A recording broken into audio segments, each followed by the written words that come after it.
The meeting of the Genesee County Board of Commissioners is called to order. A roll call, please. Commissioner Lloyd. Present. Commissioner Winfrey. Commissioner Getzinger. Present. Commissioner Brown. Here. Commissioner Avery. Here. Commissioner Shoemaker. Present. Commissioner Kuznow. Here. Commissioner Wayhill. Here. Commissioner Flewelling. Present. With 8 members present, you have a quorum. Thank you, Mr. Clerk. Let the record show that Mr. Winfrey is excused.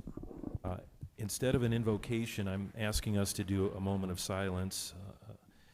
At this time, we ask everyone here and watching online to join us in a moment of silence in memory of the late Congressman and United States Senator Donald W. Regal, Jr.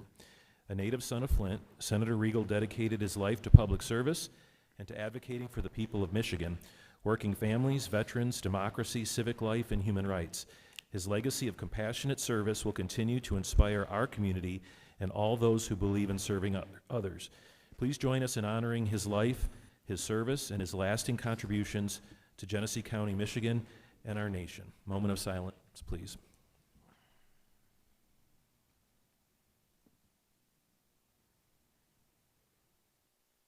Thank you. Please rise for the pledge.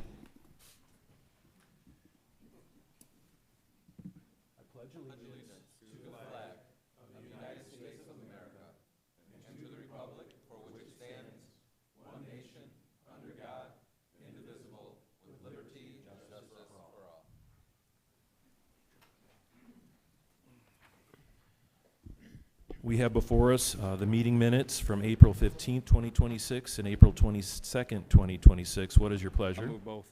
Support. Moved and supported. Do we have discussion on the motion? All those in favor, please signify by saying aye. Aye. Any opposed? Motion is carried. We are now at the point in our agenda where we allow for public address. If you wish to address the Board of Commissioners, we ask that you approach the podium. If there's a substantial number, we ask you to line up. Your right, my left. You have 2 minutes, and we just ask you to state your name and your municipality. Do we have any public address?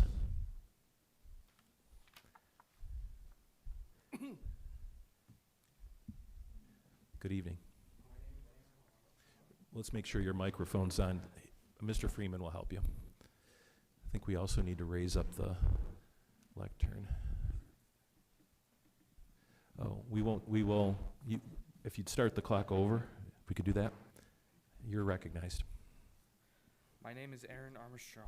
I am 14 years old. I live in Linden and I am a 7th grade student at Lake Fenton. After interviewing my county commissioner and a member of the Lake Fenton School Board, I realized something important. Teenagers like me do not often speak up as much as we should. In many ways, I am an example of that myself. Today, I am here to change that by asking the Genesee County Board of Commissioners to help create more opportunities for youth to become involved in their communities. This is a quote by Friedrich Nietzsche that says, "You must have chaos within you to give birth to a dancing star." To me, this means that growth and leadership often come from overcoming fear, doubt, and uncertainty, something many teenagers face while trying to find their voice. Many adolescents experience social anxiety. For some students, speaking in public, joining organizations, or even attending community events can feel overwhelming.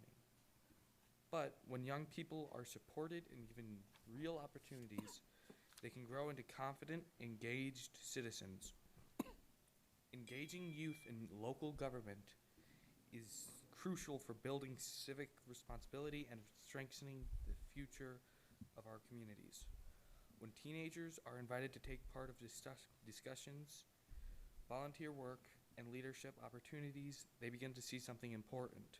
Local decisions are not distant. They shape our schools, our neighborhoods, and our daily lives. Involving young people early does not benefit them. It strengthens the entire community by developing the next generation of informed, active leaders.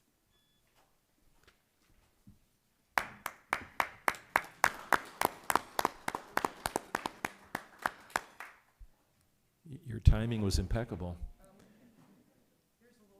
Oh, is there? You may. You may.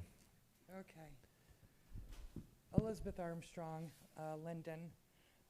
So my son is doing a project, so that you're aware why he got up here and spoke. He came to me, there's a Genius Hour project at Lake Benton Middle School. And while other children are choosing to participate and do things with roadblocks and this and that, Aaron wanted to find ways to get children more engaged in local politics, in local government, because he has seen the importance of that over the course of the last 3.5 years. So I'm going to finish reading his speech because he was very nervous. He's never done this before. So I want to make sure that all of his words that he put down can be heard. Involving young people early does not just benefit them, it strengthens the entire community by developing the next generation of informed, active leaders. Teenagers are often told we are the future, but we cannot become the future if we are not included in the present. That is why I believe Genesee County should continue expanding opportunities for youth involvement through volunteer programs, youth advisory councils, internships, leadership events, and stronger partnerships with local schools. When teenagers feel heard, trusted, and valued, they show up and they contribute. I am only 14 years old, but I care deeply about my community, and I know I'm not alone. Give us the opportunity to step forward, and we will. Thank you for your time. Thank you. I'll just mention that we had last week, the Genesee County Youth Commission was with us. I don't know if you saw that meeting, and Aaron, we have youth commissioners every year through MSU Extension. They're high school age, so I think you're maybe not quite in high school yet, but I would encourage you to keep an eye out once you are in high school for an opportunity to be a youth commissioner. You meet with your fellow youth commissioners over several months, work on a project, and ultimately come before this board and sit with us up here, and you get to learn more about civic life as you just indicated you would like to do. Thank you for coming. Do we have additional public comment?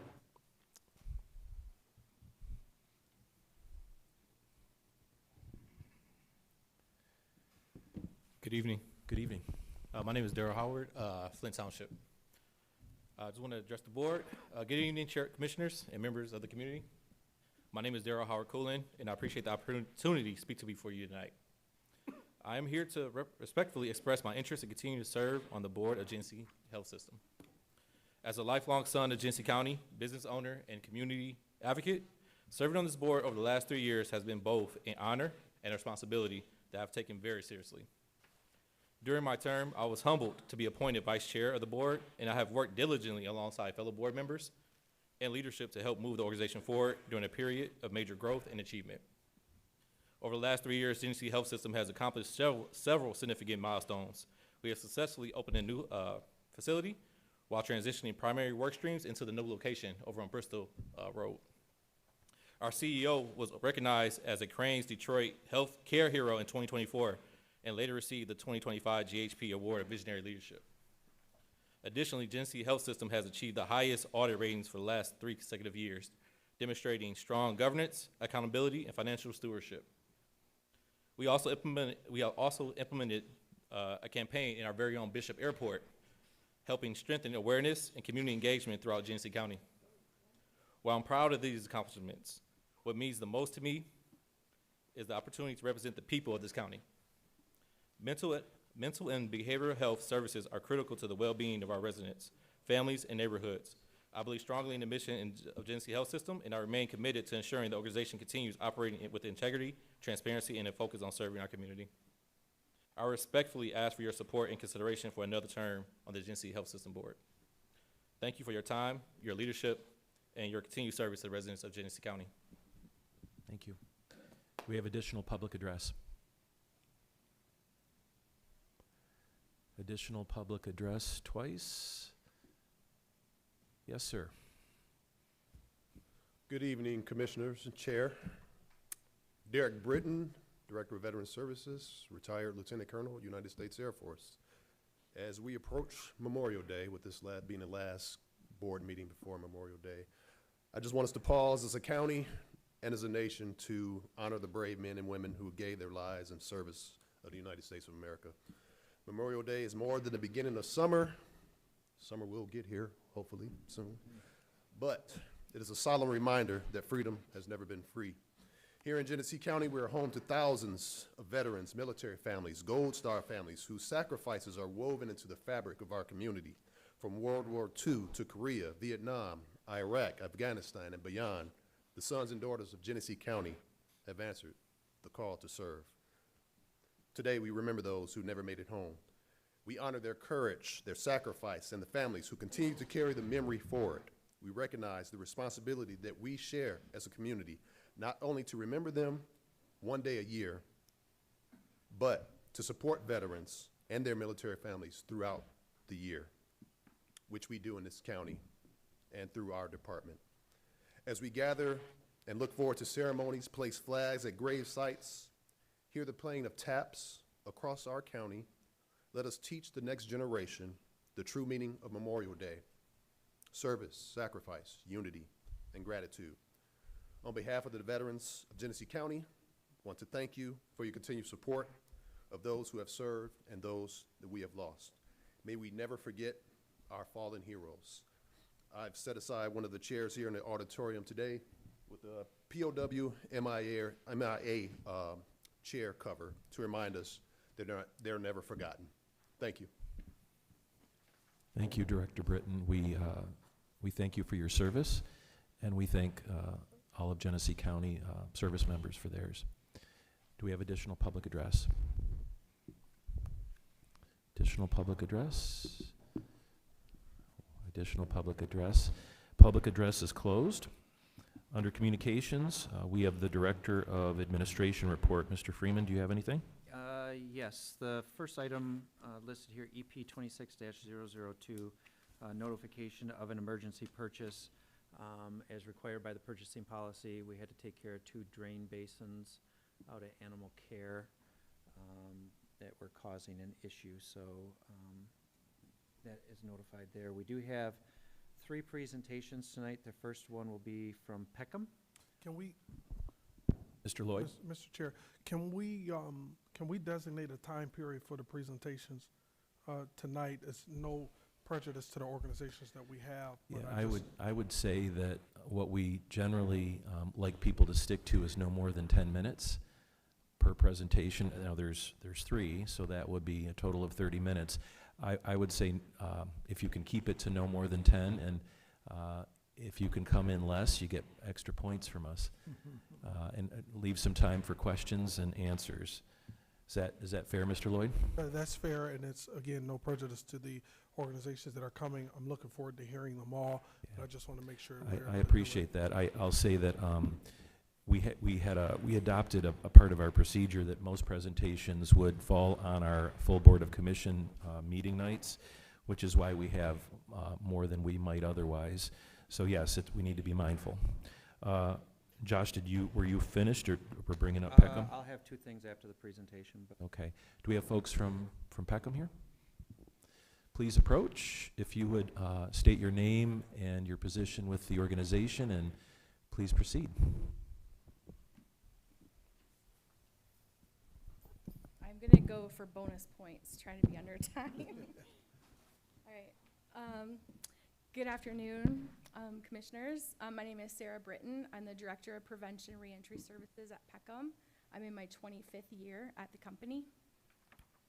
My name is Casey Janes. I am the Hopes Employment Specialist here in Genesee County with Peckham. Karen Udsey, Program Coordinator for the Growth Opportunities Program. Today is Low Mentor Specialist for the Mentor Program.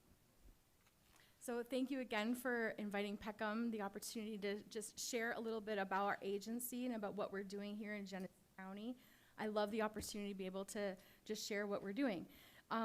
So Peckham is a household name in Lansing, where our headquarters is housed. Peckham has several different business lines. We are an Ability One contract provider. So our business lines require us and make us eligible for the contracts based on our team members. 75% of our team members need to have a qualifying disability. So our social enterprises, we operate the contact center. So when you're calling about your passport, often you're calling a Peckham agent that has a qualifying disability. We also have $66.3 million in manufacturing sales. We are a defense provider, so we're manufacturing garments for the military, for the Navy. I'll share a little bit more on the next slide. We provide, oh, I said next slide, but I didn't mean next slide. We operate a 3PL and fulfillment center, so our logistics warehousing for the Department of Defense. We also have a custodial service department in Lansing, cleaning all of their state buildings, local schools, and some other small contracts. And then our human services programs that we'll talk about today. Next slide. We provide, people often claim that Peckham, America is made at Peckham because we have contracts with the Navy, Marine Corps, Air Force, and the Army. In your packets, there is detailed information about manufacturing. That is not my area of expertise. I am proud to be a part of it, but that is not my area of expertise. So please look at the packet for further information. You can go to the next slide. In Genesee County, we have a manufacturing operation since 2019. Currently, we have 45 team members working there, and those are a list of the jobs that they could do. But we invite you, if you're ever interested in a tour, please come see it. It's a beautiful facility. Next. Those are some of our statistics with our team members. Next. And our disability statistics to make them eligible as a Ability One contractor. You can go to the next slide. So what we're really here to talk to you about today is our Youth Services and Reentry Success Department. We have been, shortly after Peckham was founded, about just over a decade later, our Youth Services was established through a partnership with Ingham County Court. So we've been operating juvenile-focused services, vocational training for court-involved youth for nearly 40 years. Next slide. You'll see in the research slides that are following that research shows that there is a strong association between recidivism rates and employment training programs. You can see this most recent study in 2026 says that participating in vocational training is closely aligned with decreasing recidivism. Go ahead, next slide. I like this statistic because 10% of youth who participate in vocational training programs compared to standard diversion have an increased recidivism rate. Next slide. So I know this isn't new news. You're not going to be like, whoa, I had no idea that vocational training would help with recidivism. But there's been over 50 studies, over 4 decades of research put into this to back up the importance of vocational training and impacting recidivism. Our own Genesee County Ignite program has found that one additional month of training will impact recidivism by 24%. So Genesee's Ignite program is right on track. Next slide. Our secret sauce at Peckham is not just vocational training. We infuse evidence-based practices in everything that we do. We know the evidence behind mentoring, trauma-informed care, the importance of having an industry stackable, recognized credential, taking a strength-based approach over a punitive approach. We have a system of care, evidence-based cognitive behavioral skills, which is evidence-based from the University of Cincinnati that my whole team has been trained on, and we implement in all of our youth programs. Our number one impact that we have found is through our mentoring program, and of all these statistics, my favorite one, if I'm allowed a favorite, is that over 50 evidence-based research studies across the United States has indicated that mentoring is the most effective juvenile intervention. This was founded by the OJJDP and the U.S. Department of Justice. So I'm going to have my staff share a little bit more about these programs and the impact that Peckham is having in Genesee County. We're wanting to just bring awareness, so thank you for having us. Next slide. You can go. Karen, next slide. All right, next slide, please. The next one. I'm gonna skip ahead to my program, so the next one. All right, so I am the program coordinator for the Growth Opportunities Program, or the GO program. And the Growth Opportunity Program serves Genesee County young adults aged 18 to 24 who've been impacted by violence and community trauma. Peckham was awarded a $2 million U.S. Department of Labor grant in 2023, and we were re-awarded, I'm sorry, Okay. We were awarded, I'm gonna state that again. We were awarded $2 million in 2023 for this programming, and we were re-awarded in 2025 another $2 million. So over the course of the last several years, we've brought $4 million into the community to disseminate programming. The GO program focuses on violence prevention, workforce development, cognitive behavioral interventions, and paid learning opportunities that support participants in building stability and long-term career pathways. We partner with WOW Outreach to disseminate some violence prevention curriculum for the participants. This work is especially important in communities like Flint, where violence continues to impact families. And we're all aware of the recent drive-by shooting that killed a 9-year-old girl. It's heartbreaking, and it's a reminder of why prevention and intervention efforts matter, why this program is so important. So programs like GO help reduce recidivism and violent crime by connecting young adults to employment, mentorship, education, and positive support systems before deeper justice involvement occurs. Next slide. So this slide just shows the outcomes and the impact of combining workforce development with trauma-informed support. Through the initial 2023 funding, the GO program successfully served 160 young adults while exceeding goals in education, retention, credential attainment, and measurable skill gains. With the additional $2 million award received in 25, Peckham will serve another 160 young adults impacted by violence and community trauma. Most importantly, the violent crime reoffense rate remained at only 4%, so we exceeded the Department of Labor's goal of 5% or less. So we were well below the target. So these outcomes show that when young adults are connected to these supports, that there's success. Next slide, please. The GO program continues this work by focusing on retention, credential attainment, and reducing recidivism. Programs like GO provide mentorship, workforce training, and opportunities that help participants build stable futures while improving public safety, which is important to all of us, and strengthening the community. I have a one-pager that gives some more statistics. Specifically, so this program I oversee the program here in Genesee County and in Ingham County, and specifically in Genesee County with the participants that we've served. 78% of them have earned an industry-recognized credential, 65% have maintained employment second quarter after exiting the program, and 60% have maintained employment quarter 4 after exit. Again, we have a 4% recidivism rate, and 82% of our participants have attained measurable skill gains. Right now, we are offering follow-up support services for our participants. We have funding to help them purchase a vehicle. We can purchase a vehicle up to $5,000. We can help them with car repairs, so that helps to provide some more stability.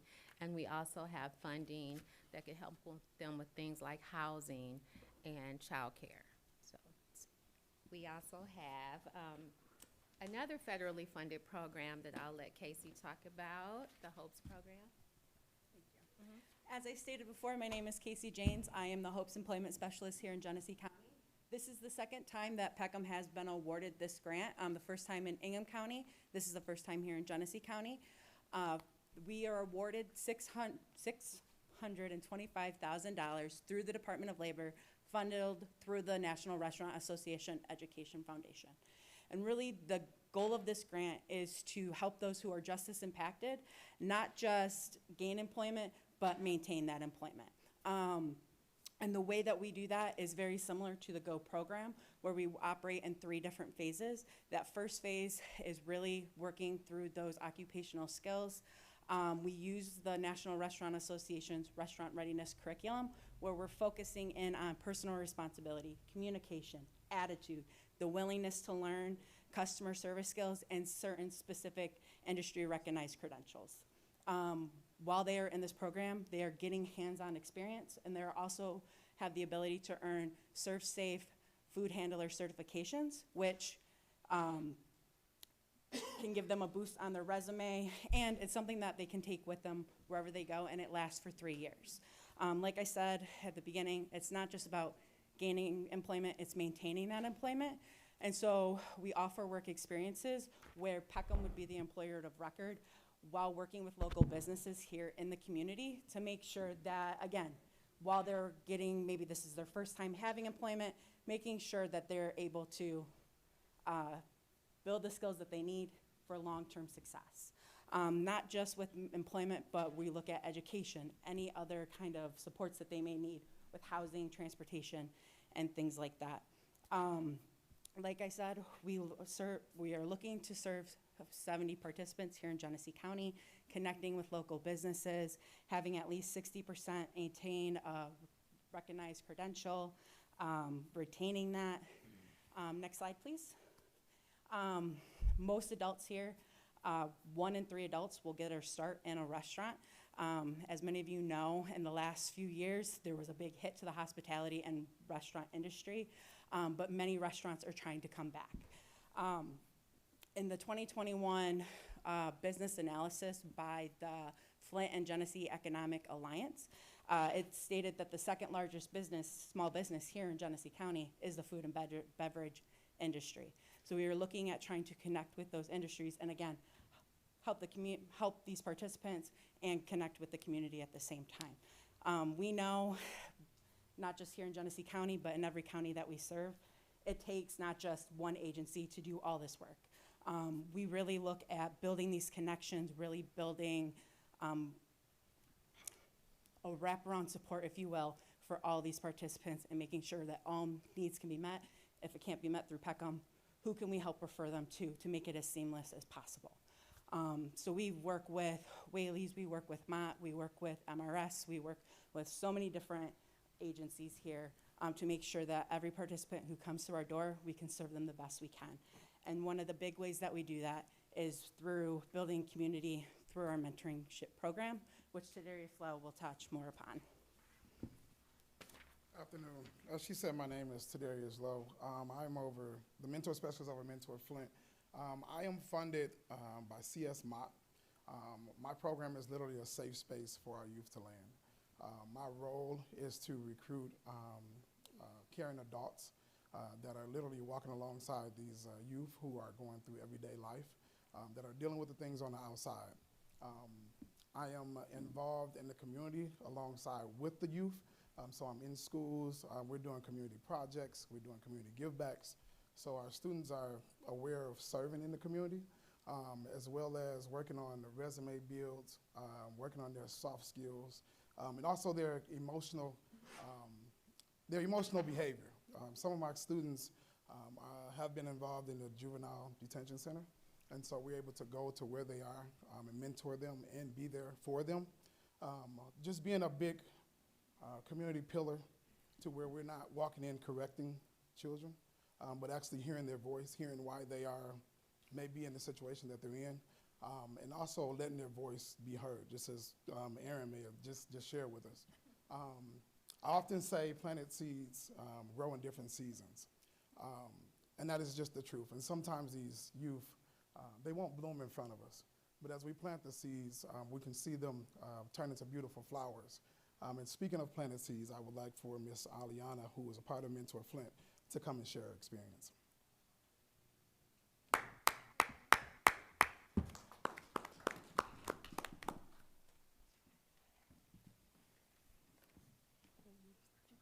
Hi, my name is Aliana Crawford, and I'm a part of the Mentees and Mentor program. The Mentor program has helped me a lot on my life and has made a big impact on my life and others around me.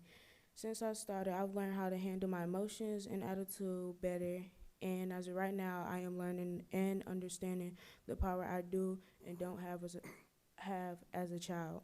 My mentor is Shebra Ward, who has taught and is teaching me amazing new things, and I enjoy the program because I am growing mentally, physically, and emotionally as a young lady, a big sister, a friend, and more. The last thing is the difference in this program than other programs is that I'm learning life tips and tricks at my age. Thank you for having me.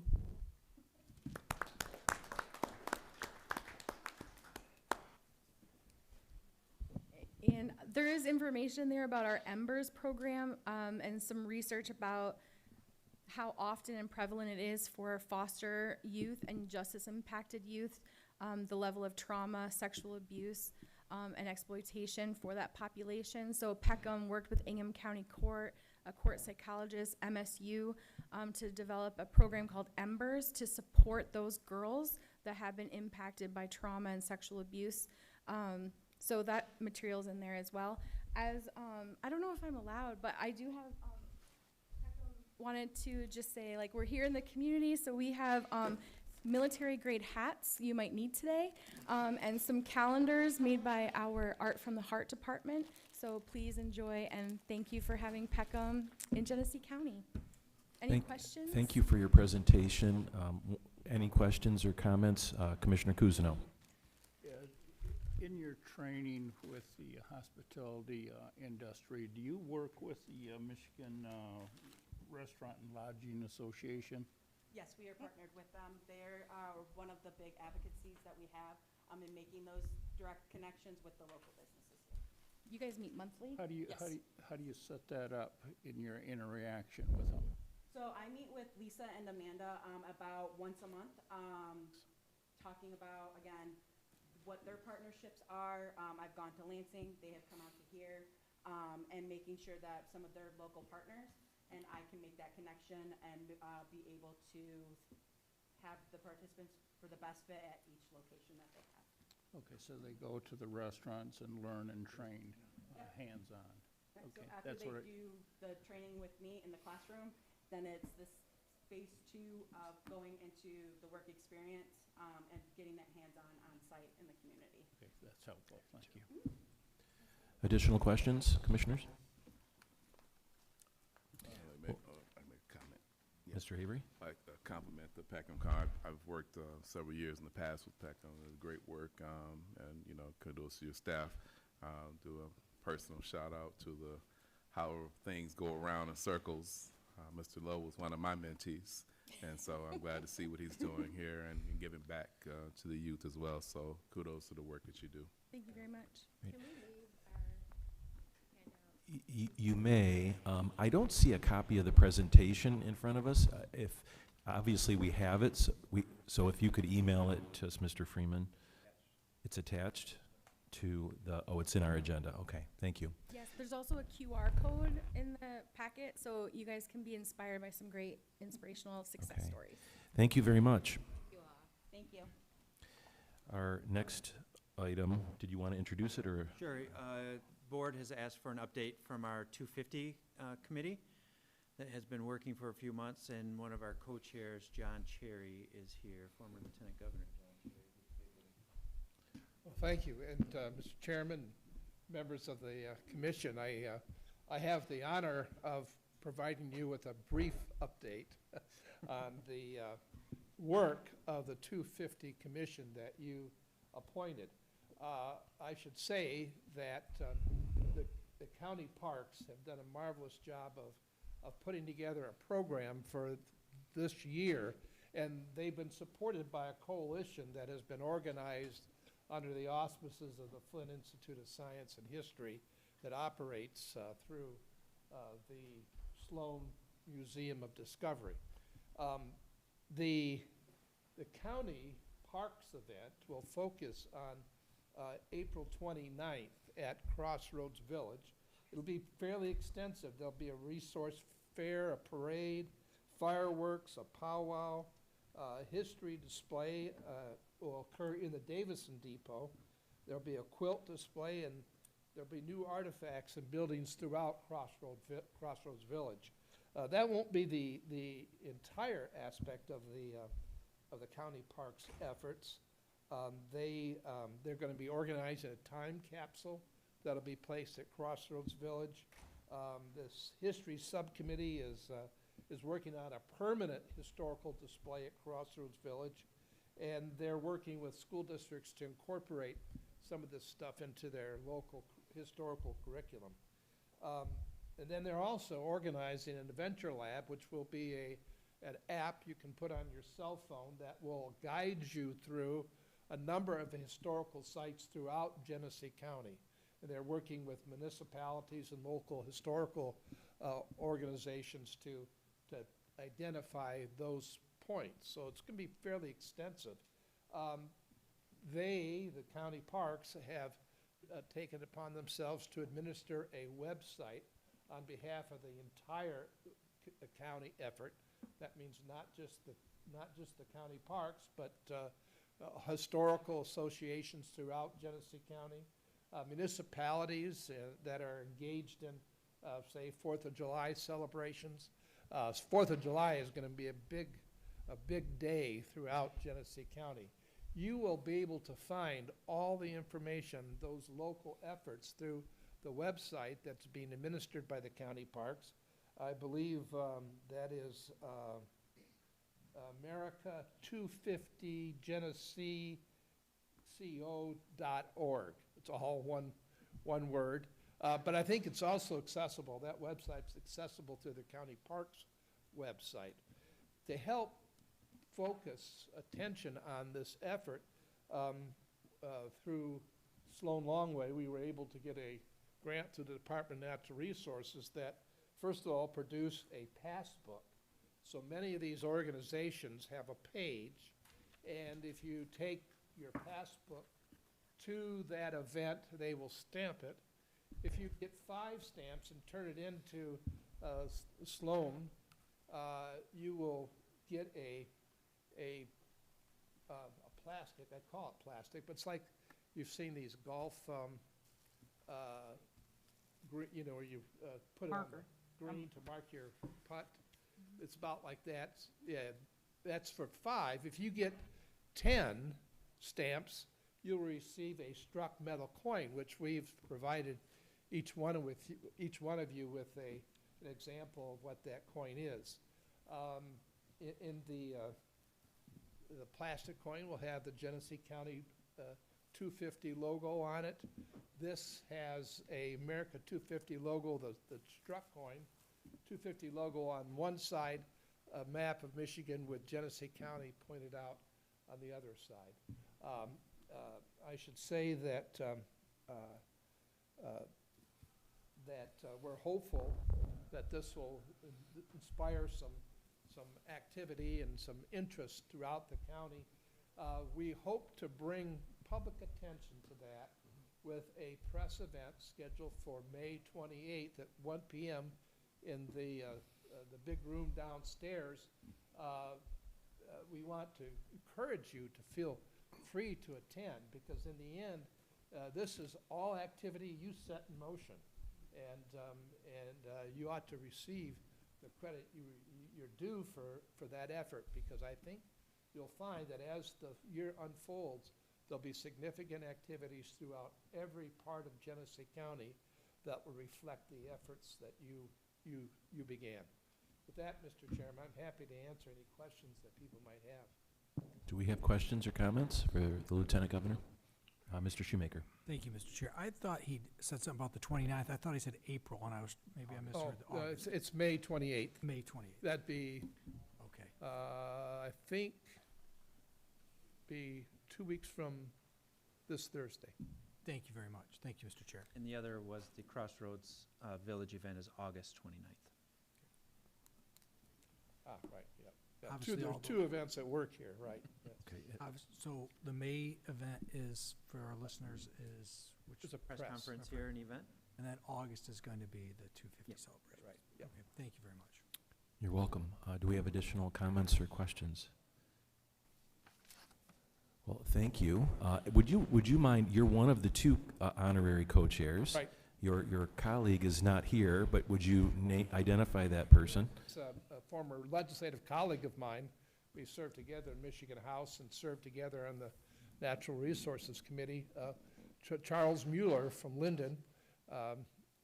Charlie has been doing some traveling, and if he's gotten back, it's just been recent. So, but he's been very enthusiastic and very much a part of this. And I I've highlight. enjoyed working with Charlie over the years, and in this capacity as well. I wanted you to say something about that because it's I think, an example of bipartisanship. Democrat, and he's a Republican, and something that we need to aspire to more. Yeah, in fact, Charlie and I used to do a radio program together, Okay. in which we debated and had a good time. But Right. that's an important point you're making, Mr. Chairman, is that, and I think at the local level, you find much more bipartisanship than what you do as you go up the political scale. But in fact, if you want to accomplish anything in the long run, the people have to work together. And so I think it's an important point that we have to remind ourselves. Thank you for your continued service to our community. Thank you. We're grateful. Appreciate it. Mr. Thank Chair. you. Dr. Brown. Thank you, Mr. Chair. I just want to ask you to pass along our appreciation to the entire America 250 Commission, because each of us appointed one person from our district. And I just want to make sure that they have our appreciation for the time and the commitment that they put into this effort. So thank you. I will do that. We have a meeting tomorrow, so I'll express that. And you should know, this coalition that's supporting the commission started out with about half a dozen people involved in historical groups across the county. But after about 3 or 4 or 5 meetings, that group has grown to about 30 to 40 people. That's the level of interest and excitement that's beginning to build about celebrating America's 250th anniversary. Dr. Brown?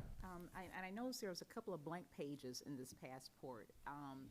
Was that intentional, and are these the final copies? These are the final copies, and I think we're trying to, what's happening as the word spreads, more groups are coming forward and wanting to provide activities. They will be, while they won't get their event in the passbook, it'll be on the website.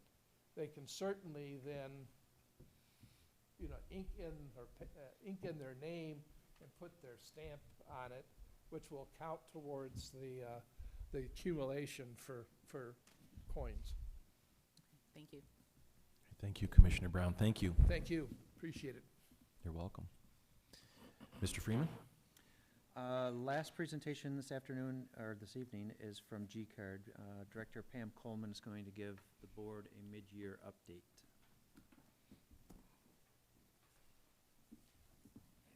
So Pam, we got a hat and a calendar and a coin.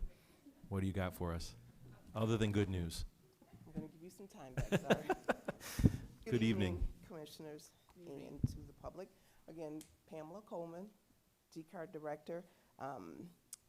Being it's May, I think it appropriate that I give just a little bit of history on G-Card and our actual purpose.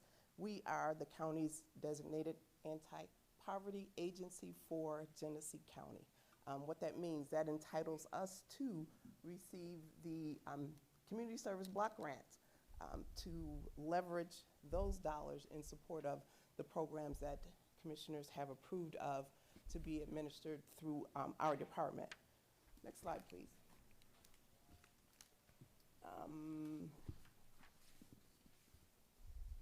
We have G-Card currently administers 4 programs, our Head Start, Early Head Start program, our Neighborhood Services Center, Commodities program, which covers our CSFP and TFAP, and also our Nutrition Services program. So the first, next slide, I'm sorry. I'm trying to be expeditious in my time. The next slide. Head Start, we have 15 classroom locations with 2 delegates, one being Mott and the other being Beecher. Our Head Start funding for this particular year allows us to support 318 students. We are currently enrolled with 315. Our Early Head Start program provides for 426 students. We are currently supporting 374. So we are under-enrolled by 52 students in that program, and that is due to parents preferring. We found that a lot of, for earlier Head Start, due to the age of the children, parents prefer home-based, which creates a challenge for us to, teachers, there's a huge shortage for teachers as it is, but to be able to provide educators to go into the homes, we are even more challenged to find individuals to fill those slots. Next slide, please. Some of the other challenges along with the Head Start, Early Head Start program is with the, not just the shortage of qualified teachers, but Governor Whitmer she worked very diligently to provide an opportunity for residents and students for the state of Michigan to participate in a pre-K for all program. I'm sure you've heard of it, which means that there is no income qualification associated with that. And what that means is if the schools that we are currently partnering with for our Head Start and early Head Start classrooms, if they decide to participate in that program along with the shortage of teachers, we may be challenged for space for our classes. So we are constantly working with the schools that we're partnering with to make sure that we can maintain. We did lose one spot. We were, last year we had partnered with Carriagetown, and we lost one of those slots. Also, it is difficult not just to find the spot, but it also has to meet federal regulations for the school classrooms for the students.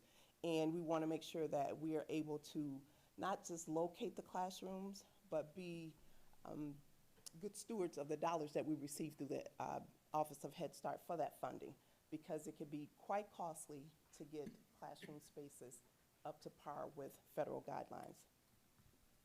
Next slide, please. Our Neighborhood Services Center is the next program that I'll speak to. This is a program that works to prevent homelessness and combat some of the drivers of homelessness. We are currently administering two water programs, the Water Affordability Program and the WRAP program through the Great Lakes Water Authority grant, GLEWA. We have recently received the ESG grant, which assists with rent and utilities, and we're also leveraging some of our CSBG dollars to assist with rent, consumers' energy, and tax foreclosure prevention. Through this program, we have assisted this year, we have spent $674,960.98 through the programs that you have approved us to administer through the Neighborhood Services Program. The WRAP program, we've assisted 18 clients totaling $16,800 with that program. The CSBG dollars, we've leveraged $76,321 to assist 112 households, and also the Water Assistance Program, we have assisted 374 households with a total of $581,839.94. This is very important in the way we leverage these dollars.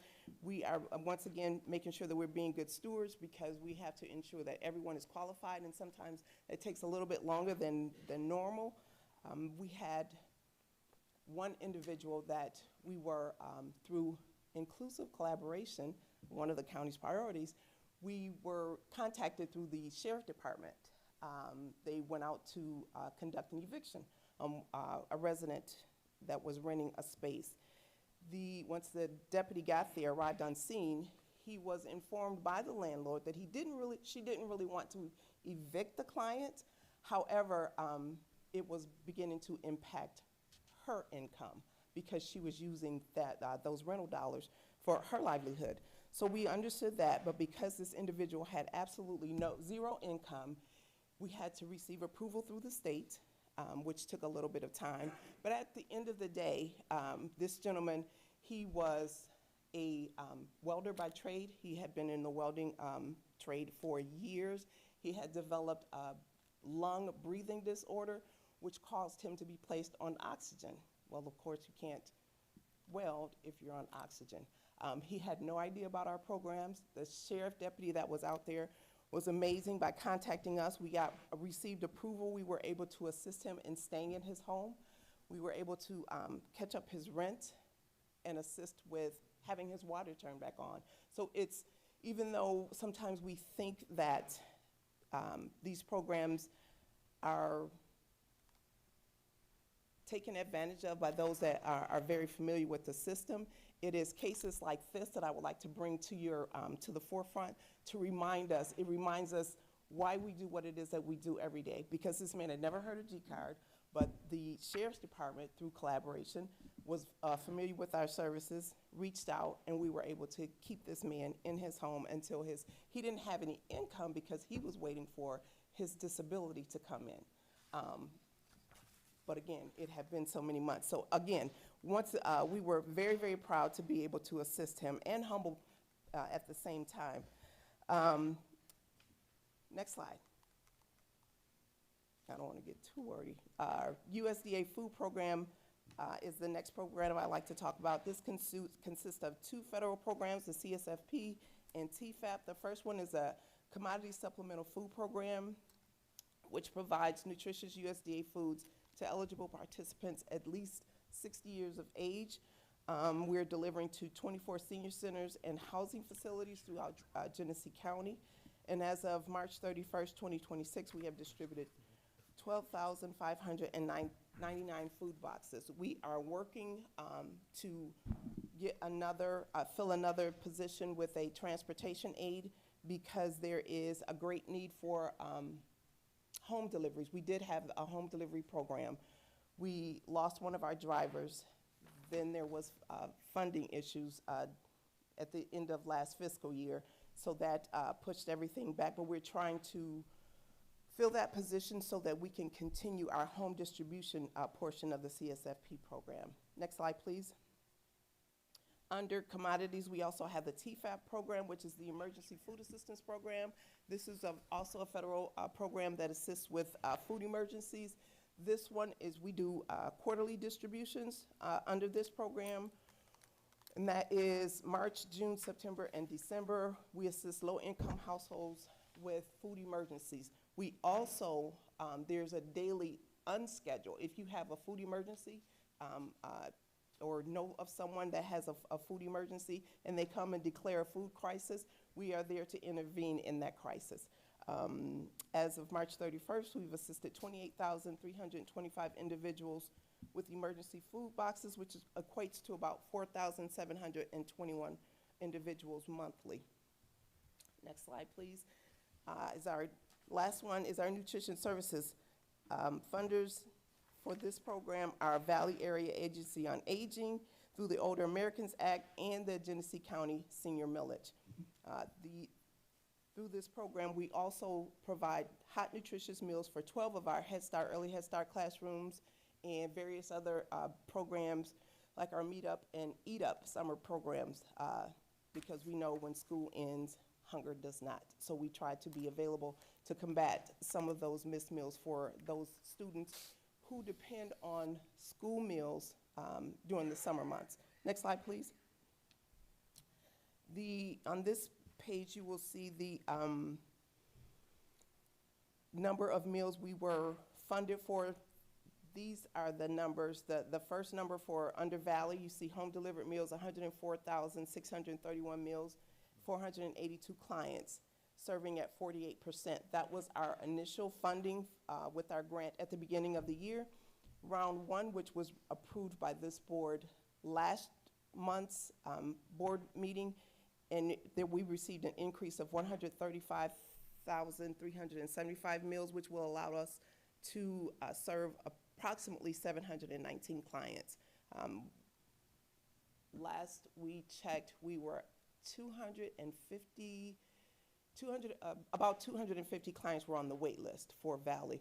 And it's very important to note that just because they are on the wait list does not mean that they will qualify for home delivered meal services. They still have to, the individuals still have to be vetted through Valley, and then those that qualify will be placed on the program. We have requested from Valley that they go through the process of vetting all of the remaining clients so that we can eliminate that wait list and hopefully meet the increase that we've received from them. If you see, well, where you see the serving at 48%, please note that is that we are serving not 48% of our contracted clients. we're serving at 48% aggregate for the year. So we're about where we're supposed to be. After the first quarter, we should be serving at about 25%, halfway mid-year, 50%. So we are on track to serve approximately, with these numbers, 96% of our clients. Once we have received all of the remaining clients off of the list, we know we'll be at 100%, if not over. The congregate meal program through Valley Funding, we are contracted to serve 28,990 meals. We are serving at approximately 56%. During the round one, there was no increase for congregate. However, we recently received notification from Valley this week that there will be an increase coming for the congregate program. The millage funding, home delivered meals, we are contracted to serve 228,800 meals, and we're currently serving at 50%. Next slide, please. Through this program, our nutrition services received the Aging Partner of the Year from Valley at their April annual meeting, which was a surprise for some.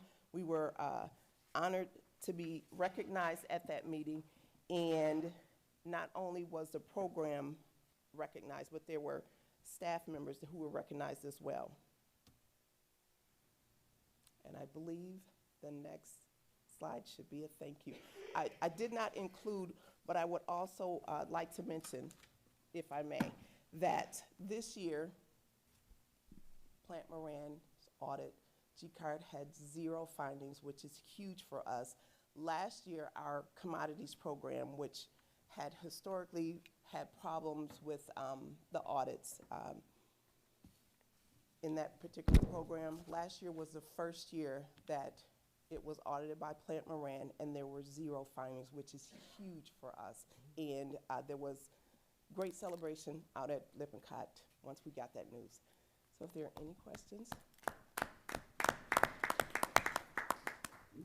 Thank you, Director Coleman. Do we have comments or questions for the Director? Commissioner Brown. Thank you, Mr. Chair.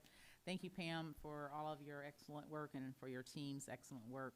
Congratulations on the award from Valley Area Agency on Aging. I had a constituent contact me a couple of weeks ago. He is over 60 years old. He lives alone, and he's having some surgery on his shoulder. So he's going to be immobile and not able to do activities of daily living for quite some time. So my question is, well, is he eligible for one of these programs merely because he's over 60, or what can be done for him to help him with like making the bed or getting a meal for him, since he's going to be incapacitated because of this surgery? Through the Office of Senior Services, and I won't pretend to stand here and be able to speak for them in depth, but I know they have programs, or they refer out to programs who are able to assist. He may be eligible for the mobile meals program, but he would have to go through Valley. They do the intake process for that. Okay. So if he was to call Valley and try to get signed up, it would be wonderful. We have the space available for him. So also, it sounds as if he may even qualify. I'm not sure if he's able to cook or if he has someone who is able to assist him, our commodities program, because he certainly qualifies for the need is there for the commodities program, and he meets the age qualification. Okay, thank you. Yes, ma'am. Do we have additional questions or comments? Commissioner Shoemaker. Thank you, Mr. Chair. Pam, thanks for being here. Thank you, sir.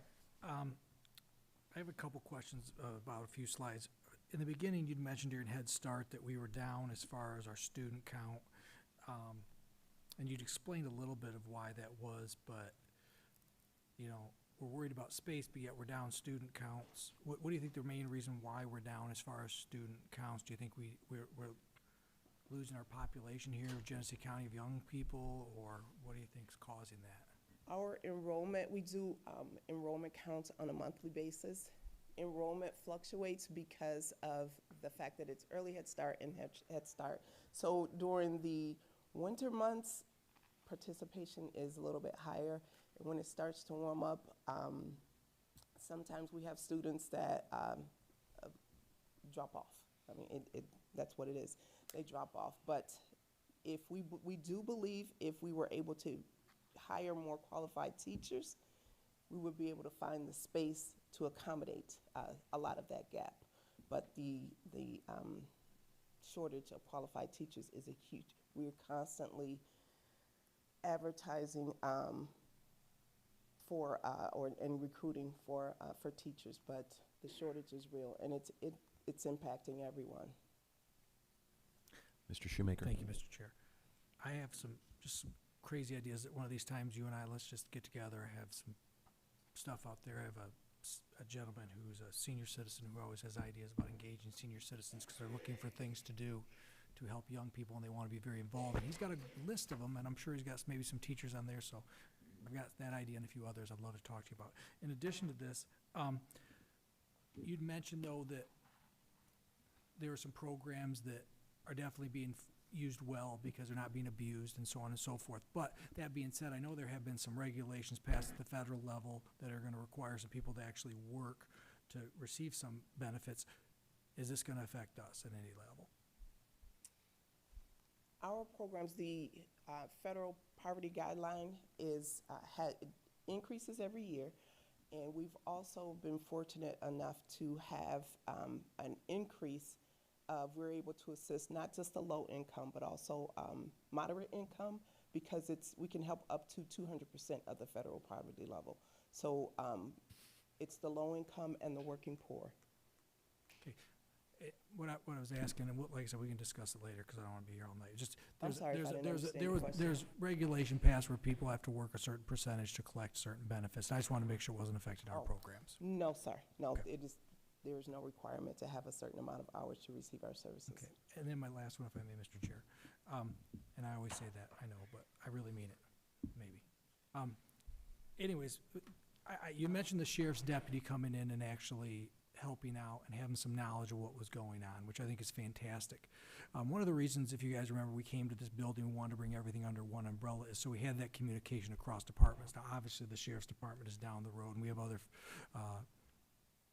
employees throughout the county, but I think this is a good example of maybe we put a little effort in this next year, and if we have any additional funding or opportunities to make sure we're training our staff, even if it's just a video type of education or electronic education, about all the services we provide that they might run across someone in their travels, whether they're in here into our facility and they need help in some other way, or a sheriff's deputy runs across them, or maybe someone from our paramedics division.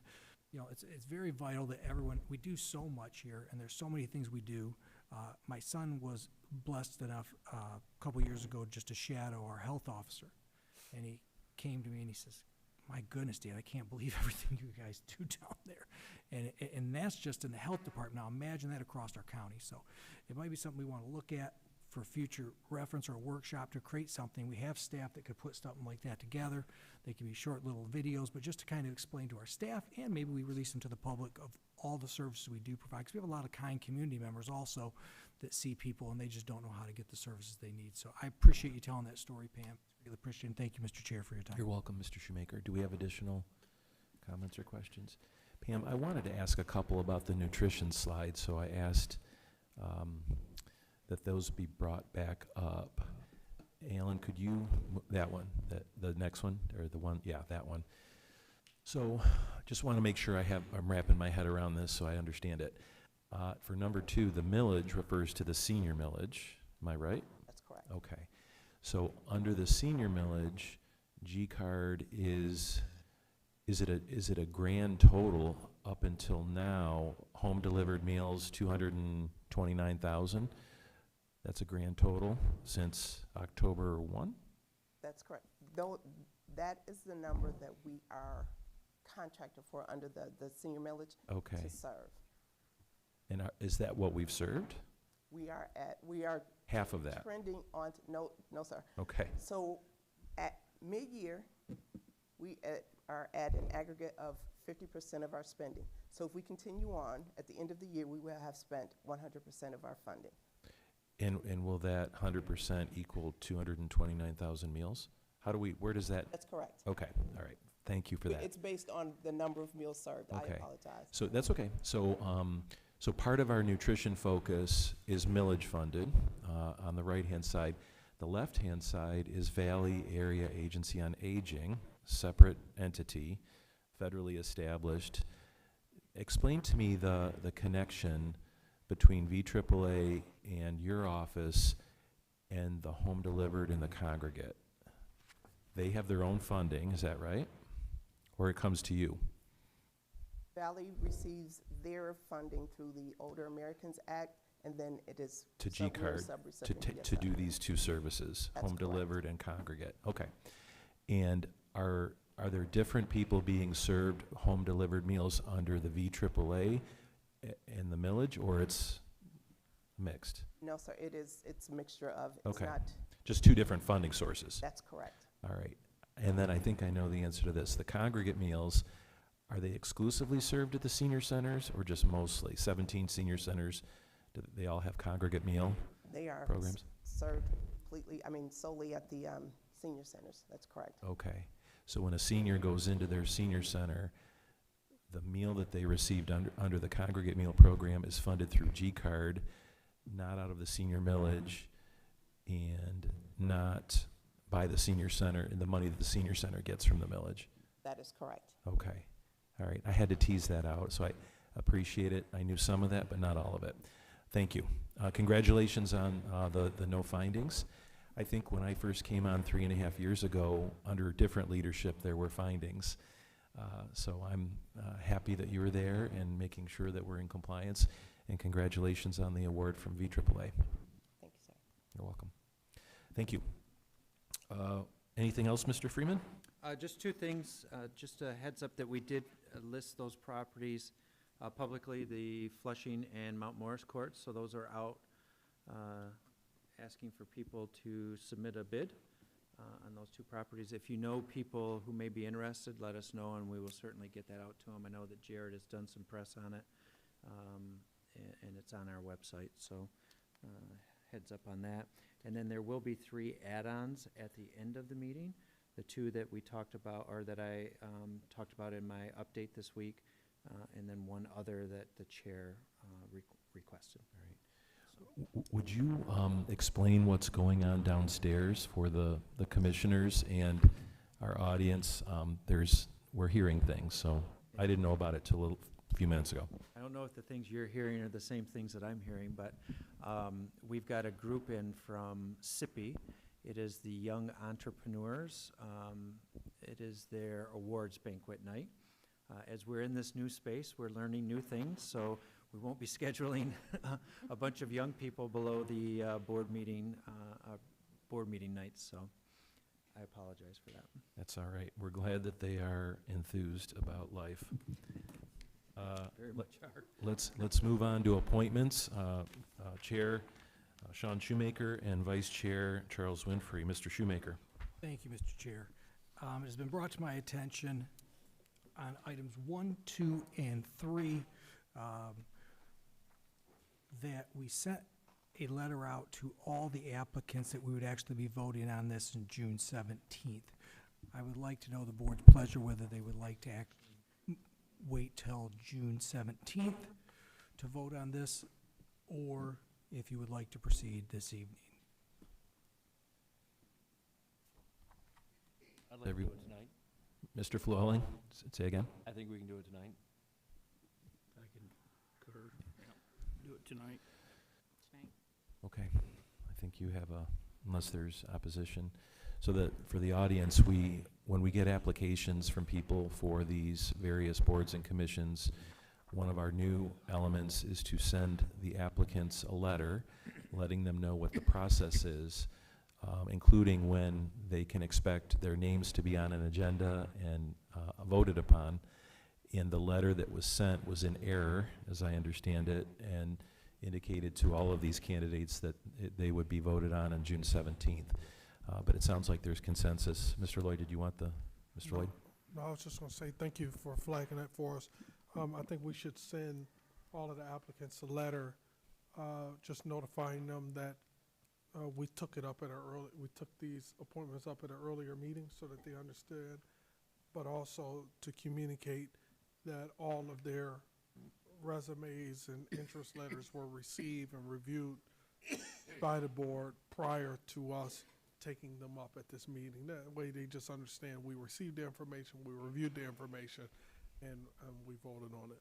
Yeah, so a letter indicating we made an error, but also explaining that we did look thoroughly through their materials, which we have. All right, Mr. Shoemaker, you're recognized. Thank you, Mr. Chair. With that being said, when we send out our letter letting them know either they were selected or not selected, we can include that in there at that time. One other item of order, as far as item number 2, approval of one appointment to Genesee Health System for the primary consumer seat. There is only one qualified applicant for that. Unfortunately, the other applicants, if you notice, they under 3, they match that. It is applicant number 6. Number 8. Or I'm sorry, number 8, Leslie Mitchell is the only one. So we apologize for that. So basically, there's one applicant for that. So that'll actually be something we all agree upon, hopefully.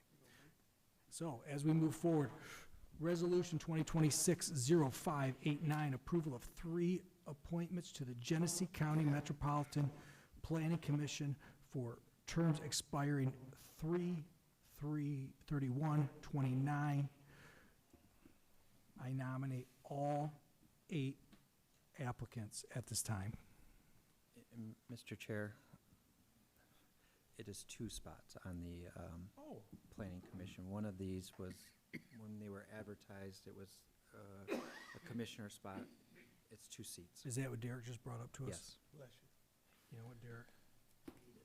Good catch, but, 20 minutes earlier made me look better, so I appreciate that. May I ask a question? So before this meeting, I heard from Lauren Coney, who is listed under Metropolitan Planning Commission, but did she apply for that and the health? She did? That's my understanding. Okay. She explained to me that she did not apply for the Planning Commission, but if we could check on that. Okay.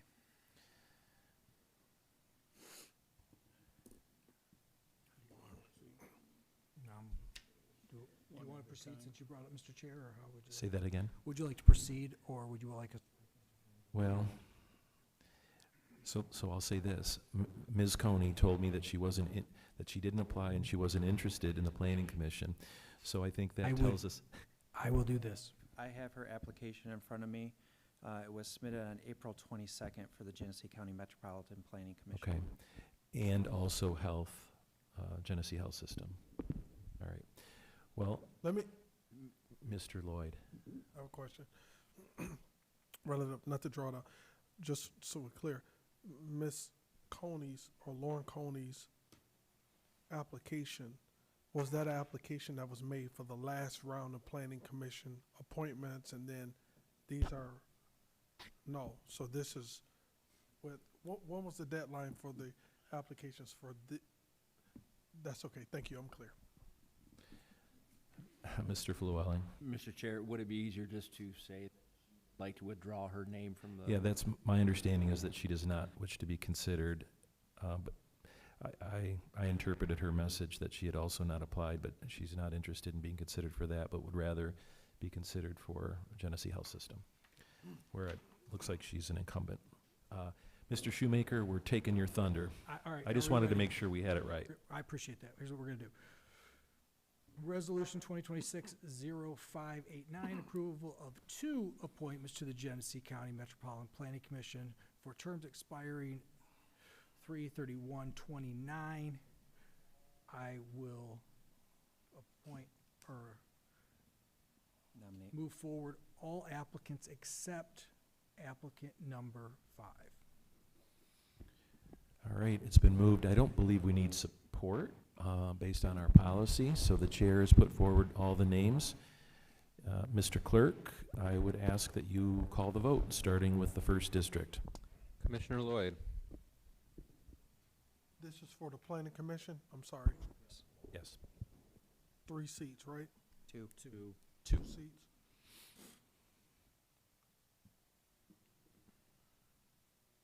Michael LaPointe.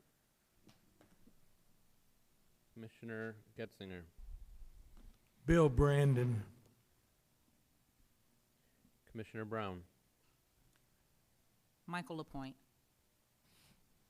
Commissioner Avery, LaPointe. Commissioner Shoemaker, Brandon. Commissioner Kuznow, LaPointe. Commissioner Wayhill, LaPointe. Commissioner Flewelling. Brandon. 5 votes for Michael Lapointe, 2 votes for Bill Brandon. What Mr. was the La- vote again? That wasn't right. would you re-announce it, Mr. Clerk? Should be, I Can't be counted five. Sorry, 5 votes for Michael Lapointe and 3 votes for Bill Brandon. Total of 8. With 5 votes, Mr. Lapointe is appointed to the first of 2 seats. Congratulations. Congratulations to him. Mr. Clerk, would you call the vote for the second appointment? For the second appointment for the Genesee County Planning Commission, we'll start with Commissioner Lloyd, Bill Brandon. Commissioner Getzinger, Bill Brandon. Commissioner Brown, Tyler Ross Messler. Commissioner Avery, Ross Messler. Commissioner Shoemaker, Bill Brandon. Commissioner Kuznow, Ross, excuse me, Ross Messler. Commissioner Wayhill, Ross Messler. Commissioner Flewelling. Brandon. 4 votes for Tyler Ross Messler, 4 votes for Bill Brandon. We have a tie. If- Please. If I may, Mr. Chair. You may, Mr. Shoemaker.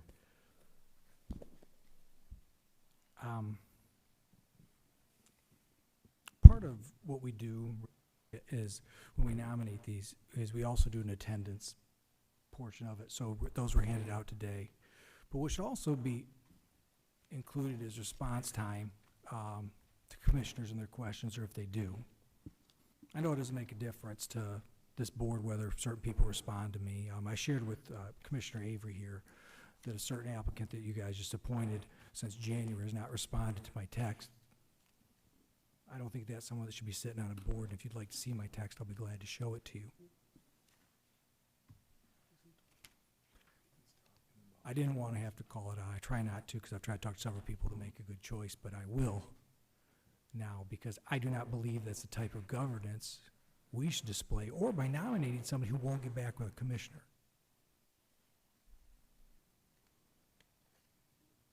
I think that should be just as serious as not showing. Like I said, I try to do this in a more subtle way, but I'm sorry, January is a long time not to return text. Especially when you see funds from us. Your boss works with us, other groups within your organization.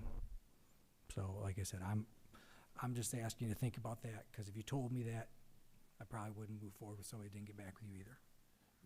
Mr. Shoemaker, I just want to make sure I understood. Are you referring to the candidate That you just put on the floor, yes.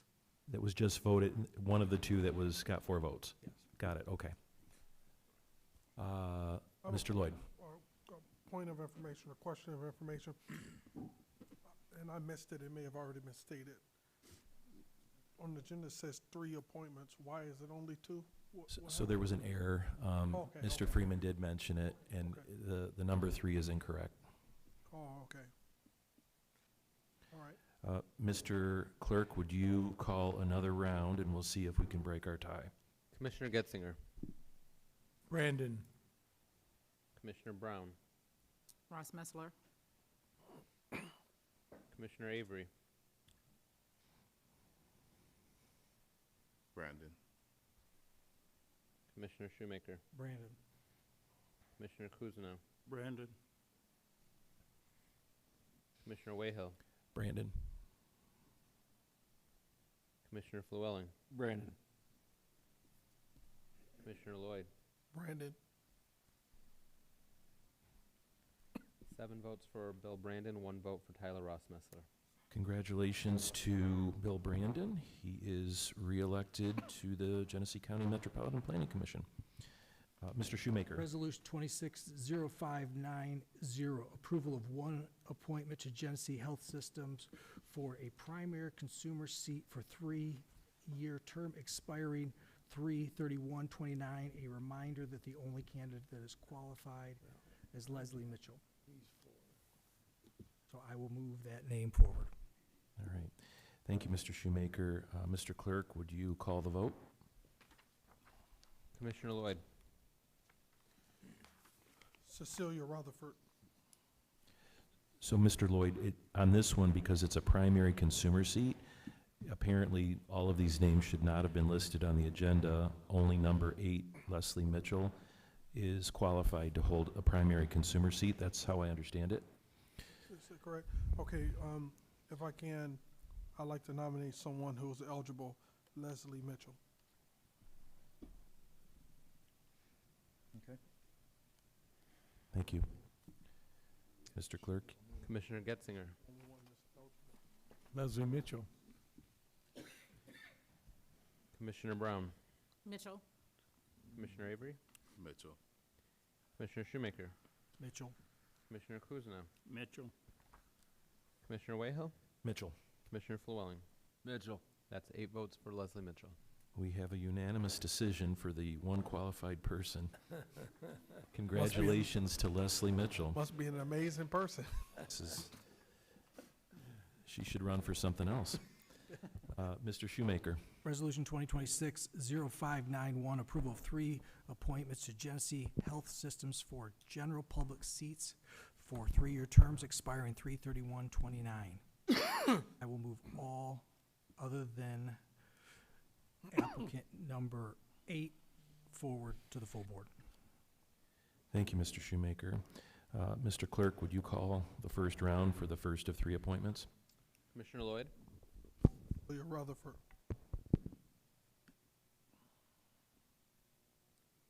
Commissioner Getzinger, Jillian Massey. Commissioner Brown, Cecilia Rutherford. Commissioner Avery, Rutherford. Commissioner Shoemaker, Massey. Commissioner Kuzna, Massey. Commissioner Wayhill, Macy. Commissioner Flewelling. Macy. That is 5 votes for Jillian Macy and 3 votes for Cecilia Rutherford. All right, congratulations to Captain Jillian Macy. She's now a member of the Genesee Health System Board. Mr. Clerk, would you call the second round of voting for the number 2 appointment? Commissioner Lloyd, I sure wish I could have voted for Macy. It just, these comes in different roles. That was one of the persons I wanted to vote for. Cecilia Rutherford. Commissioner Getzinger, Rodney Hunt.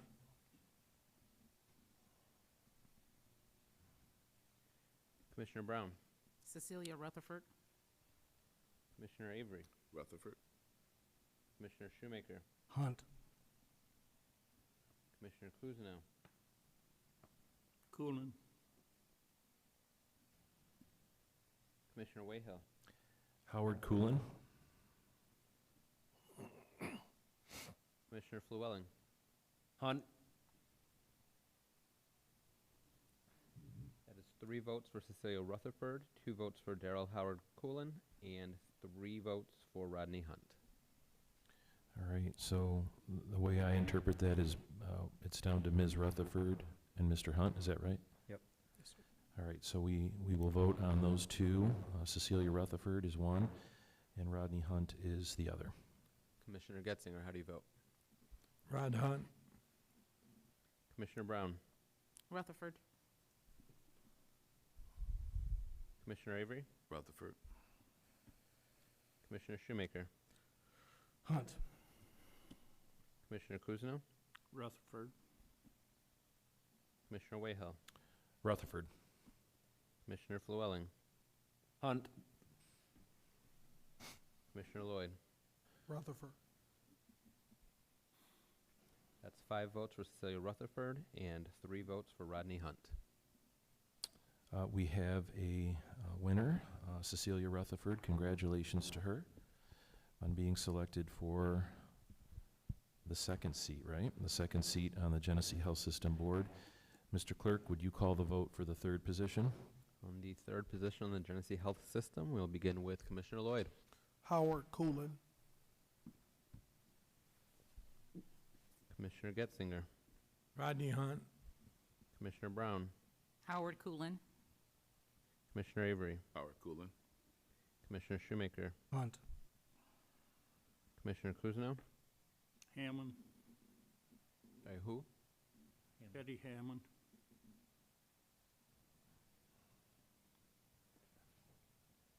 Commissioner Wayhill. Howard Coolin. Commissioner Flewelling. Hunt.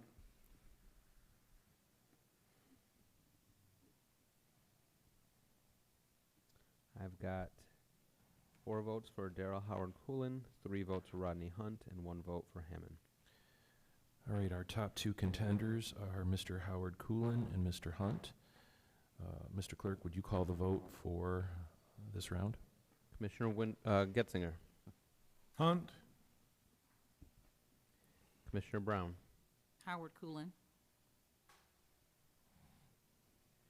Commissioner Avery. Howard Coolin. Commissioner Shoemaker. Commissioner Kuzno. Howard Coolin. Commissioner Wayhill. Howard Coolin. Commissioner Flewelling. Hunt. Commissioner Lloyd. Howard Coolin. That's 3 votes for Hunt and 5 votes for Howard Coolin. Congratulations, Darrell. Are you still here? All right. Thank you for joining us tonight, and congratulations. You're welcome. Mr. Shoemaker? Resolution 2026-0592, approval to advertise and fill 1 seat on the Region 10 PHP Substance Abuse Disorder Oversight Policy Board for a 2-year term expiring 12/31/28. Move it. Support. It's been moved and supported. Do we have discussion? All those in favor, please signify by saying aye. Aye. All those opposed? Motion is carried. Mr. Shoemaker? Resolution 2026-0593, approval to advertise 1 seat on the Genesee County Road Commission for a partial term expiring 12/31/28. So moved. Support. It's been moved and supported. Do we have discussion? Mr. Shoemaker? Mr. Chair, fellow commissioners, this is an advertisement due to a item we're going to deal with under the full Board of Commissioners as far as resignation of Chris Garinger. So we're going to put this out. He will be leaving us in August, and that'll give us enough time to fill that position. So, thank you. Do we have additional discussion? I'll just add that, and I said this to the chair earlier, and I'm only 1 vote, but I would like to see interviews for the position, the vacancy on the road commission.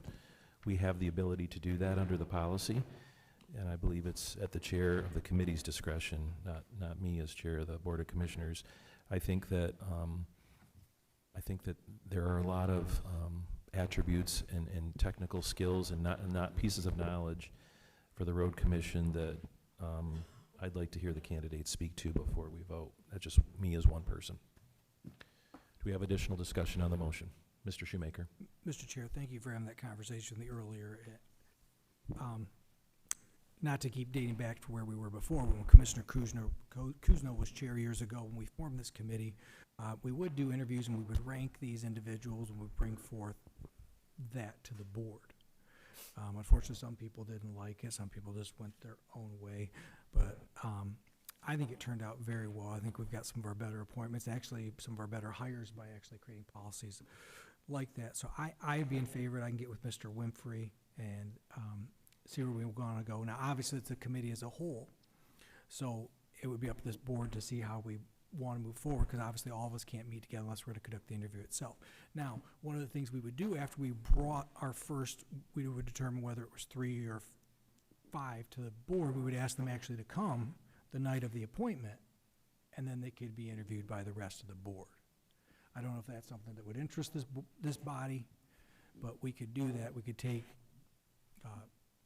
Mr. Commissioner Winfrey, the chair if he has time, and myself. We could do that, create a list of questions that we thought would qualify for the top 5 or 4, however this board would want to do it, and then they could come answer questions. So I just like to hear everybody's opinion, how they would like that to work, because like I said, it is a whole board, committee as a whole. Mr. Lloyd. Thank you. I'm totally in support of having the interviews. I know it's difficult to do that for every commission, that we make appointments to, but I certainly agree that it makes sense as it relates to the road commission. And I think it also gives the residents opportunity to hear what candidates, have to say and how they align with the role. So I support that 100%. I'm not in favor for any of the commissions of having a subset of the group bring recommendations to the board. One of the reasons is that I think that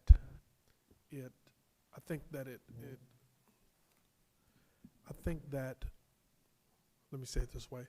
I think that, let's say that someone has a candidate that doesn't meet the expectation of 2 or 3 who may be reviewing them, right? And they bring 5 people to the board, then, based on what it takes to secure support and such, I believe that it puts other commissioners in the hole, if you will, on the floor with seeking to secure support for a candidate that they may think is best. I mean, if we have a subset that comes and says, just take anybody. Del Rico's a candidate for whatever commission. I'll use my own name, so I'm not pointing on anybody. And that committee says, yep, it's these 3 candidates. Well, maybe Dr. Brown or Commissioner Getzinger has somebody else that they think they're the best from. It puts them in a deficit to try to secure votes for whoever that is. And so I think that the cream will rise to the top, especially if we're interviewing them in a public setting before the entire board, and then just let the members of the board vote their preference and get to a majority. We do have, in conclusion, that we do like the ranked choice voting. And so that makes the bar even higher for a candidate to have to secure, support in order to move to the next round. So that's my sentiment, and it's not a road commission sentiment. My road commission sentiment is I think we need to do the interviews in front of everybody. But overall, for the other commissions, it's my preference for folks to just nominate, like we just did tonight, their preference, and vote, and let the process that we've all adopted take its course. Mr. Shoemaker. Dale, why I'm smiling, because I really like to be right, Say why I'm smiling right now is because I really like to be right. Commissioner Wayhill and I had a conversation. I said this was going to be brought up because this was brought up last time. The key is, with all these boards and commissions, we did it before. Commissioner Kuzner was very diplomatic in the way he laid it. He knew I was very passionate about the way the board should be formed, and that we needed to do something. He also appointed a representative from Flint because he felt was underrepresented in Flint Township, because at the time it was one of our largest townships in the area with Kim Courts. We figured out how we wanted to do it. We did it for quite some time with actually conducting interviews, reducing the list of candidates, because members trust us and tell us what they didn't like, who was brought forward. Now, you can bring anyone forward, but to Commissioner Lloyd's point, they might feel that their candidate's at a disadvantage. So when Commissioner Wayhill and I were discussing this afternoon, I said, he thought it was a good idea to actually have the board do that.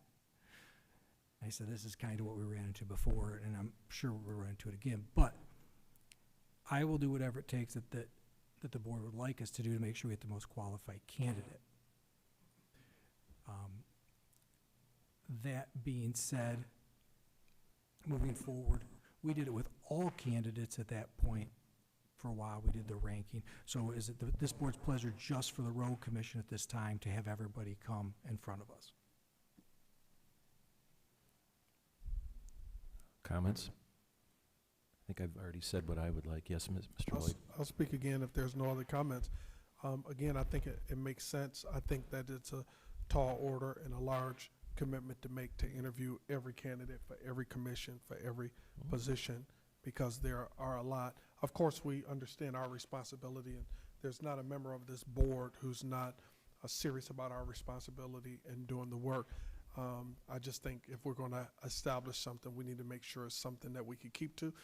You know, is it a subset of the group that's, and so I'll just stop there. I just don't believe that it's something that we will be able to keep up with, depending on how many appointments and how many candidates and so on and so forth.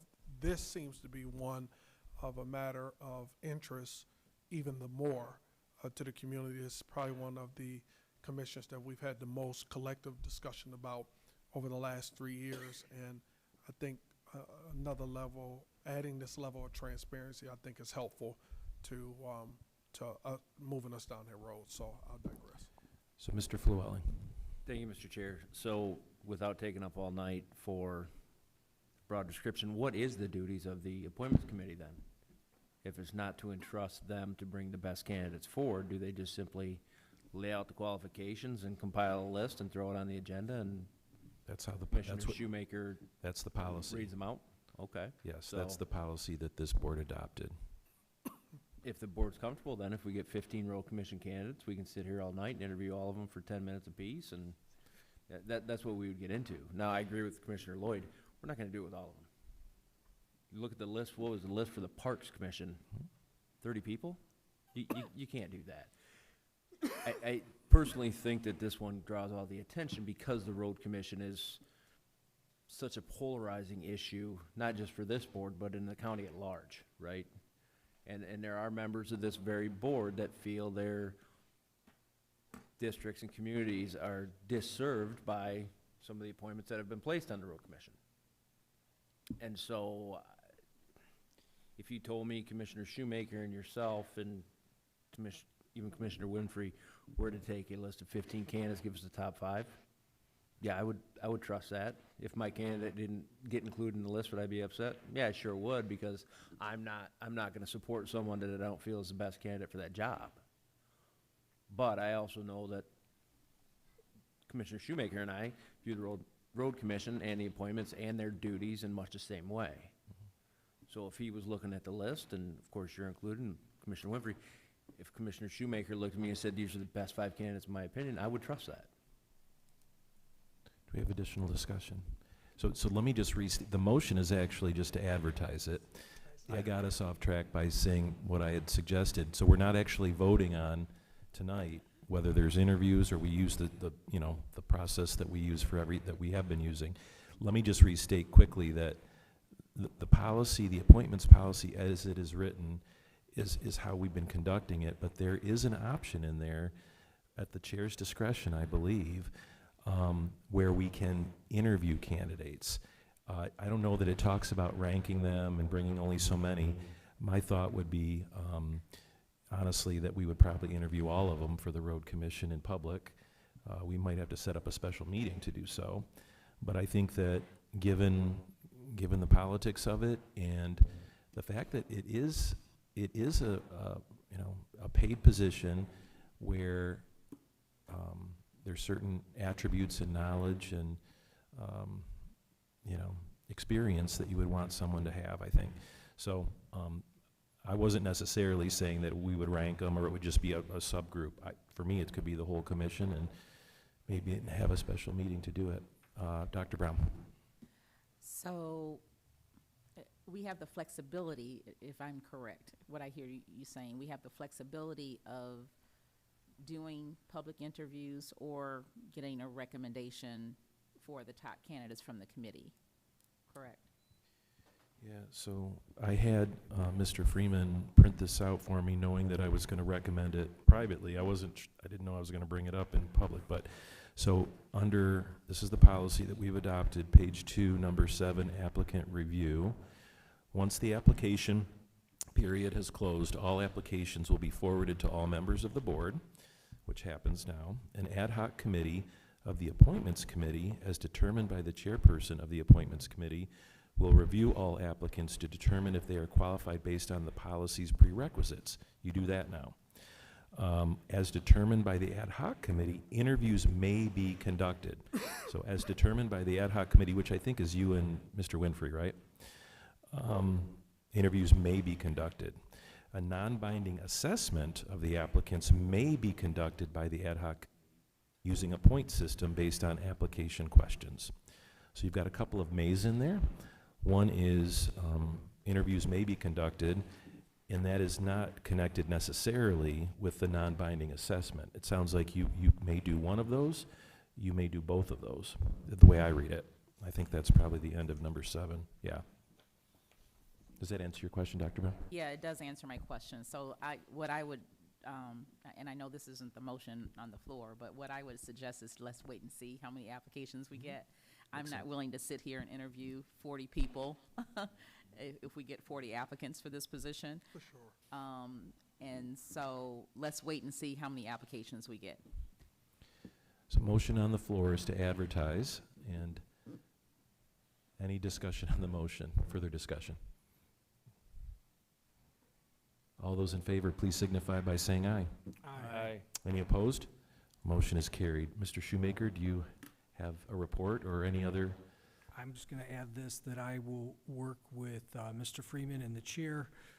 I will try to get something out to you so you guys can understand what happened last time, because that we did this process and how certain things were unfair to certain candidates when they had to stand here in front of the mic and they got to get asked all the same questions right off the bat, and they got shocked by some of the questions, and then we put everybody else out in the hall, but amazingly other people that were in the room left to tell them what the questions were so they could prep.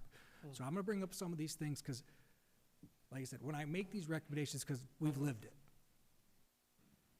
And that's why I believe the recommendation process, we want to bring anybody up as the best, but if we do this, we need to start figuring out how we're going to do it the best process for, because when we do interviews as a body, it needs to be public.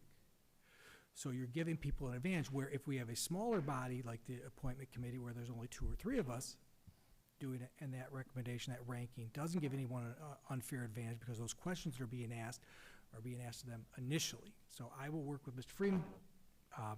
We'll come up with kind of an idea so you guys can understand some of the complications we ran across last time and some of the pros that went well last time. Thank you, Mr. Chair. You're welcome. Thank you, Mr. Shoemaker.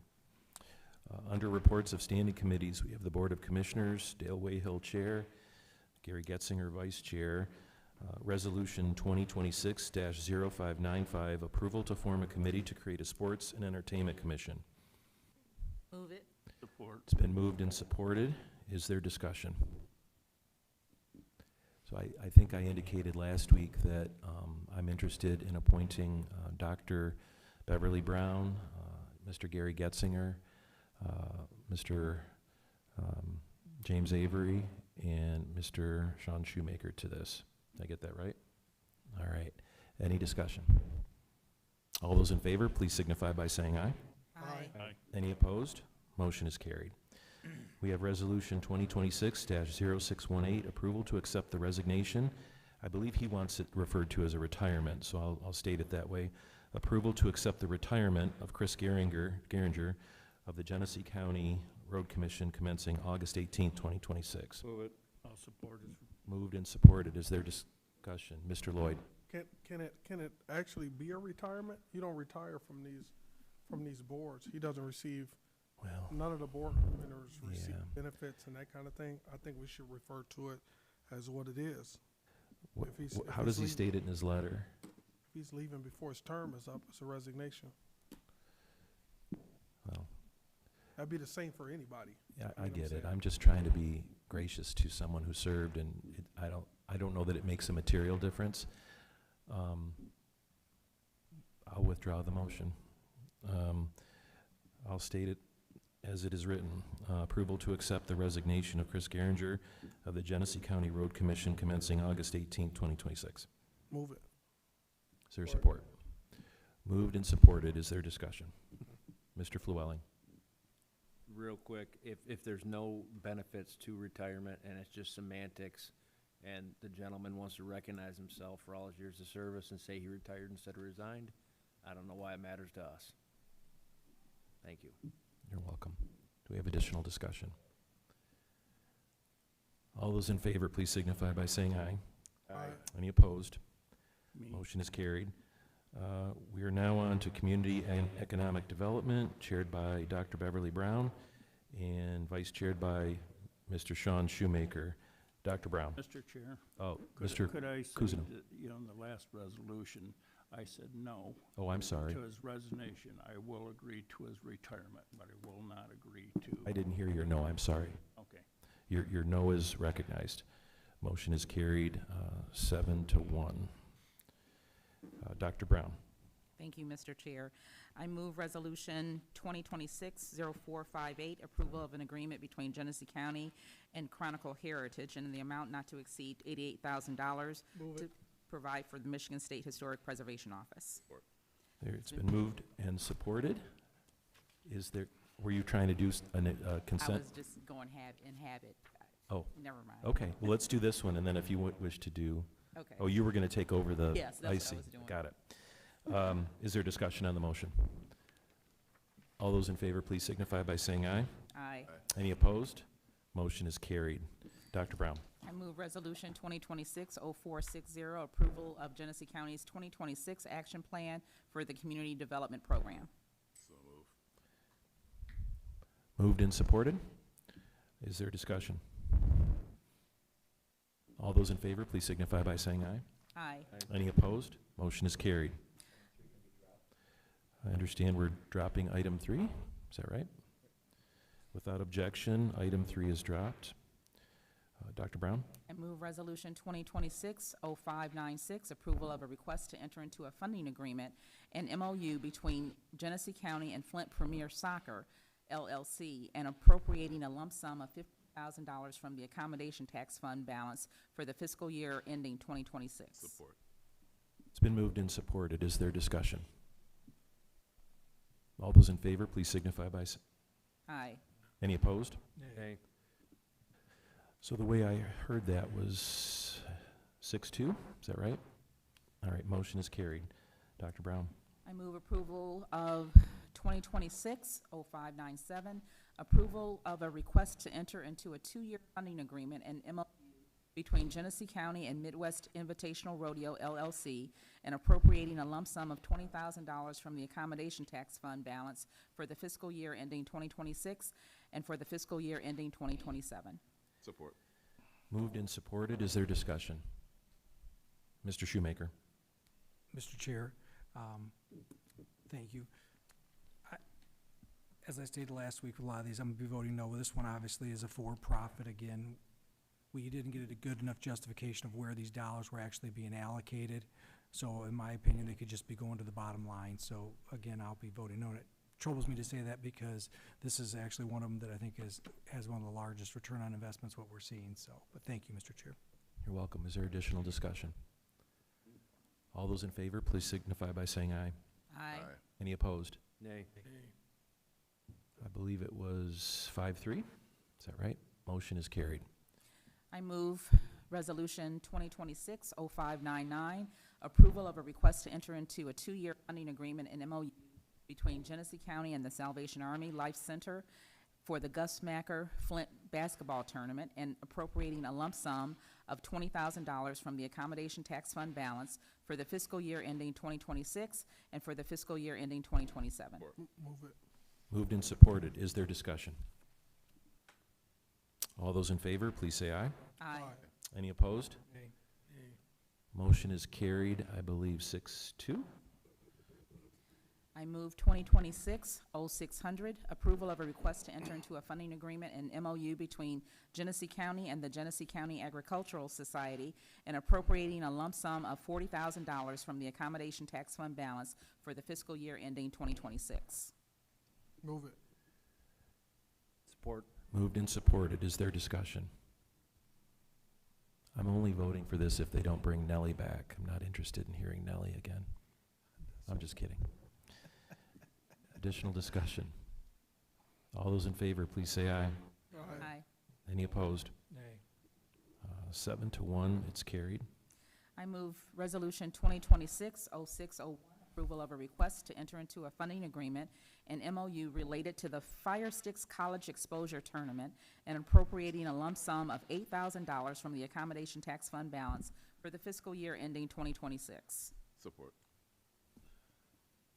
Moved and supported. Is there discussion?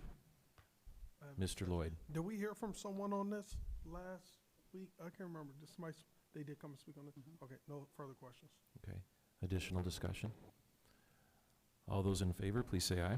Aye. Any opposed? Nay. Carried 7-1. Dr. Brown, do you have a report? No report.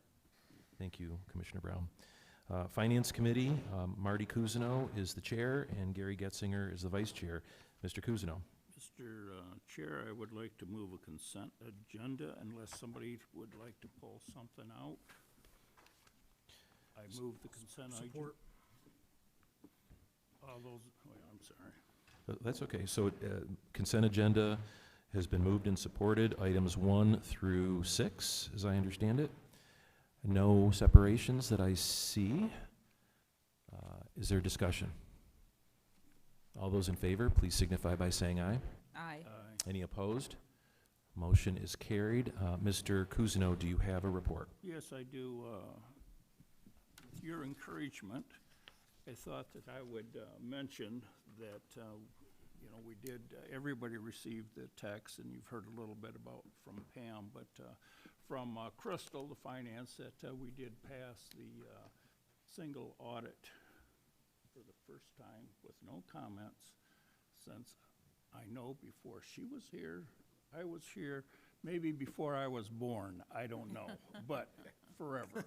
And that has been, we really need to thank her and her staff for all the work that they've done to clean everything up. Not that, anybody did anything bad in the past, it's just to follow the standards, and that's a job well done. Thank you, Crystal. Would you stand up for us so we can applaud?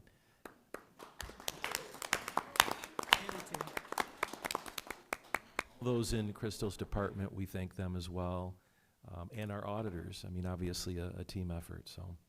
Anything else, Mr. Cousineau? No, thank you. All right, thank you. We now have Governmental Operations Committee, chaired by Delrico Lloyd, and vice chaired by Sean Shoemaker. Mr. Lloyd. Mr. Chair, I'd like to move items 1 and 2. Support. I'm sorry, I didn't hear that. Items 1 and 2, he moved, and there's support. Is there discussion on items 1 or 2, Mr. Shoemaker? Could we have a little, I just have some questions with this tool, just a little bit. I just started thinking about it, and if we could have someone explain how this is going to I work. believe it's the clerk's item. Did you hear that, Mr. Clerk? Mr. Shoemaker's asking about the first resolution, 0380. Yes, so this is an item part of our contract with Fiddler Technologies. It's an add-on that we're asking $3,600. I know that falls under the general threshold of what would come before the board, but we do contract with Fiddler for over $30,000, which requires us to bring it to the board. What this program does is this allows for residents to do property lookups for free for property documents without giving them access to the documents. So currently under the Fiddler system, it's $8.95 per search. So if I'm searching Sean Shoemaker for your property and it doesn't come up under your name, that's $8.95. And then we search your wife's name because that's the name that the property's under. You're paying another $8.95 before you pay the fee for each copy of the deed. This program separates the documents into a way that they can do the search without those documents coming up. They can see if that search has a match. It's a name search. It'll tell you the parcel number. It tells you what documents are available to you. And then you can go in and just purchase the documents or purchase a single search if you're looking for different documents that are under that name or that property. So Mr. Shoemaker. $3,600 from us to save much more than $3,600 for our residents. Mr. Shoemaker. Thank you. I understood that portion. My question is a couple things. With all the nefarious people out there and bad actors out there right now, sometimes dollars are one of the few things that stop people from actually digging in and finding a resident who owns a property and then stealing that piece of property. and I don't know how they do it because I'm not one of those thieves, but we've all heard the ads that you can secure your property because title theft and all the other stuff is out there. What safeguards can we assure our residents that are out there, or are there programs we can enter into to also help them protect themselves? Because if you are a bad actor, free finding out this information is a heck of a lot better than, guess what, paying $8.95. Yes. So again, that $8.95 is just to search what is already public records that are available for search. When it comes to deed fraud, one of the things that our office has done, we've been one of the first set of counties in the state, we offer a free fraud prevention program for all Genesee County residents. They can sign up on the County Clerk and Register of Deeds website, where you can put in your name, the name of your parents. A lot of our folks that have senior citizens in the community do this, and anytime any property transaction is taken on a property, they get alerted by the method of their choice. Phone call, text message, email, and it'll tell you exactly what was recorded. An easement was recorded on your property, a lien was recorded on your property, the satisfaction of a mortgage was recorded based on your property, or an entire deed, a quick claim deed, your property has been sold. So then those individuals have the option to take action right away, because what we're seeing in the property fraud isn't folks like you all having the home that you live in every day being frauded against, but it's our senior citizen community who are often 80, 90 plus years old, and they're not claiming these properties, filing false deeds, and then taking them in the moment. What's happening, what we see happening, is they file these false deeds, and they sit on those false deeds for years. They wait for the senior to pass away, and oftentimes our people in our community don't have wills, don't have enhanced life on their deeds of who the next of kin goes to, so they end up going into the probate process. And in probate, they'll open it up and say, well, so-and-so's the next of kin. We'll look at the property, bring up the deed, and they bring forth the deed, and this might be 10 or 15 years later, and it says, well, your mom sold this property 15 years ago, and there's no proof or evidence because she's dead. And the person that has frauded it says, yeah, she sold it to me, and there's no one else there to say it. Now, there are ways to catch that as far as court processes go and expensive legal fees and investigations. But if we can do these recording things where folks are notified as soon as this action is taken, that gives us the opportunity to work very closely. We actually do work with specifically the City of Flint and the City of Davison both have investigative units specifically for deed fraud. And I myself sit as our district chair for the Michigan Association of Register of Deeds, where we have enacted and got approved new legislation that adds additional teeth to deed fraud to make the penalties much higher, to make it actually a felony instead of a misdemeanor that was a slap on the wrist, and giving tools for prosecutors to have more resources to actually charge some of these crimes. Mr. Shoemaker. Thank you, Mr. Chair. Thank you, Mr. Clerk. If you would please, I don't know if we have any social media information on this or flyers. I would love it. I'll spread it all over everything I have as far as letting our residents know, because that's what I was really concerned with this. I just want to make it harder. And we've got those flyers. It's take on our advantage social of media. I can make sure that you get some that you can If send you with the would, because community as well. I'll take them out to my senior center. I'll take them out to all my townships and cities, because this is as you said, it's becoming a larger and larger problem. And I heard the same thing you did. They wait, and then they take advantage of the family. So, and nothing's more harmful or hurtful after the fact. You're dealing with the loss of a loved one, and then you have this. So thank you. I appreciate it. That's what I was looking for. And I just want to stress that this is that deed fraud is a free program, because you'll see on TV $47.99 a month, and they have different celebrities promoting it, free for Genesee County residents. Thank you. Mr. Clerk, you, at my request, came to at least one of my senior centers with me, maybe more than one. Yep. And in you talking about your office and other aspects of what you do, but this was something that you were willing to come out and talk about, while I was there, and brought a group together. So I assume you would make that, you would do that for any commissioner. Absolutely, yeah. Any of you that are doing town halls or community events, if you want me to come out and speak on deed fraud or vital records or elections, I'm more than happy to come and give out that information for you. Thank you. Do we have additional discussion on the motion? It appears, so the motion is items 1 and 2.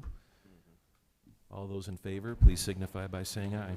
Aye. Any opposed? The motion is carried. Mr. Lloyd. Mr. Chair, item number 3, resolution 2026-007, 0396, approval of a resolution recognizing May 2026 as Jewish Heritage Month in Genesee County. Support. It's been moved and supported. Is there discussion on the motion? All those in favor, please signify by saying aye. Aye. Any opposed? Hey. The motion is carried, I believe, 6-2.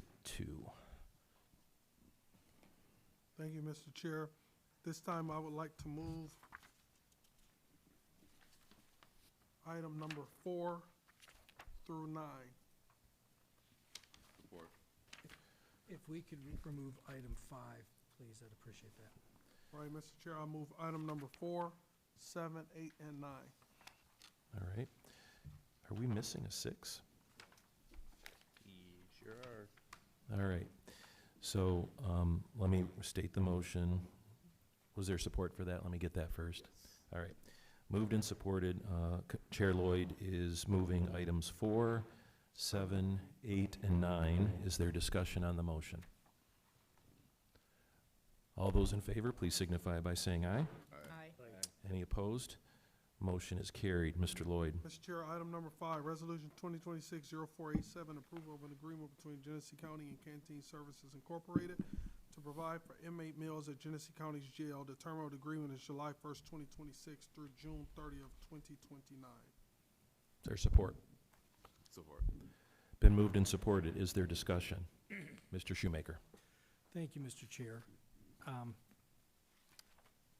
As we went through this last meeting and addressed this, you know, this is $1.2 million over 3 years, basically the increase. As I went through the general fund revenue packet, basically, that Crystal handed out, I noticed these numbers, and they stuck very clearly to me. 2026 budget revenues under that general fund category of 125,099, or I'm sorry, 125,099-005.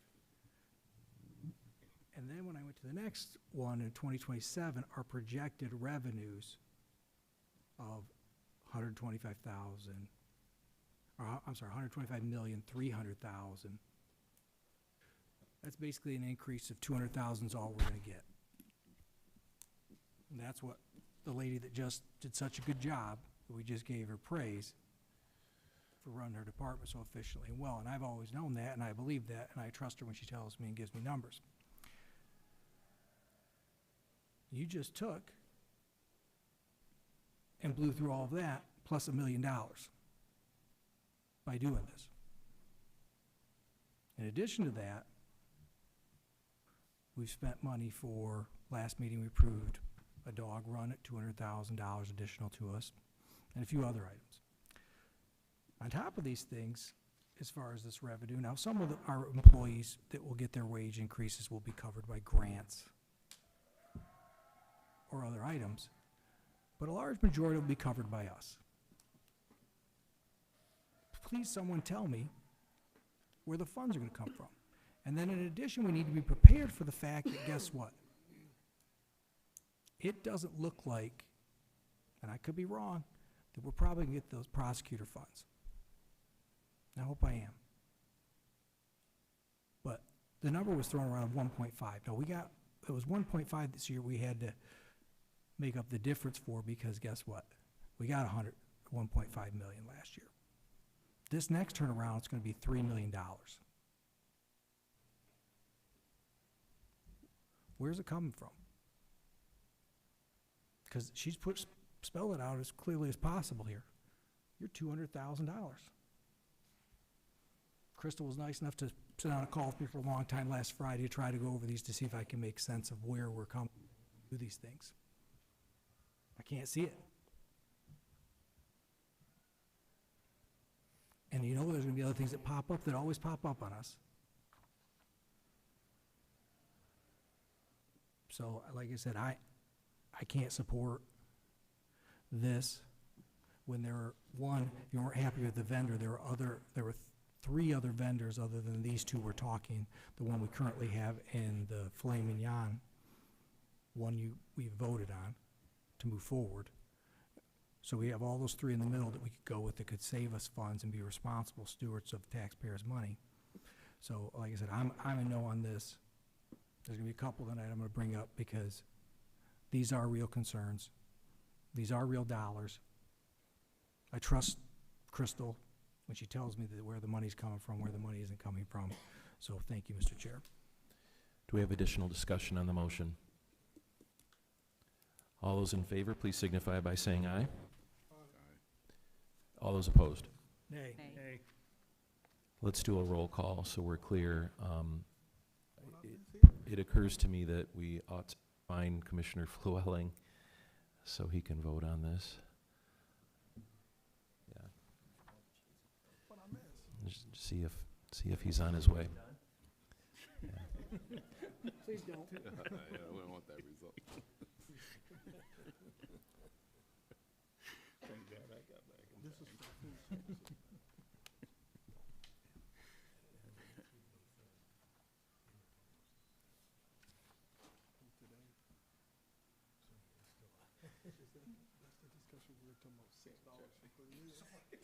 That's okay, Commissioner, and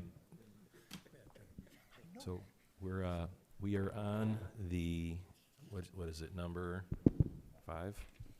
Number 5 has been moved and supported. I have discussion.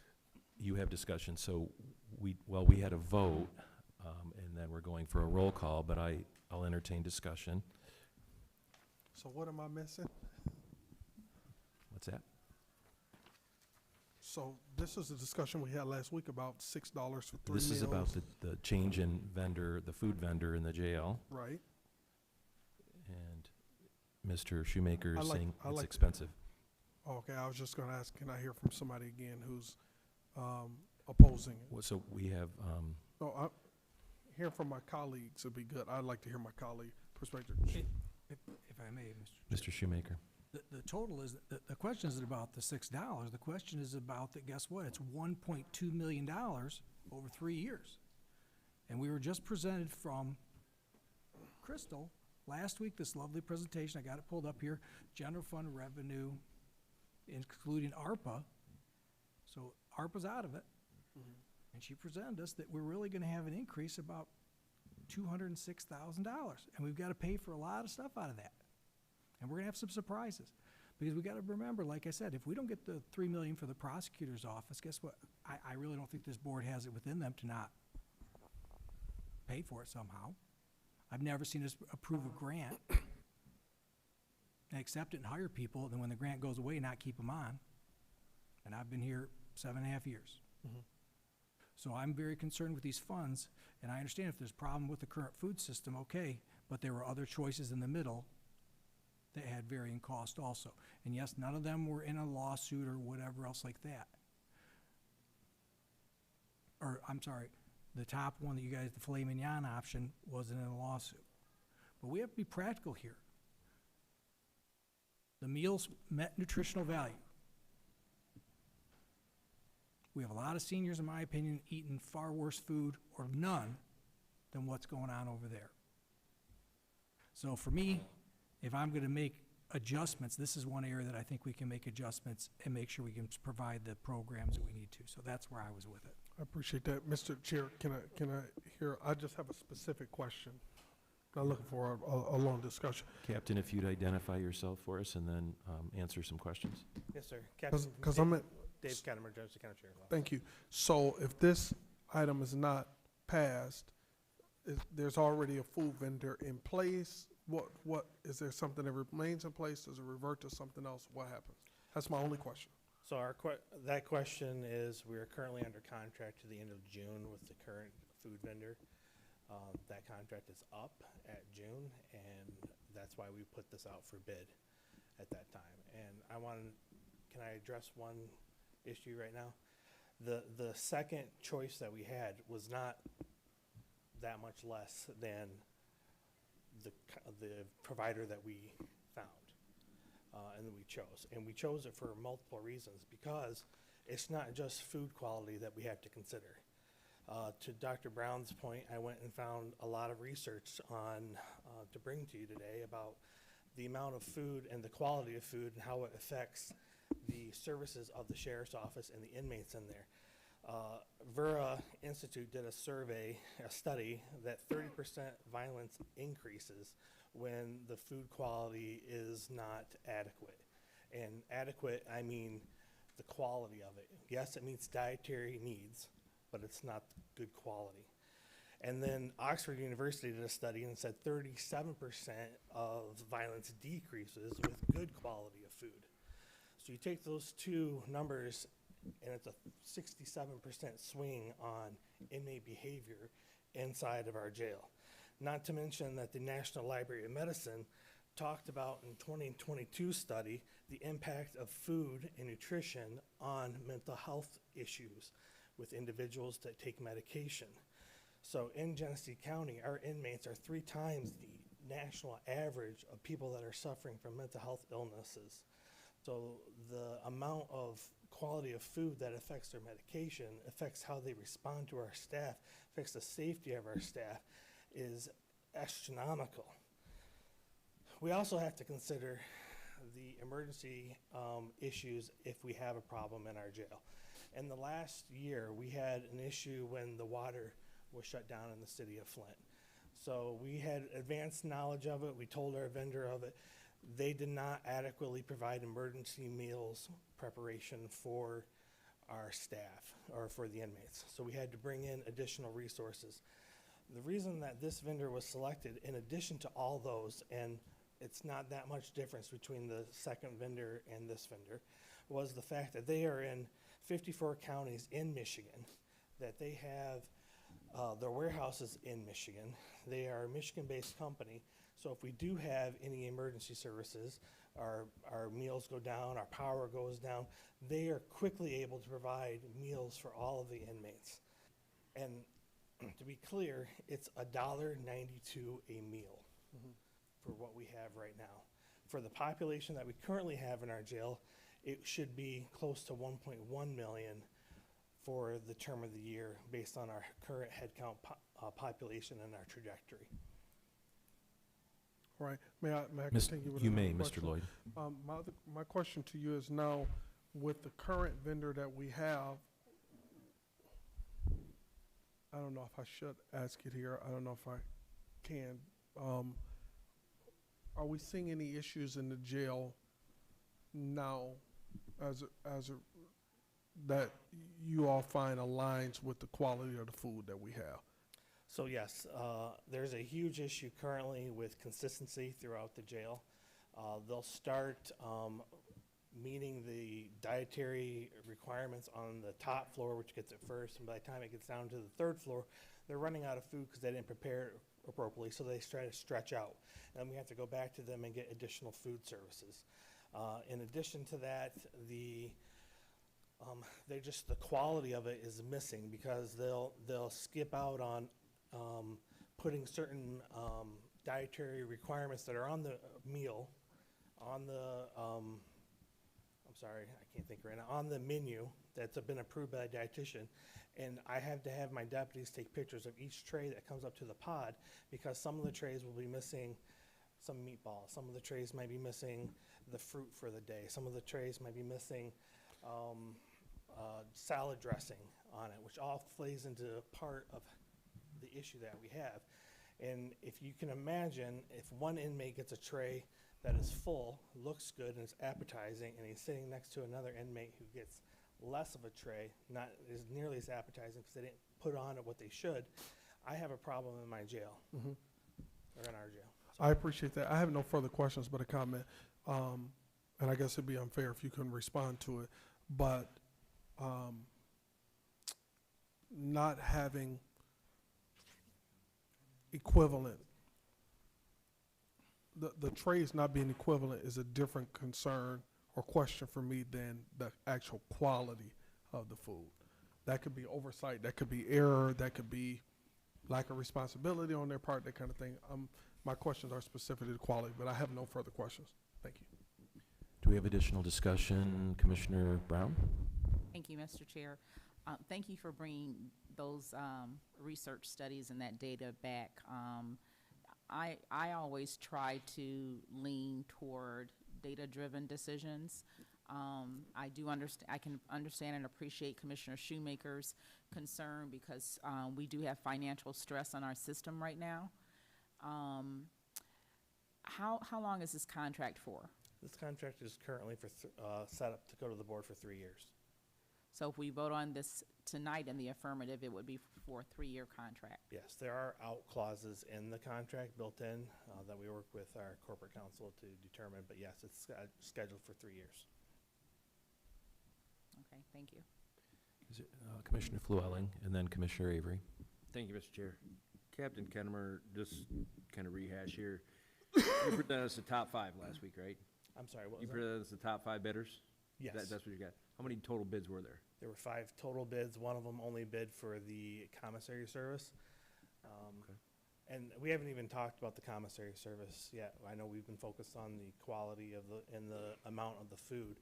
But this vendor also actually gives us more back through our commissary than the other vendor that came in second as well.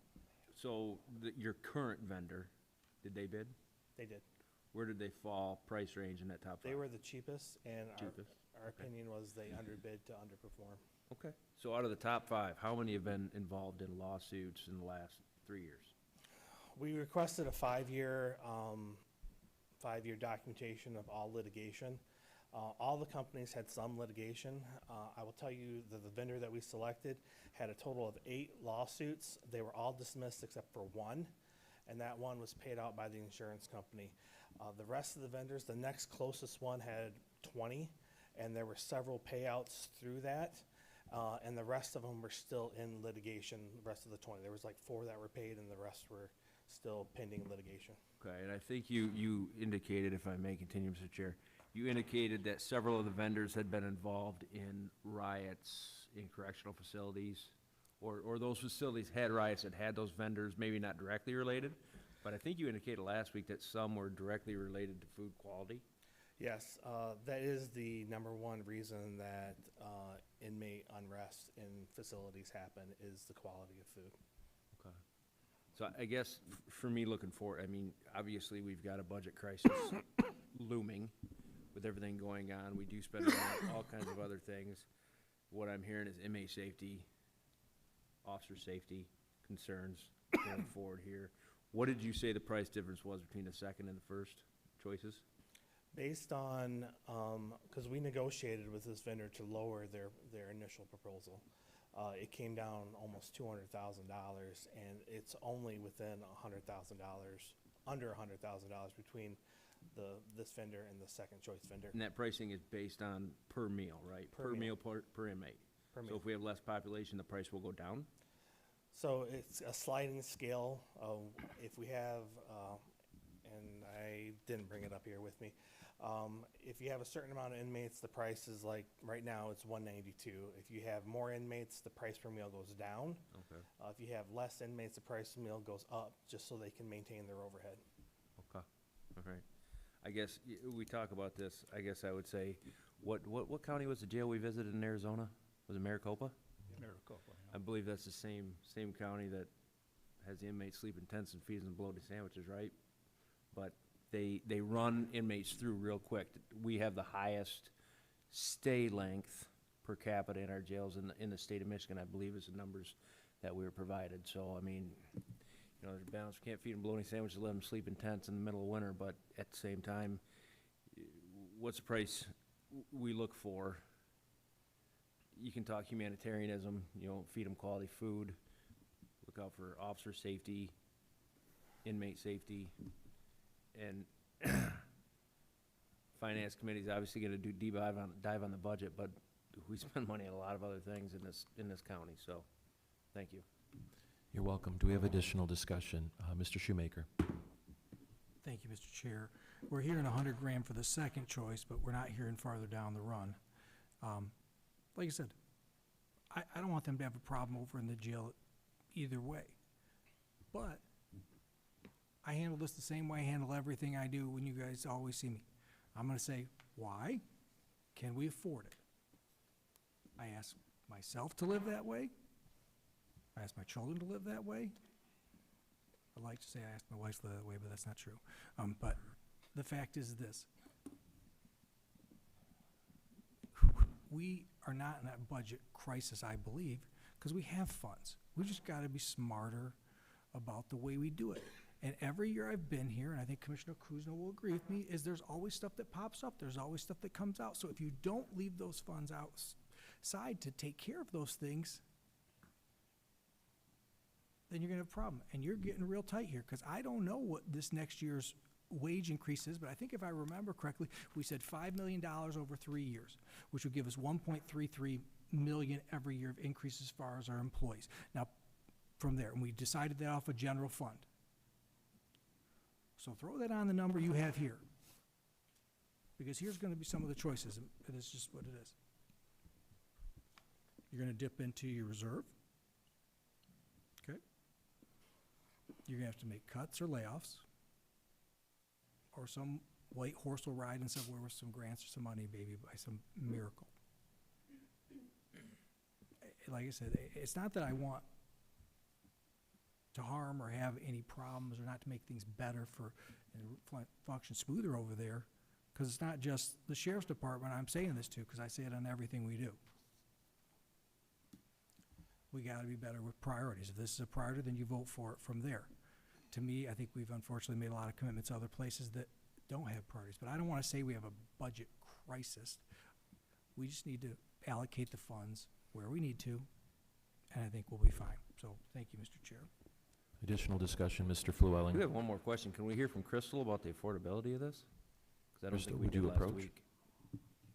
Can I answer one of the points that Mr. Shoemaker made? Sure, at that time? Sure. Captain. All right, so I do have the other bids in front of me on what was bid through them. The second choice we had was 1.145. And like I said, this one was 1.2, but with our head count today, it'd be in the 1.1 range. The one after that was 1.29. And then there was our current vendor that was the lowest bid at that point. And the one that just bid out the commissary? And the one that just bid the commissary that didn't meet our criteria. So there's not much difference between the four companies. Would you identify yourself for the public, Crystal? Crystal Simpson, the CFO. So the revenue projections that we provided, those are very preliminary numbers for next fiscal year. I don't expect it to be, we're having a year where we have millions and millions of dollars extra. But we do have those numbers change probably 5 or 6 times before we bring them back to you in July. Just because the state is constantly sending us communications. We did receive something recently on the prosecutor's dollars that looks promising, but until we see it in writing, we can't bank on that. We're also working with the equalization department and the treasurer's office on the tax dollars, which is one of the largest pieces of our revenue. Hopefully we'll have that done in the next couple weeks to have a better idea on that as well. So we've looked at the last couple year trends and incorporated that into the required presentation last week. But I will update you as those numbers are better estimated. So can we afford it? To your point, I wouldn't say we have a budget crisis, but every year since I've been here, we've had to adjust our expenses to align with our available revenues. So if you do want to approve this, we may be looking to cut something else to be able to fit it into the budget for those 3 years. Additional discussion. Mr. Kuzino. Yeah, I wouldn't say we're in a crisis, but we could be if we're not frugal moving forward. And I know that you do a wonderful job of forecasting the best you can as to what our expenses and revenue is. I will say that when we approved the last contracts, I knew that would put a little bit more stress onto our budget than what we're used to, but I felt it was necessary at that point in time, and so we're in the beginning of that. And so for this first year of those contracts, we have to be frugal, and Mr. Shoemaker is correct that, you know, we need to look at these things very closely. Can we do it? Yeah. But as Crystal says, that means we gotta take it from somewhere else. And the same thing with the money that we allocated for the prosecutor. You know, we, hopefully, you know, I've seen those same texts, and, you know, it looks promising at this point in time, but, you know, I don't believe it until until I see it in the bank.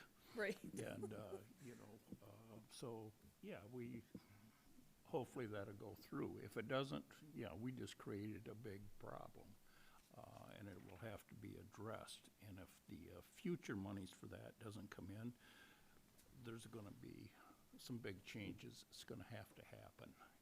And so,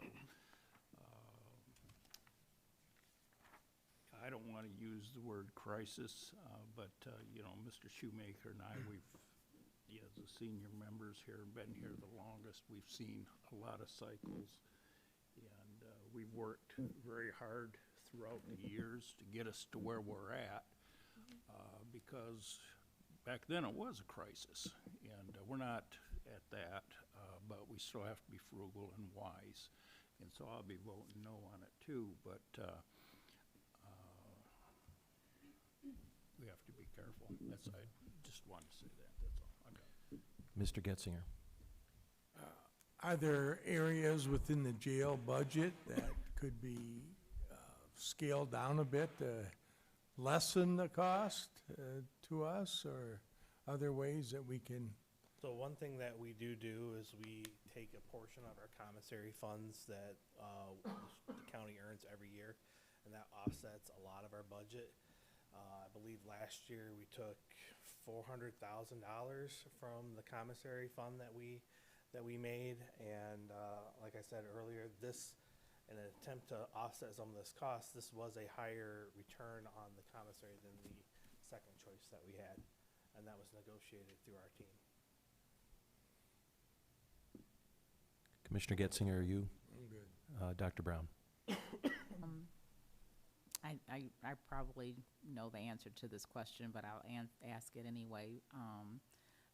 What's the probability of us reducing that wait time in the jail that Commissioner Flewellen talked about, and that we observed worked so much better in Maricopa County?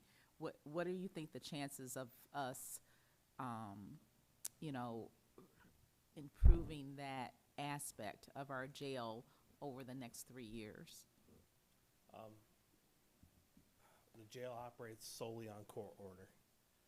So if a judge says they have to stay in our jail to a bond condition is met, then they have to stay in our jail to a bond condition is met. So the jail has no control over how fast someone moves through that process. So that's hard for me to answer on that. Thank you. You're welcome. Do we have Mr. Cousineau? Yeah, those numbers of the jail, that's kind of outside your wheel. That does, the court system is what determines that, as to how many people you have in there, and for how long, and that type of thing. So The there's no length of stay is with the court. Correct, that's We what I'm have stating. a allotted bed space that we have to maintain under. Yeah, and that level depends on, so, you know, we keep talking about the Maricopa thing. That was the big change in how that system worked out there amongst the courts and the prosecutor, the public defender, and all that. And then the sheriff's department was part of bringing the people in and out. But the measurement of the success of changing the court system and culture, it's really a culture, was measured at keeping those numbers down, which keeps our costs down.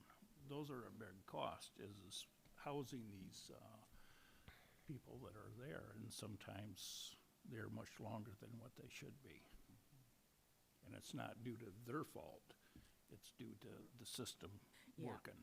I was just trying to get my hands around the system and the chances of improving the system radically in the next several months. Commissioner Shoemaker. I was just sitting here and as someone who sells large ticket items at times, there's been many a time my company or I would have liked the opportunity to rethink our pricing even though we negotiated before because we're gonna lose it.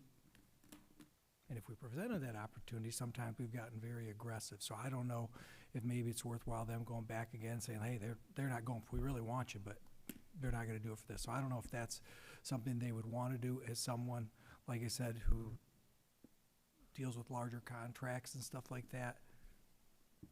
Cause the overall contract's a lot more than the 300,000 a year. And so to them, there might be more room if this is something somebody wanted to pursue. I don't know if purchasing wanted to pursue it or the sheriff's department, but I'm just throwing ideas out there to try to solve a problem, so. And I know they say they've dropped, because there's first pass, there's second pass, there's final pass, and then guess what? We're not gonna get the business pricing. And, I mean, they might be different than them, but there's a lot of companies around that, when they realize they're not gonna get it, can even get more aggressive. So I don't know if they could, that'd be up to, this board and the sheriff's department if they wanted to do that. From that standpoint, all I do know is we are gonna have to take some action to either adopt a contract, or I believe the current contract will renew, correct? I don't believe it has an auto renew. I'd have to refer to corporate counsel on that. Brian, do you know if the current contract will auto renew?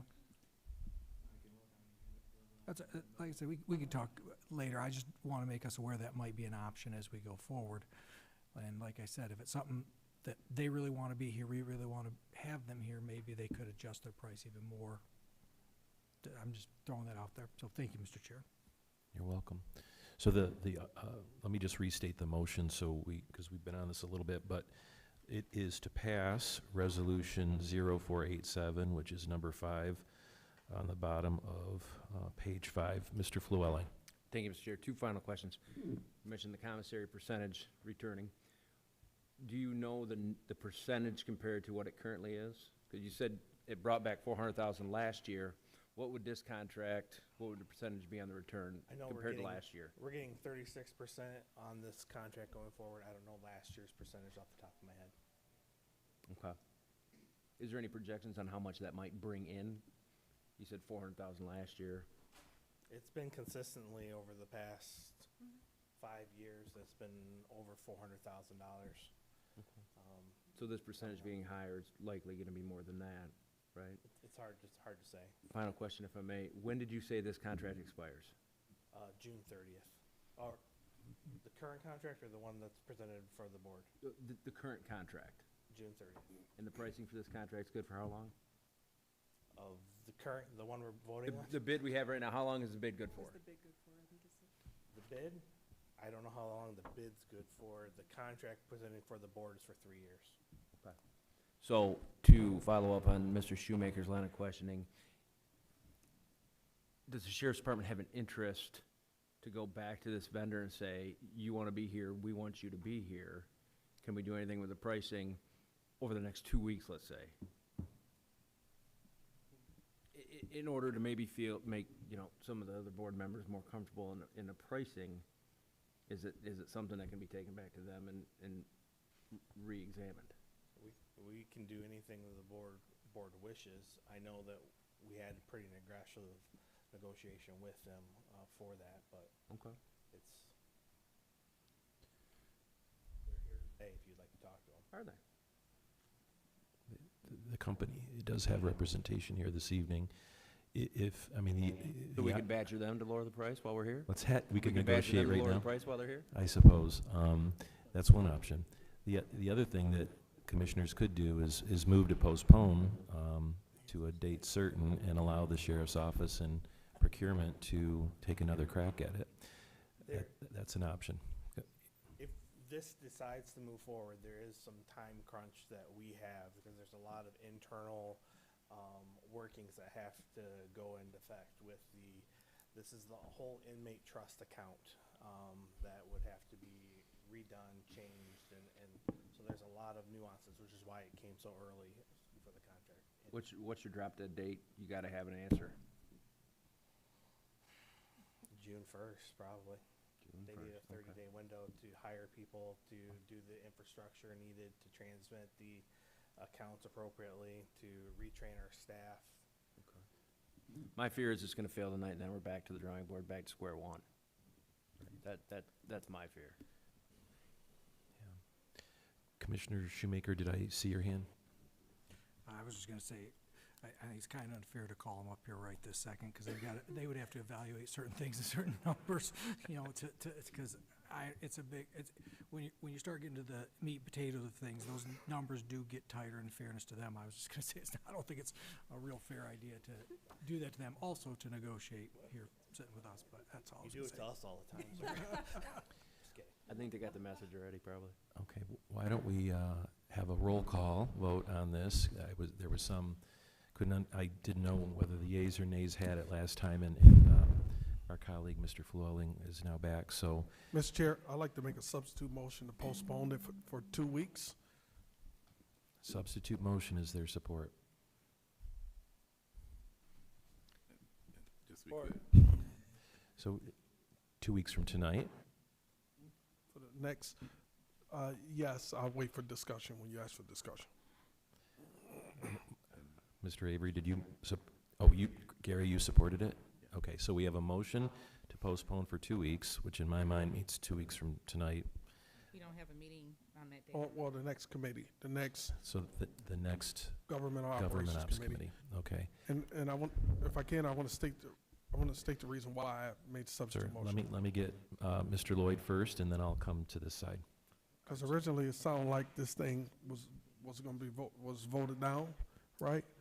And it seems like there's some other questions that have come up. So really, I made the substitute motion so there could be discussion. If there's going to be discussion and a desire for the Sheriff's Department to have more discussion with the vendors, et cetera, et cetera, et cetera, I'd rather go that route than to have it voted down, unless it's the board's pleasure to vote tonight. I'll vote tonight. So, all right, thank you for that. I'm going to go to Commissioner Avery. Just for clarity, tonight needs to be a decision to meet your deadline because of our scheduling of meetings. Is that correct? Yes, that's my. So if this is voted down, what's the next step? I mean, because we would have to, go to second place, or we got to go back? Because make it kind of complex. It does complicate some things. We would have to go to corporate counsel. We'd have to approach our current vendors, see if they could do a month-to-month. We would have to approach all the bids, because they were all set to go for this time period. That's fine. I'd like to withdraw my motion, Mr. Chair. All right, motion Given the is, deadline and all of that, I'd like to withdraw the motion. motion is withdrawn. We're back to the original motion, which is to pass the resolution. Commissioner Shoemaker. May I make a suggestion that next week we are having a workshop? Before that, outside of the workshop, if we need to have a meeting, so if they wanted to either, one, negotiate, or two, see if our current vendor could give us another month, we could do that, make that decision next week of where we are, if they think they could have that done by then. So it's just an idea I'm throwing out there. I don't know if the board support it, but that's just something we could do.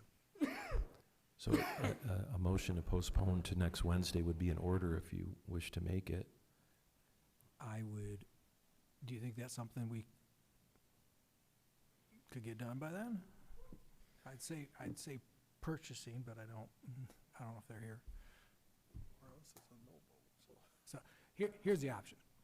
This is what I really think is gonna happen. You vote tonight, it's going down. Just gonna happen. If we move it to next week, gives people time to make some adjustments, pivot. So I will make the motion to move it to next week's meeting if the chair would add a item instead of just our workshop, an actual meeting to the beginning of that. We'll close that meeting out and then open the workshop. I'll support it. Moved and supported to postpone to next week. Is there discussion? Mr. Lloyd? My discussion is very short, so that's a very, very short window to turn this around between now and next Wednesday, because next Wednesday I will vote on whatever we have. Additional discussion on the motion to postpone. All those in favor, please signify by saying aye. Aye. Any opposed? Motion is carried. Mr. Lloyd? All right, Mr. Chair, No. Item number 10, Resolution 2026-0550, approval of resolution recognizing June 19th, 2026 as Juneteenth in Genesee County. Support. Moved and supported. Is there discussion on the motion? All those in favor, please signify, oh, I'm sorry, Mr. Getzinger. Just like last week, again, I mean, Juneteenth is a regular national holiday or something, isn't it? So I'm back to, let's make a resolution that tomorrow's Thursday. You know, it's gonna be Thursday anyway, so I don't see a point, again, in wasting our time on these resolutions, so I'll be voting no. Is there additional discussion? All those in favor, please signify by saying aye. Aye. All those opposed? Nay. Motion is carried, 6-2. Mr. Lloyd. Mr. Chair, Resolution 2026-0551, approval of resolution recognizing June 2026 as Pride Month in Genesee County. Support. Moved and supported. Is there discussion? Mr. Shoemaker. Thank you, Mr. Chair.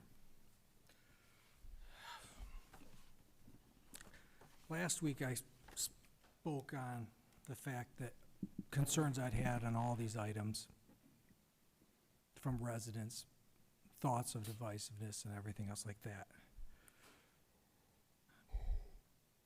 As I sat here last year, and I was affronted and appalled as a Christian when I had to hear a man walk up here and tell me that if Jesus was here, he'd be gay. He'd say, I'm gay.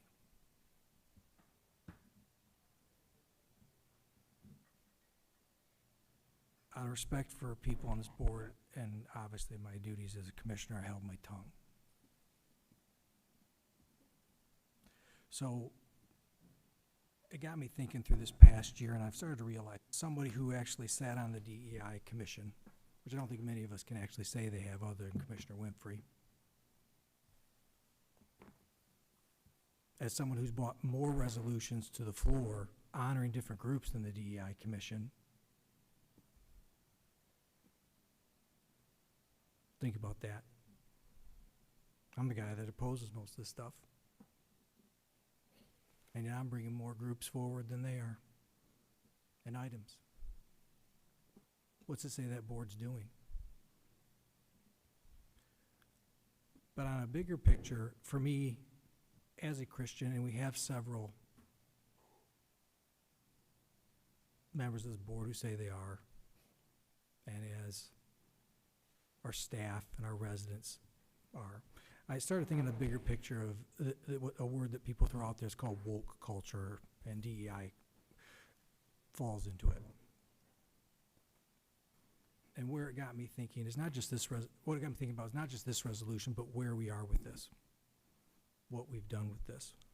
And it's come to my attention to me that it's actually not just this resolution, but what we're doing is an affront to God and His sovereignty as our maker. I was lectured last year and this year on a resolution that I didn't even bring forward. Last week, we were told, why can't you guys just leave them alone? You passed it once. Not one person said, we brought it up.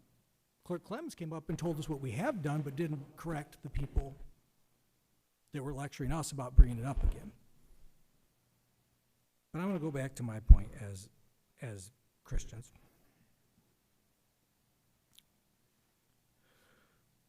There's a passage of the Bible that talks about, you recognize me with your lips, but your hearts are far from me. I believe we're partially there. And I'm not talking because of this resolution. I believe where we are as a world in this DEI resolution, or this woke portion that we continue to choose to follow. So, here's where I am. Well, first we need to address the cultural shift. We must address the most neglected part of the gospel in modern recourse, which is repentance. This culture tells us to embrace our desires, but Christ commands us overall. In John 8:11, after showing mercy to the woman who's caught in adultery, Jesus did not affirm her sin. his exact statement. Go and sin no more. Modern woke ideology attempts to remove the concept of sin entirely, placed in personal expression. But the Bible is clear in 1 John 3:4 that sin is lawlessness. To suggest that we can remain in our sins and still be right standing with God is a lie. And I know where it comes from. The one who seeks to destroy. We talk about pride in this resolution, and I brought this up before. Pride is a sin. Satan had pride, and that's why he fell and was cast from heaven. You may not like what I'm saying at this point, but this is, if you are a Christian, this is the truth. As we speak of truth, DEI and woke ideology is an affront on truth. Because truth is objective. I assure you it is not. Jesus did not say, I am one version of the truth. He declared in John 14:6, I am the way, the truth, and the life. When we become subjective, when the truth becomes subjective, the need for repentance vanishes. Our truth does not justify action.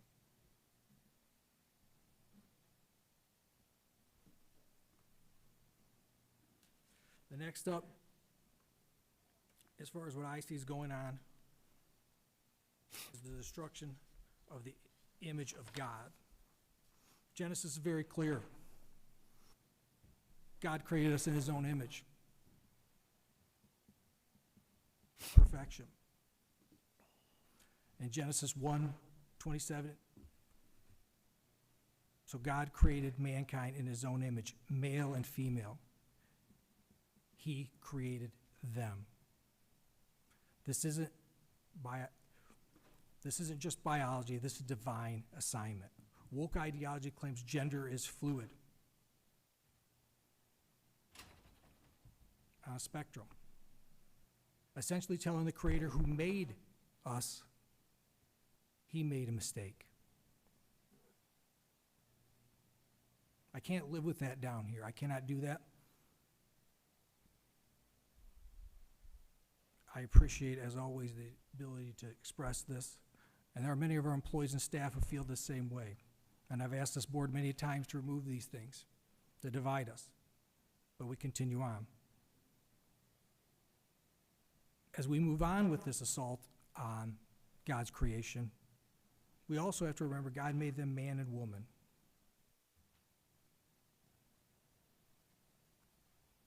And if the union of man and woman is meant to reflect the relationship between Christ and the church, the dismantling of that is a sin. And the last, I mentioned it before, the sin of pride. You know, Christ teaches us humility. And the kingdom of God, the path to life is humility. And the denial of self is important. In woke culture, that path to enlightenment is exaltation of self. We must remember that pride was the original sin, again, as I said, that led to Lucifer's fall. Proverbs 16:18 warns us, pride goes before destruction. To my board members, to the residents, we must decide whose authority we choose to stand under. We're witnessing secular religion that has a form of godliness but denies the true power of the Almighty. I appreciate you allowing me to speak. I just, again, we pray to Christ I watch this up here. I watch members pray and they say in the Lord's name. But yet, the gospel tells us that book, if you believe it, you have your salvation because of what is in that book. But yet you still believe that, guess what? You can do what you want and deny what's said in that book. And we pass a resolution celebrating it, and we're asked for blessing on this county. I just don't see it. And I think it's an affront to all of our employees to have to walk through here and see stuff like that. I appreciate your time. Like I said, I had a bunch more, but I beat this horse at time before. Thank you. Thank you to the board. Commissioner Lloyd. I have a couple things tonight. The first piece is, you know, I said this probably about two years ago, maybe, when we were voting on this resolution. And one of the things that I shared is we talked about, you know, Christians and beliefs and so on and so forth, that I have a responsibility. I pastor 2 churches in our community, Christian churches that have come together to be one church, yet 2 separate churches at the same time. And one of the things as a matter of my pastoral philosophy is that although I have a responsibility to give people the Bible, the Word, I also have a responsibility to give individuals the respect, the grace and space to live out their life, their convictions according to their own convictions and their own choices. That's what Jesus gives us. He gives us the ability to choose and make our own choices for our lives. And so, and to choose what we believe. And that's why I appreciate all of my colleagues for the respect we give each other for what we believe and the convictions that we hold, you know, individually. And so that's from our chair to our vice chair, myself, to everybody across the board, my good friend, Commissioner Shoemaker, and everybody else on the board. So I want to say that first. I have no qualms with a person's personal beliefs and convictions. My concern is those who have no convictions at all, who take actions and live lives to hurt other people. I'm more concerned about that. But I did want to speak to, I felt compelled to, and I normally don't do this, I felt compelled to speak up as it relates to what was shared by my colleague. He mentioned John chapter 8, and there's a key part of that verse that wasn't mentioned. You know, there was the lady that was caught in adultery. She had sinned, and they brought the woman to Jesus, and they were expecting Jesus. Really, it was a trap. They were trying to catch Jesus up. They knew if Jesus said stone the woman, that he would be guilty on one hand, and if he said don't stone the woman, he'd be guilty on the other hand, because they expected him by Roman law on one side, Mosaic law on the other side, to take different positions. And Jesus said, I'm not going to let you catch me in this trap, and I'm not going to let you condemn this woman when you yourselves need mercy. And so he said to the crowd, he says, those who are without sin, he said, cast the first stone. Because he understood before they even responded that nobody would throw a stone because everybody had sinned and fallen short. And so he says, you want me to stone this woman? You want me to make the decision? Okay, I'll let you make the decision. If you're without sin, kill her. And everybody looked at Jesus, dropped the stones, and walked in the opposite direction. Nobody stoned her, because the truth is, regardless of what, you know, our convictions are, we all fall short and none of us are perfect. And then he said to the woman, woman, now that everybody else is gone, let's have a one-on-one conversation. And he said, go and sin no more. And so I approach this resolution and other resolutions as an elected official in that way, being a pastor, but yet voting for the prior resolution tonight. Because, number one, I'm not elected to be anybody's pastor. I'm elected to, I'm talking about my own convictions. My convictions as an elected official, it's my responsibility based on my convictions. And I still represent my Lord And I still believe the Bible, and I still teach it with power and conviction and in a compelling way. But it's my job to uphold the laws from this position of the land. I don't get to pick and choose what laws or the Constitution and rights that I uphold. I can vote, you know, and that kind of thing. And so tonight, whether it's pride resolution or it's any other resolution, if folks have a legal right to make, you know, live their lives according to their own choices and convictions, I respect that. Because at the end of the day, I believe, this is a scriptural term, I believe we all have to work out our own soul salvation in trembling and in fear. And so I'm not saying that to lecture any of my colleagues. I'm really making those statements because I want to be clear on the record as the only pastor who's sitting here, who pastors in this community. Or am I missing somebody? Somebody else is a pastor in this group? As the only... Really? Oh, I don't know what I was asking. I was saying... It's assumptions to get us in trouble, but we'll talk about it later. Oh, yeah. Well, yeah, I'm not aware. But I'll say, in terms of my own convictions, when residents I serve or residents I lead, from a religious perspective, look and say, because I've received that question before. That's something I've shared with Commissioner Wayhill in the past. You know, I saw you voted for that, or can you tell me why you voted for that? Well, that's what it is. It's not my right to choose. It's everybody's individual right to choose, and I'm voting to support individuals' right to live their lives as they choose, because we all, on that judgment day, have to answer. And I know there's some things I'm gonna have to answer for. It may not be pride, but it's some other stuff that I'm not gonna tell y'all about. Do we have additional discussion? Commissioner Shoemaker. Thank you, Mr. Chair. For one, I don't want to get into this biblical debate, but there are many other areas in the Bible where Christ talks about sinning. And in addition to that, in Romans, Paul speaks of, with all the grace we've been given, all the stuff abound, shall we continue to sin? As he says, God forbid. So, no, it was clear when you take the other verse of the Bible and put it with that what Christ meant. But I'm not going to get into that. My colleague talked about choice.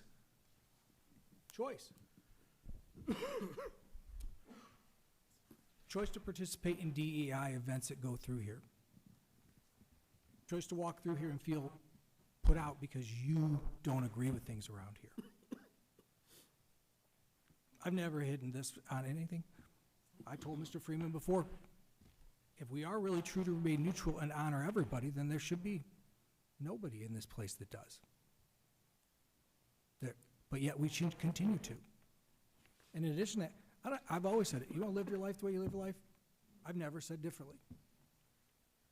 You love someone, though, and there are verses in the Bible for this, but I'm not going to go into it.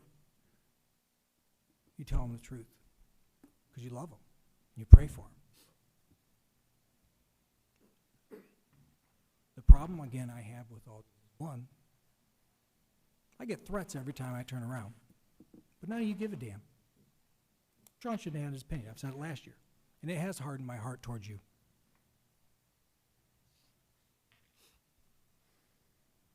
Because you keep bringing it. Keep bringing these. It's not the honoring of people.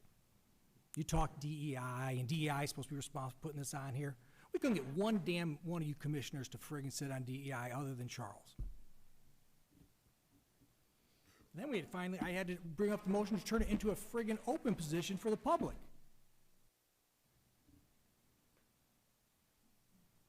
I do see it differently, and it's not just with Pride Month.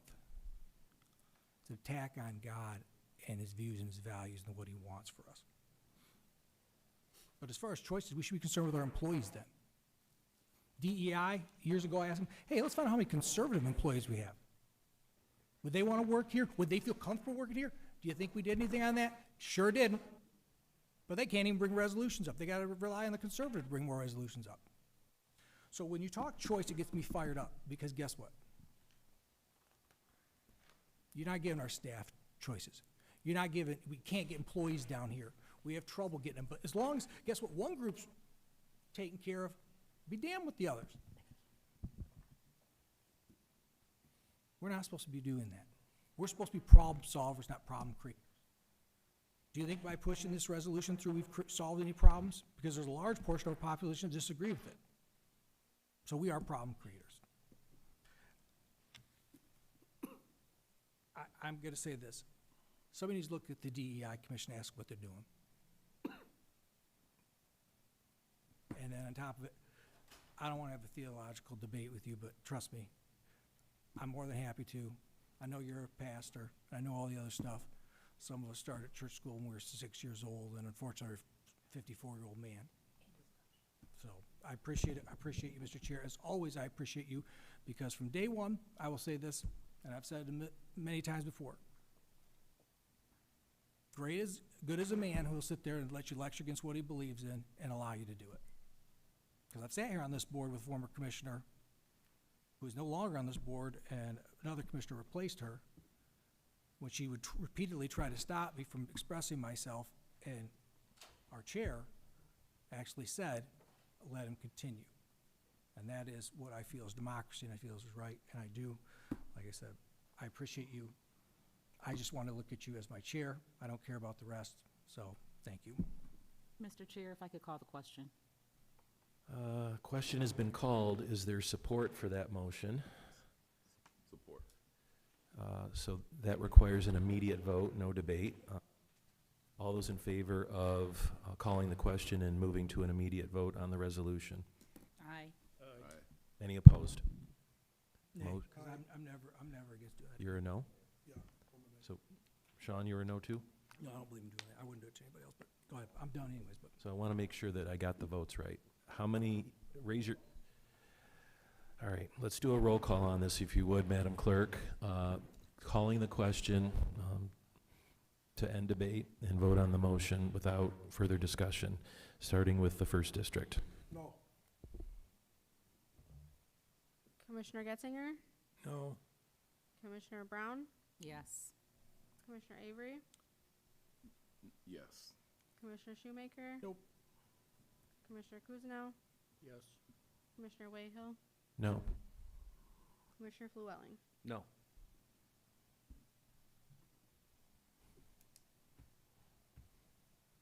I believe the motion was defeated, is that right? Yes, 4-4. Mr. Chair, discussion. Thank you, Commissioner Shoemaker. I'm not going back into the biblical discussion. I appreciate everything that was shared. I do want to say this, though. I do think that we need to, at some point, have a discussion and figure out how we want to handle these going forward. I don't think having this debate is healthy for the county or our board.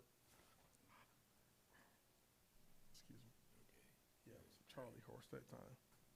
You okay? Yeah, I'm good. I don't think it's healthy for us to have this discussion every year. I've stated how I feel. I plan to vote in support of the resolution. I will every time it comes before us. But I don't think that, and then I also, I don't take offense to, individuals having their varying positions on it. Everybody's entitled to their position just as I have mine, but I just don't know if we need to have this discussion every year. I don't know that, I've gone back and forth. I don't know that we need to have, although I like to vote on resolutions each year, I don't have an issue with it. But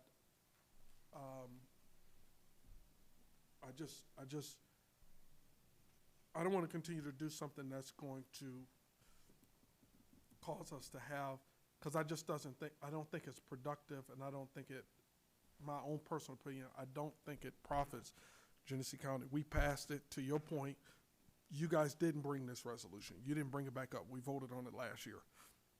And I don't think anybody on this board brought it back this time. I know that DEI considers it each year. And so I guess I'm being a little redundant now.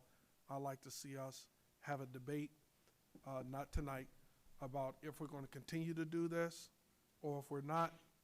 And, it's suggested that, I had authority to just decide because DEI falls under, or someone suggested DEI falls under governmental operations, I'm not comfortable making that decision.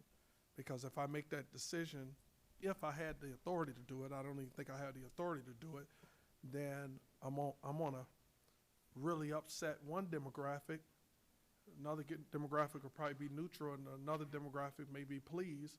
And if I don't do something with it, it may be the same result. I think we need to decide as a body what we do with it. And then whatever that vote is, that's what we do. It comes or it does not. But I did want to say that it didn't come from you all, but it didn't come from Commissioner Wayhill either. It didn't come from the Republicans on this board. Nobody on this board brought it. But I'm not going to beat up the DEI Commission for bringing it either, because they haven't been given, different instruction or what have you. So I think my point has been made. I don't know if we need to, put it on the board workshop. I mean, I just don't want to get back into this discussion about this particular item. We just need to decide, do we want recognition resolutions coming to us or not? So I'm just throwing that out there, and we can deal with that another time. That's where I am. All right, so the motion on the floor is to pass the resolution. Commissioner Flewelling. Thank you, Mr. Chair. So, as the other person that was threatened last year for no vote, made my position clear last year. I talked to you personally about it. So what I would just say is this. The cornerstone of DEI is diversity, right? I believe that includes the diversity of opinions, or it's supposed to. And it's become clear, this year's much tamer, I'll give it that. But it's become clear that if you have an opposing opinion in this community, you'll be attacked. Generally seems to come from one side, right? We don't see a lot of Republicans here speaking out about this, for whatever reason.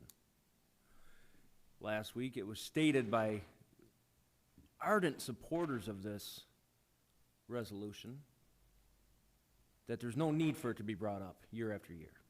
You and I have had several discussions about this. It was stated by a member of this board that this board voted to do it this way, and we got to vote not to do it this way. Well, that's not true. There's no date and time that can be placed on when it was voted to do it this way, so it doesn't have to be done this way. We're now bringing up national holidays. They've already been recognized federally, right? It was also stated last year to me, not by anybody on this board, but by members of the public that, this doesn't take much time. And the only reason it does take much time is that a couple of people oppose it. As to say, if you just go along to get along and shut your mouth, then there is no debate, right? Well, it's not okay. That's not what America was founded on. We were founded on debate and discourse.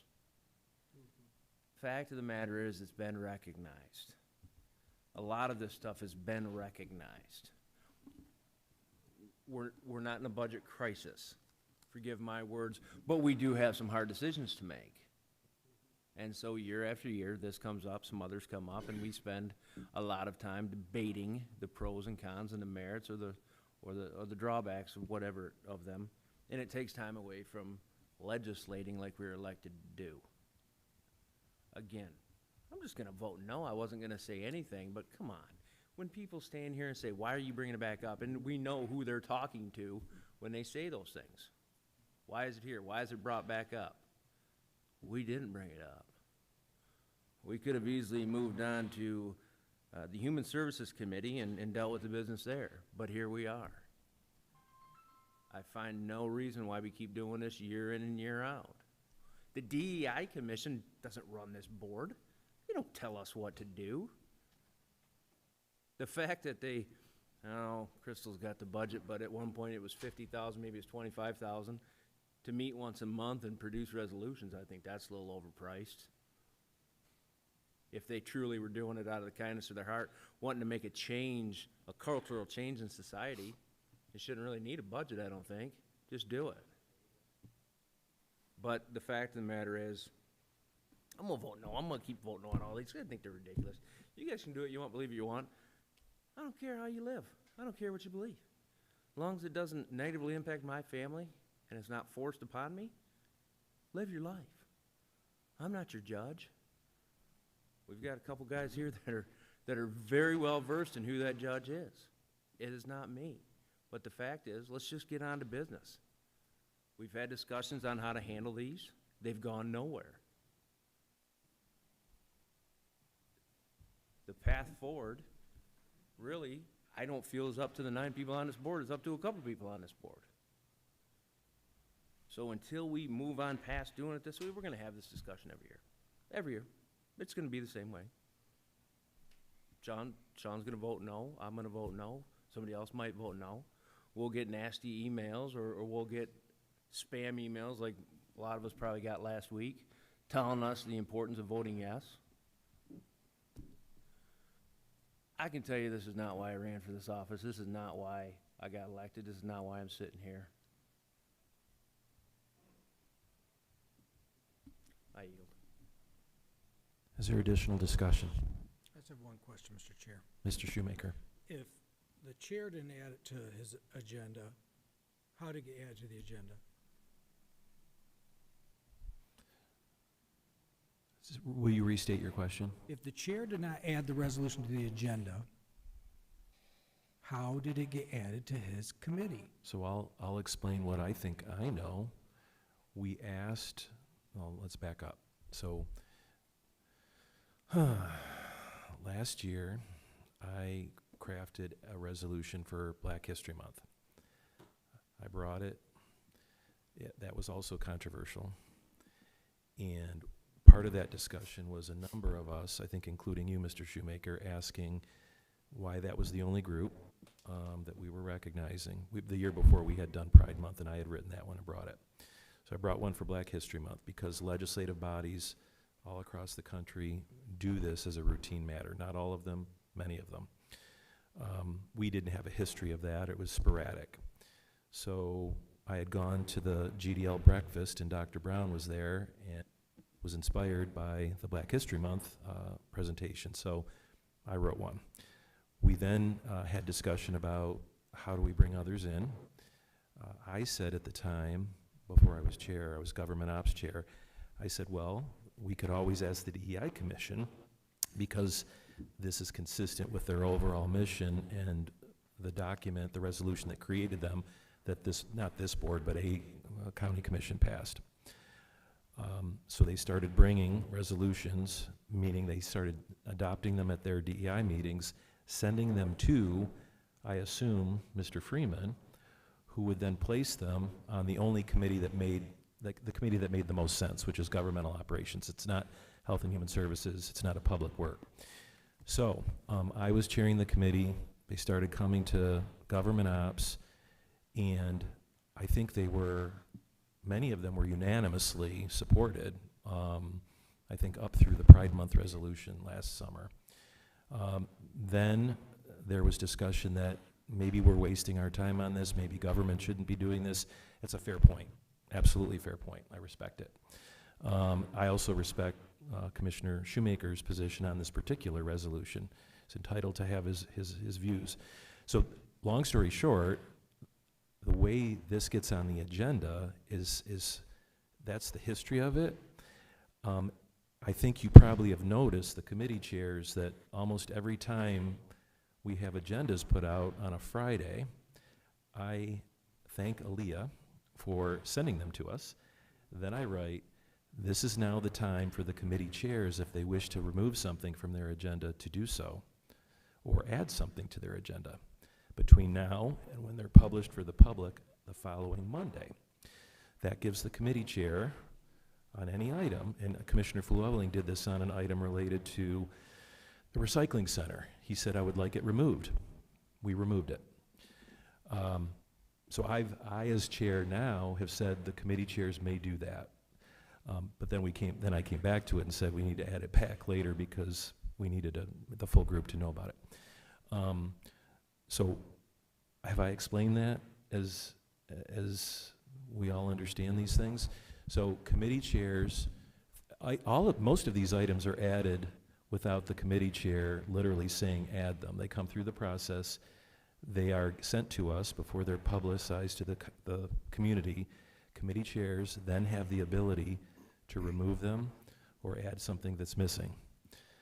Let me just say, unrelated to your question, Mr. Shoemaker, that I did approach the DEI Commission. I first talked to Commissioner Flewelling, I think in November or December, about this idea, and I didn't know I was going to be chair of this body. I thought maybe I'd be government ops chair again. and these would keep coming to me, because I've been thinking about this, and my views on these resolutions, not just this one, but all of them, have evolved to the point where I think we should be identifying, we should be celebrating diversity in our county. I've supported all of these for that reason, fundamentally. But I don't necessarily think we as a body, I've come to the conclusion we don't have to vote on them. We have a DEI commission. That's their charge. Part of their charge is to celebrate the diversity of our county. We don't necessarily have to put our imprimatur on these to do that. There's other ways to. So I went to the DEI commission meeting in April for the first time and presented some of my notions about this and why I thought it might be a good idea. One of them was that I think it has become damaging of relationships and divisive, and this should be a joyful thing, and it's become not joyful. And so they were not inclined, I think unanimously, to go that route of doing something else instead of sending them to us. So they chose that they would continue with the status quo, at least for now. And I respect that decision because they were passionate about the fact that we had asked them to bring some, and we've been approving all of them, some with less than majority vote. So know that I attempted to offer an idea that might allow us to continue to value people who do not look like us, do not pray like us, and do not love like us. Certainly was willing to entertain that. That it wouldn't have to come here. Because what I look to is the oath that I've sworn to the U.S. Constitution and the Michigan Constitution, both of which I believe are neutral documents when it comes to theocratic notions. And I believe that, I know that Commissioner Cousineau has been eloquent several times about the Declaration of Independence, which talks about all people being created equal and entitled to life, liberty, and the pursuit of happiness. All people includes all people, and I'm a person, and there are others like me who are people. So that's a long answer to a short question about procedure, but I think it's because they've been going to the Government Ops Committee, and they've been published publicly without anyone on the committee, including the chair, saying, take this off. Mr. Shoemaker. Thank you. Just a quick question. Why not other resolutions that we've already passed that don't make it on there? I brought a resolution last year, law enforcement, first responders. Why didn't that make it on there? It's May. Because once again, it's the groups that this group wants to highlight, and everybody else gets to sit. It doesn't matter. And that's what I'm trying to tell you. If you really believe in this diversity, equity, and inclusion thing, we don't do it right. I took a ton of flack over Black History Month because guess what? Not that I disagree with the resolution you brought forward, because DEI was in there because it said DEI was committed. That board's not committed to it. This board's not committed to it. Because only groups at the time, like I said, the only resolutions we had at the time honored anyone was Black and gay. And we had Black people on this board and gay members on this board. And that's what I said. And I took threats. Almost cost my job. But I'll still stand with it.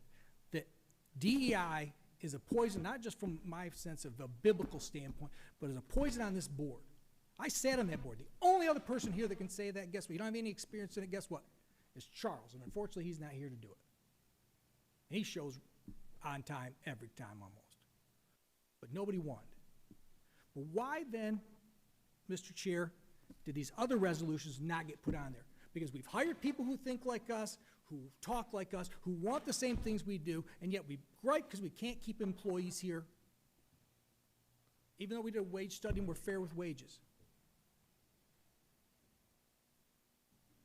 But I can tell you, as someone who knows a lot of young people who are part of different groups, like Young Life and all these other groups, they don't want to be around that type of ideology. Not that they don't believe they have the right to do it, Because I don't think anybody ever will tell you on this board, I've ever said you have less rights than I do or anybody else does. I'll never say that. But what I will say is the bias on this board is repulsive. Because when you say it got on there and yet this resolution didn't, and there's many others if you want me to go back and search. All I'm asking is really search yourself. Search what you say. I know, guess what, you don't listen to me half the time because guess what, some of you just vote opposite of me just because I'm me. And I realize I'm a pain sometimes. I get it. But why didn't these other ones get on here? 'Cause we did pass them before. And they didn't make it on here because guess what? Didn't fit the agenda of a certain group in this building. And the fact is guess what? We want to honor these things. We're honoring Juneteenth, which I think is a wonderful thing. Trust me, to think about that. It took that long to actually end slavery throughout our country. It's a wonderful celebration. When Clerk Clemens told me about what this was, I think he was shocked that I was like, oh man, that's awesome. Because it's sad that we took that long to get there. But the fact is we didn't honor Memorial Day. We had people die to preserve those freedoms. So you and I can debate like this. But no one brought that up either, did we? So don't tell me that we're doing it right. Don't tell me that that board's doing it right. Because we're not. It's wrong of us. Because what I did learn, and I did see from young people, when I did gather from some of this stuff that I sat there at DEI, is this. They state that everybody has their bias. And I'll give them that. That's 100% right. But what I was really appalled by is they talked it, but they didn't mean it. They meant I had my bias. Because why are conservatives and conservative Christians or members, of other communities not recognized? Why do we not bring this police resolution back up after we passed it? Why is Memorial Day not honored?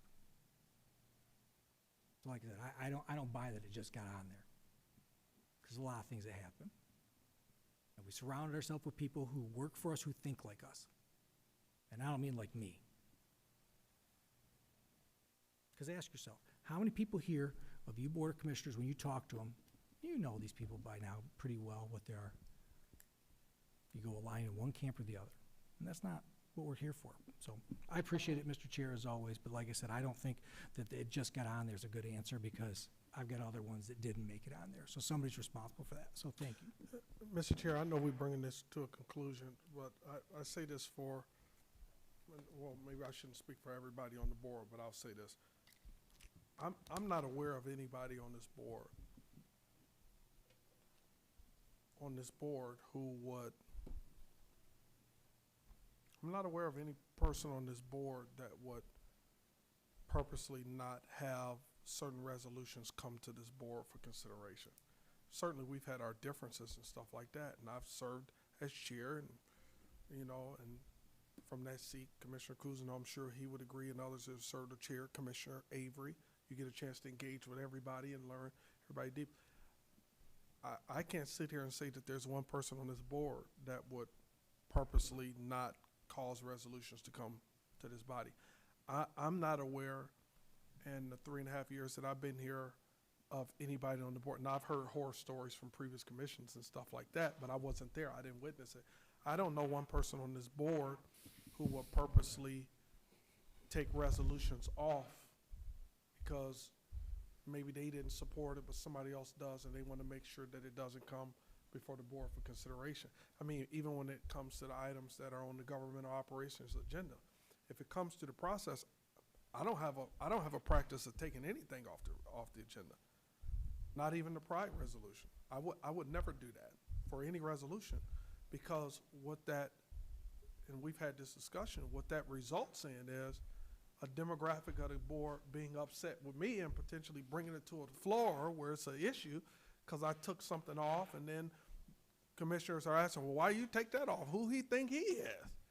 And then now there's a vote on the floor to put it back on the agenda, and it's egg in my face because I pulled it off. I prefer just had a 9, vote for whatever it is, and so, I don't think any member would do that.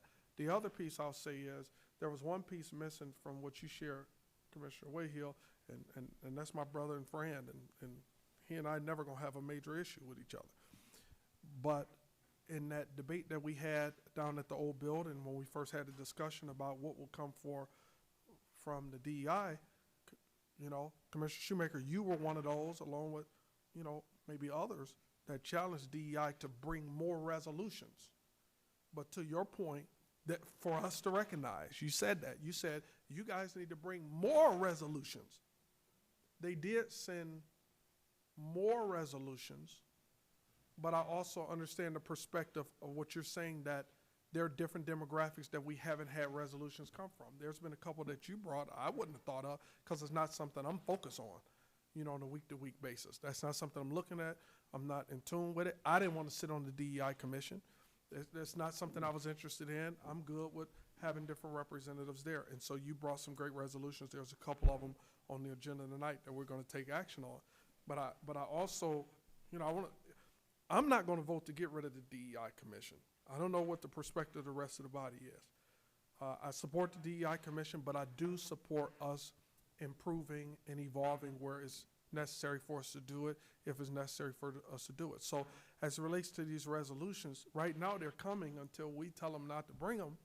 So maybe we need to, if they're not bringing enough groups, maybe we need to send them a list of groups that we want them to consider, and let the DEI, because I haven't seen this either, let the DEI tell us, no, we're not going to recognize Asian American Pacific Islander Heritage Month, because that's a resolution. Let them tell us they're not going to do it, and then at that point, I'm in a totally different position, because now I want to understand DEI Commission, who I support.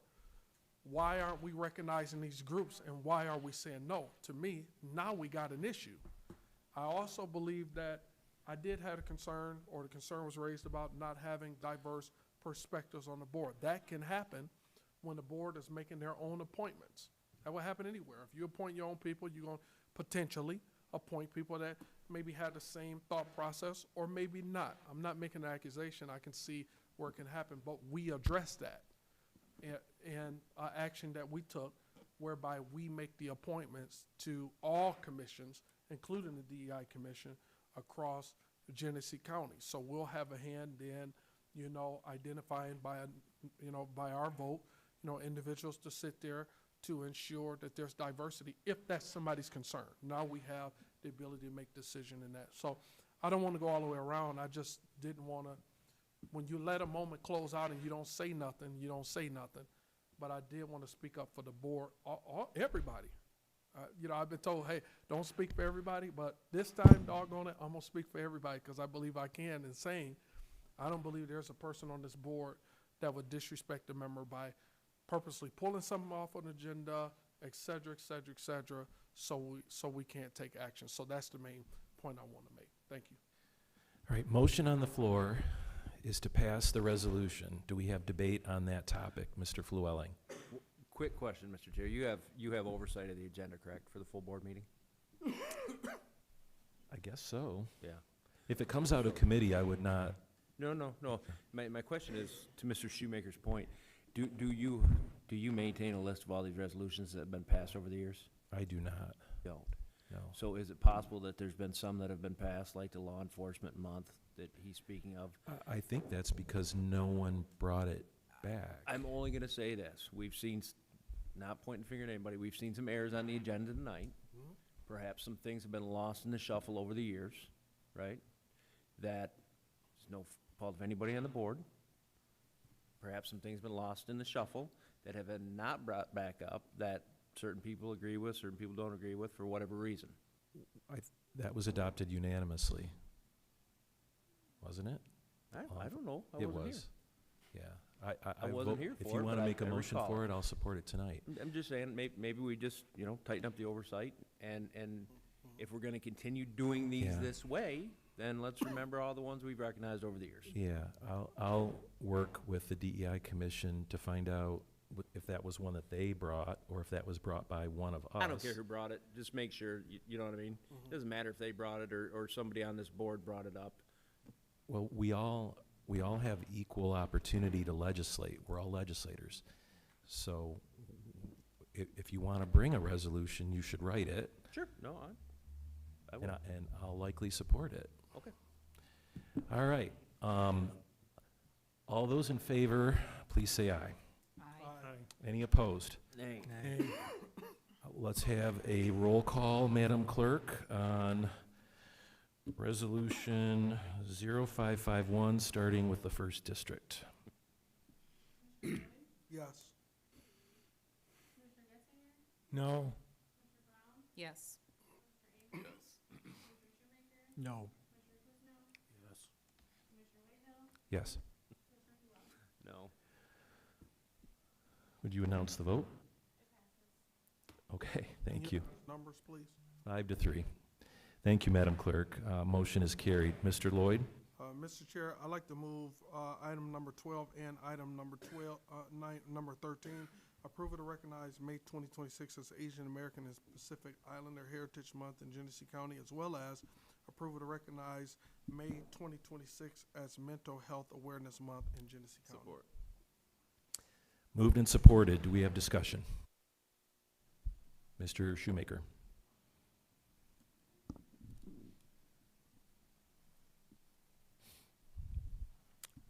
I was trying to make this statement at the last resolution, but we don't know how Pride Month got on there, but anybody could have brought the other one up. So someone had magically had to put it on there, but we couldn't put the Law Enforcement Appreciation Week. Mr. Shoemaker, can we have the Director of Administration talk the process? Because I think I described it as it is, but if he could elaborate so that everyone understands exactly how these things get on the agenda. Right, so items don't just automatically appear on the agenda, they have to be initiated by somebody. So the Pride resolution, the Juneteenth resolution were initiated by the DEI Commission.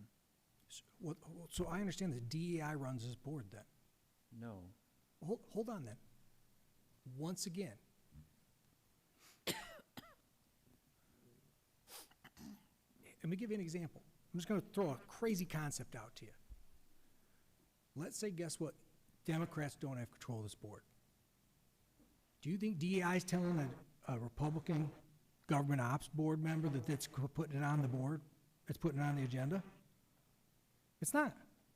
It's not happening. So it's not the way it should go down. The fact is, once again, the bias is unbelievable. Police are bad. Pride Month, good. Check. And we have those within our own organization. I'm not blaming a single commissioner here, because I think if I brought it up, they'd vote for it today. But I am putting some of your staff on notice that, guess what? I do know that those are the reasons why. Because I've heard their attitudes when I talk to them about police. I've heard their attitudes about other things. There's a bias, and the DEI Commission is no different. But let this be clear. The DEI Commission works for us.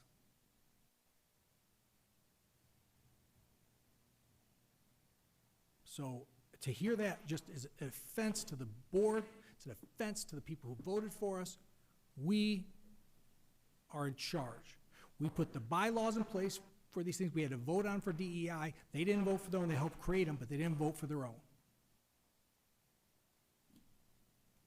And so if DEI brought this up, why didn't DEI bring up law enforcement?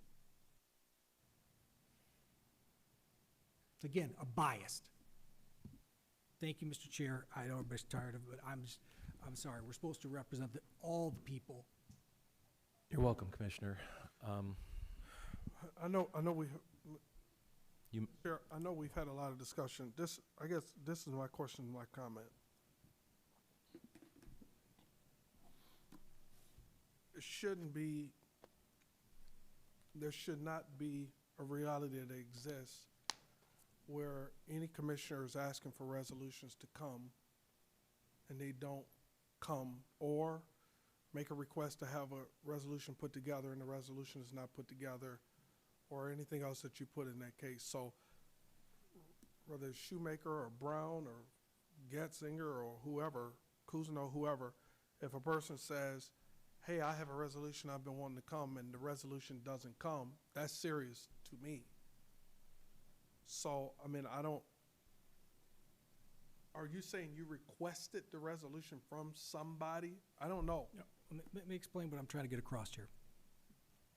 We have a bias on this board because we allow it to happen, and we have a bias in the DEI commission, we have a bias with our staff that only certain groups repetitively or initially to start with get brought up. Black History Month and Pride. I took a lot of flack because I said, he's not doing his job, because if we're going to do this, everybody should. If I may, because I asked a question, if you don't mind, just No, I a little appreciate it. back I'm and sorry, I forth. thought I was just Mr. wanna- I Lloyd, wanna- you have the floor. Because I want to cut across the terrain to get to the hint of what I was talking about. If a request is being made for groups to be recognized and they're not being recognized or it's not coming up, that's one thing. I have an issue with that. I hear the concern loud and clear that DEI, may be bringing only certain resolutions that they may discuss and determine, hey, we think these resolutions are good for us to put before the county commission. I understand that point wholeheartedly. I also mentioned that, hey, if because the DEI commission, unless we vote to do something different, it exists, and we have given them the direction to bring resolutions here. So if the net is not wide enough, we need to provide them some direction on that as a board, and maybe give them a list of those that are passionate to us, like the one you just mentioned, to say, hey, and if they blow it off and don't bring them, that's a different issue. That's a different conversation. What I'm saying is that piece is different from, I made a request for a resolution to recognize police officers. I made the request and the resolution never came, but yet we're in the third year of Pride and Black History Month coming in Juneteenth, and nothing came for police. That's what I was trying to get to. I was trying to understand, has that happened?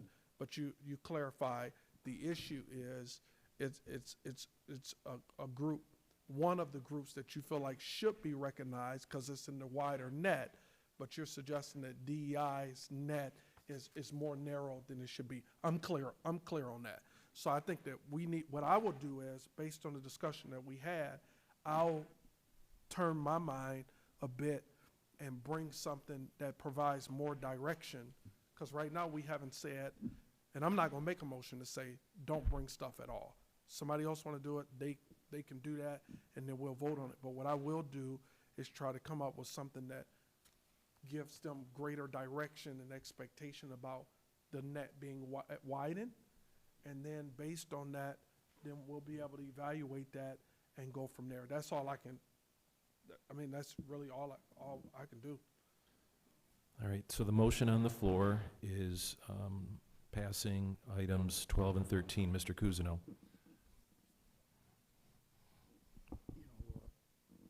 Mr. Shoemaker brought up a very important question in my mind is who does DEI work for? Or do we work for them? And, that's a very profound statement, and I think the answer is they're not working for us.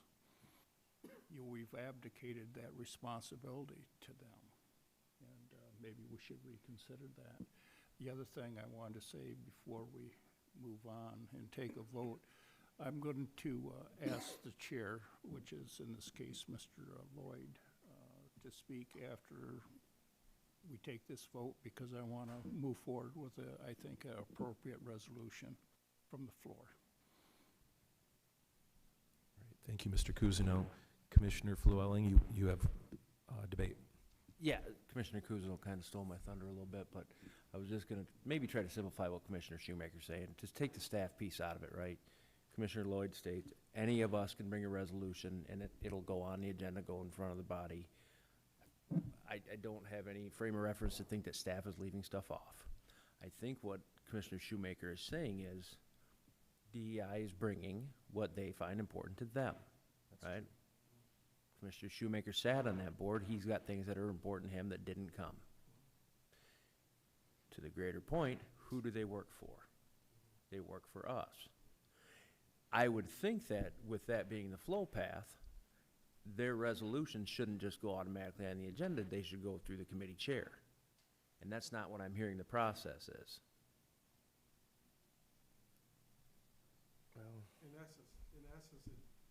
In essence, it does by virtue of it going through the process, making it to the agenda, and me not saying, take this, this, and this off the agenda, which is not something I'm comfortable doing on any resolution that comes to the process, because I don't want to get into a back and forth or a floor debate on the floor where people are questioning my motives for pulling something or not. I don't want to be in that box. I think I know where Commissioner Kuzno might be going. And if it is, I have a similar thought, but I will yield and proceed. So let's keep the debate to passage of, that's the motion on the floor, of Asian American and Pacific Islander Heritage Month in Genesee County and Mental Health Awareness Month in Genesee County. Is there additional discussion on these two resolutions? All those in favor, please signify by saying aye. Aye. All those opposed? No. No. Motions, both resolutions pass. Mr. Cousineau, I recognize you.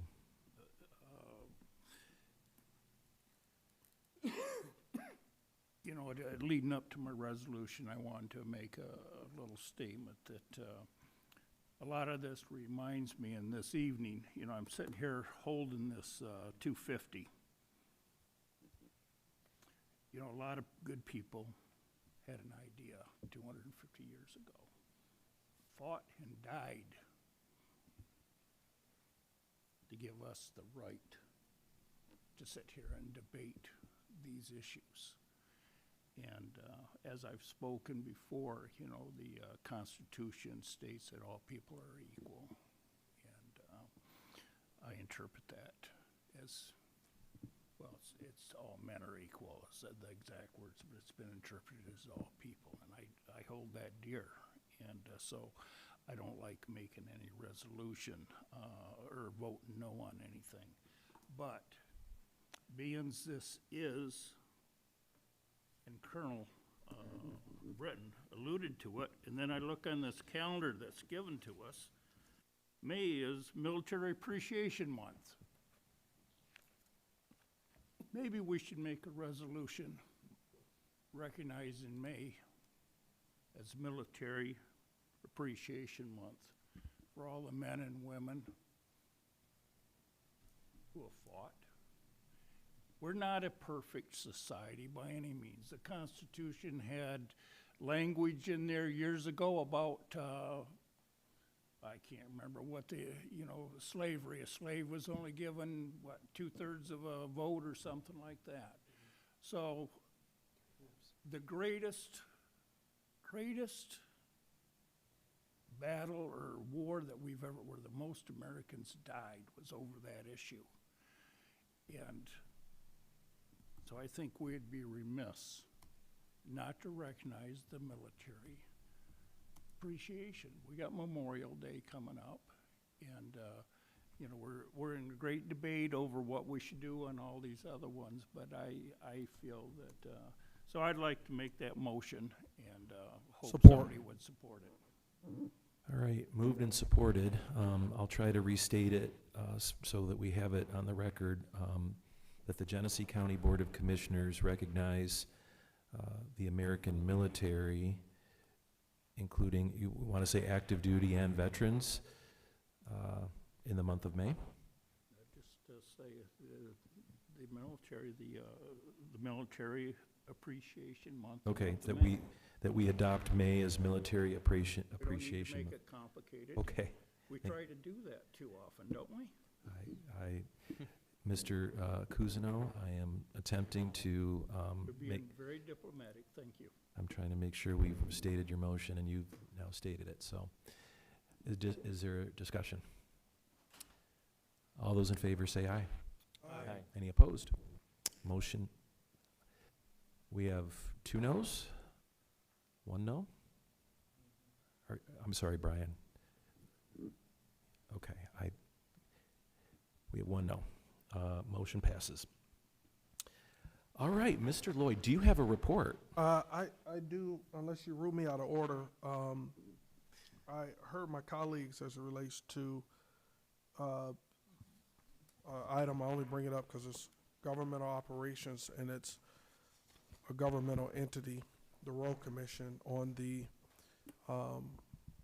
resignation versus retirement. I'd like to make a motion to reconsider it because I like to include the word retirement. But let me give this as a part of my report. One of the things that was mentioned was, hey, you know, why do this if it doesn't impact anything else? It does. The statute particularly, and we kind of went through this before, even when we were talking about whether or not we have to vote on resignations. The actual statute does not include retirement. Its resignation is death. It's, you know, individuals get charged with a crime, et cetera, et cetera, et cetera, et cetera. So it does matter what we capture because the law dictates explicitly what triggers a vacancy in those spots. So words do matter. I would be willing to, based on the gentleman's request, to say resignation and / retirement if we want to make sure it's captured that way, if he doesn't want it. But resignation is the actual legal term. It's the law. It's the term that's captured in the law for a trigger of that seat actually being vacant. And we can, you know, talk to Brian. He can research it and that kind of thing. But it does explicitly say, it's not ambiguous at all. It tells us how seats are triggered to become vacant, and resignation is the So, is the Mr. proper Lloyd, term. is this a motion to reconsider, or? So the motion, I mean, I'd be willing as a part of my debate. It looked like Commissioner Cousineau wanted to share some more. So there's unless I no got it wrong. motion, or is there a motion? I will based on what is shared. I don't Okay. have a problem with it being captured is what I'm saying. If I may Mr. just Cousineau. quits. We just went through a long debate over each and every one of us have an opinion. That was just my opinion. The board made a vote. I'm okay with it. I'm not gonna make a big issue out of it. Just let it as is. Let's move on. All right, I won't make the motion. I just wanted the record to reflect, Understood. you know, the positioning on it. So I'll end there. Thank you, Commissioner Cousineau. Anything else on a report? All right, thank you, Mr. Lloyd. We have the Human Services Committee. Charles Winfrey is chair. James Avery is vice chair. I recognize Mr. Avery. Yes, I'd like to make a motion of a consent agenda movement of the Human Service Committee. Support. It's been moved and supported. I assume no separations. Any separation? All right, is there discussion on the motion? All those in favor, please signify by saying aye. Any opposed? Motion is carried. Any report, Mr. Avery? No report. All right, we now have the Public Works Committee chaired by Brian Flewelling and Vice Chair James Avery. Mr. Flewelling, you are recognized. Thank you, Mr. Chair. I have Resolution 2026-0151, approval of an agreement between Genesee County and Wheeland in amount not to exceed $604,227 to provide pre-construction and construction management services for the Genesee County Recycling and Education Center. The cost of this agreement will be paid from account listed. Support. It's been moved and supported. Is there discussion?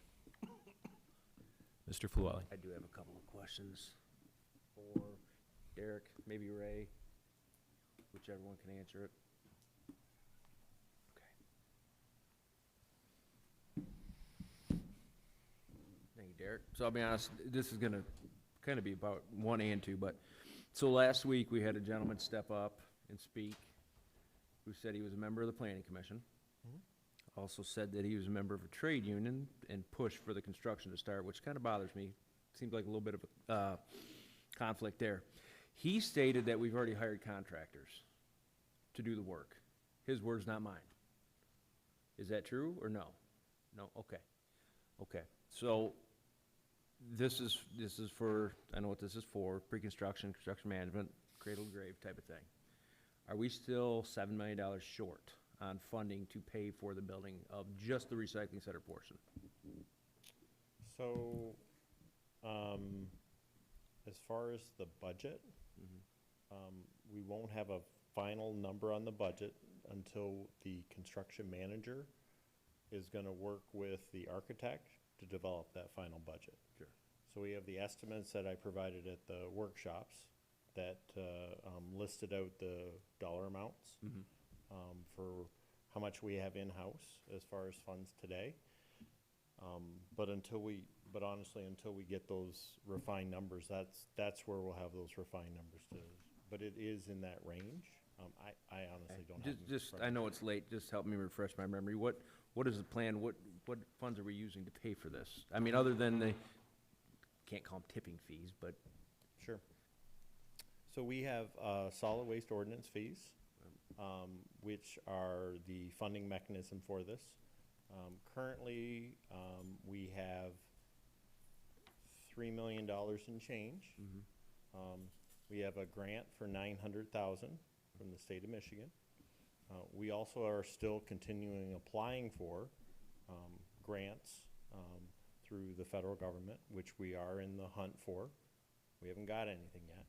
And so ultimately, any funding, borrowing on this project would be paid for by the solid waste ordinance fee. Okay. Spread out over probably 20 years, whatever, no. on a bond issue? It would be somewhere in the 10 to 15 year range. Okay. Okay. I just, that did bother me last week, I'll be honest with you, and for the board, that's, to me, we gotta be careful when we make these appointments to have somebody from, I think it was a pipe fitter, pushing projects to be done when potentially they could benefit from that project being built, bothered me. So, not that it's on you, it's on us, but that was disconcerting to me. I yield, Mr. Chair. You're welcome. Commissioner Shoemaker. Thank you, Mr. Chair. Through the chair, the solid waste fee that we charge, that's per metric ton, roughly. Is that for just out of area people, or is that for like at my house or public? So all of the waste that's generated in Genesee County, as well as anything that's imported into Genesee County and is deposited in our 2 landfills, that's what it's attached to, right? That's broken down between commercial, other states import waste to us, as well as any of the residential waste that we have in Genesee County. I believe the information, and it is late, so I will apologize, I don't have it in front of me. The percentage of the waste in our landfills is somewhere in the range of 18% that is from our Genesee County residents. But to clarify though, just so I'm clear, that when we raise that, the business that's supplying that service, we're all smart enough to know how this works, they have to raise it to our residents. Or their profits go down, and we know stockholders don't like their profits going down. So that's what's gonna have to happen, because they're being charged, because we're increasing to pay for this building, the rate we're charging people to dump. Correct? Am I correct in that? Now, if a miracle happens, they won't raise it. So, I'll just say this, and we have the numbers, the percentage that our ordinance fee is probably the smallest percentage of what goes into what they charge their customers by the time you look at the total charge. But absolutely, anytime gas prices go up, diesel, because they drive diesels, they go up, our ordinance fees go up, anything like that, that would be an odd topic when they renegotiate their contracts. State fees go up, et cetera. And the way we do it in Genesee County, most municipalities negotiate their own. Correct. So, and they're set, so unless, like, the waste company negotiates that they're gonna get an increase if fuel goes above a certain amount, which is in those contracts. Now, it's generally, back in the day, it was $5 back when gas was really cheap, so I'm sure it's higher than that now, what that is. So, thank you. My next question is just this one. When we were given this number, this $600,000, that's like between 6 and 12% of what the actual cost is gonna be? Is that what we were told last week? Is that what I'm understanding? of the project? So this cost is generated off a percentage of the total, correct? What percentage was that, Of the construction cost. the total cost of the project? So if you're saying it's let's say this would be 10% of if it's a $6 million building, right? Is that what you're trying to say? So I understand it clearly? It is a percentage. I honestly don't have the percentage. Well, last week, that's what we were told, somewhere between 8 and 12%. And what I started to do is playing with some bond ratings and some other stuff of what our payment's gonna be on a 20-year, and you're saying it's gonna be paid off in less. We're looking at roughly anywhere between 1.4 per year to pay it off, because it's actually more like $12 million if it falls into that range, and that's just me figuring at 8% of the cost of the 6%, or the $600,000. If $600,000 is 8% of the cost of the building, you're gonna be closer to $12 million. Did we include the bonding costs in the resolution, or in the backup material? Because we ran those numbers. So the information about the cost was in the package that we did at the workshop. This package just has the cost for this. And I think, Commissioner, you were talking about the percentages last week. That was in reference to the next item, which was the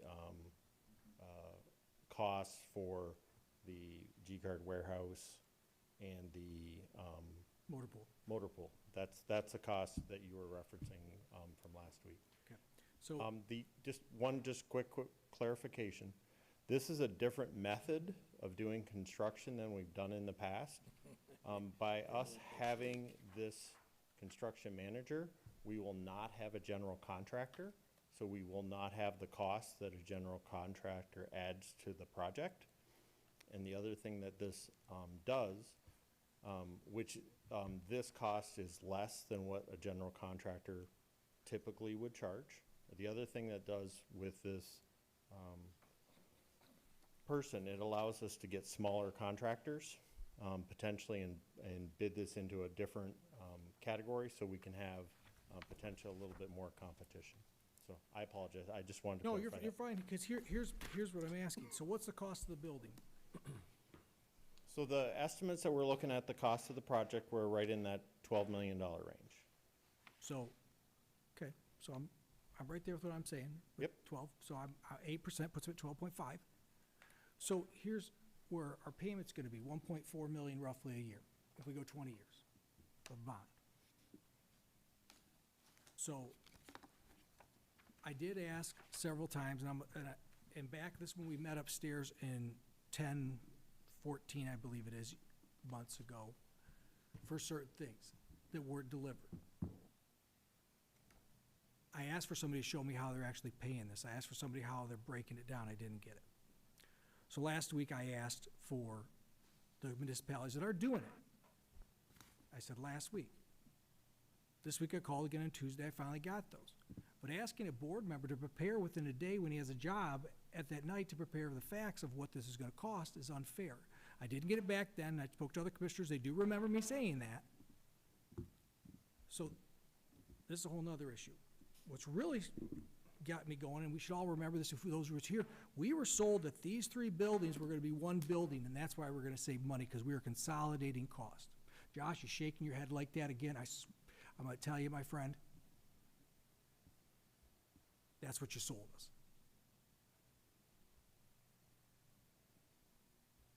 You can have your attitude, you can do your stuff, but guess what? I called you last week for those businesses, or those counties. You didn't deliver them till I had to call you again Tuesday. So shake your head on stuff, but guess what?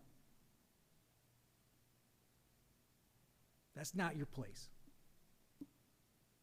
But you guys did. You presented us that we were going to consolidate buildings, consolidate buildings, consolidate buildings. We cleared off McDonald's so we could put it on there. Now we're talking about putting the motor pool on a separate piece of property. That's not consolidation. So your costs are going to increase. So on this, plus you got a learning center in this building that guess what, no one's going to use. So let's increase it. But I appreciate it, Mr. Chair. Thank you. Just real quick, if you Mr. don't mind. Bradshaw, did you identify yourself when you? Did not. Please Derek do Bradshaw, so. Director of Planning. I just pulled up the information that we were talking about at the last workshop. To your point, we have a total construction estimate of $12.2 million. We have an Eagle grant of $900,000. We have a fund balance of $3.27 million, and that fund balance is designated for solid waste, so it's not general fund balance. We have a capital improvement fund for site development of 1.5. So that totals $5.6 million. The funding gap that we would need is $6.5 million. So I wanted to make sure I was accurate with the information. And to be fair, I went through these other organizations the way they did. I did stay up last night. And they're not funding them out of general fund. They're actually funding them through the increase of the waste, the charge for the waste. So it can be done. It's just whether you want to increase your waste fee and have them charge the residents. So I'm not saying it can't be done. Now, in most of their budgets was not the cost for the building. Most of it was just the operation they were working on, but they did it. So I appreciate that, Derek. Thank you. All right, Mr. Cousineau. Derek, I'm not sure. I get so confused. I looked at so many different things, but did I see or did you receive something earlier today or yesterday, that the Senate passed in their recent budget another $1 million to go towards our recycling plant? So we got some indication that it was in the consideration for that in the budget, yes. Okay, thank you. I don't know if it's underway all the way through the approval process, but you are correct. I thought it was just a dream. No, you're correct. Mr. Cousineau, are you done? Yeah, Okay. please pass it over. All right. Keep on moving. Mr. Shoemaker. Last week, the Republicans were nice enough, Genesee County Republican Party was nice enough to have me to introduce running for Senate and all the other stuff. In that meeting, though, they discussed how far the House was compared to their budget compared to the Senate. So hearing anything that's passed by either chamber until we get done negotiating, I definitely don't think we should put any merit to what we're gonna get, what we're not gonna get when you're making a decision. Because once again, like we mentioned with the prosecutor, I mean, I sat right there, so what happens when the grant's gone? Because elections have consequences. So we might not get that money, you know what I mean? So, or we might. I think it could fund itself if that's what you guys choose to do without it. But, so I wouldn't just plan on it. Mr. Cousineau. I don't want this to get way out of control. All I simply said was, did I see that? I didn't say it was for sure. I didn't say I was planning that. Let's not twist this out of place, Mr. Shoemaker. Mr. Shoemaker.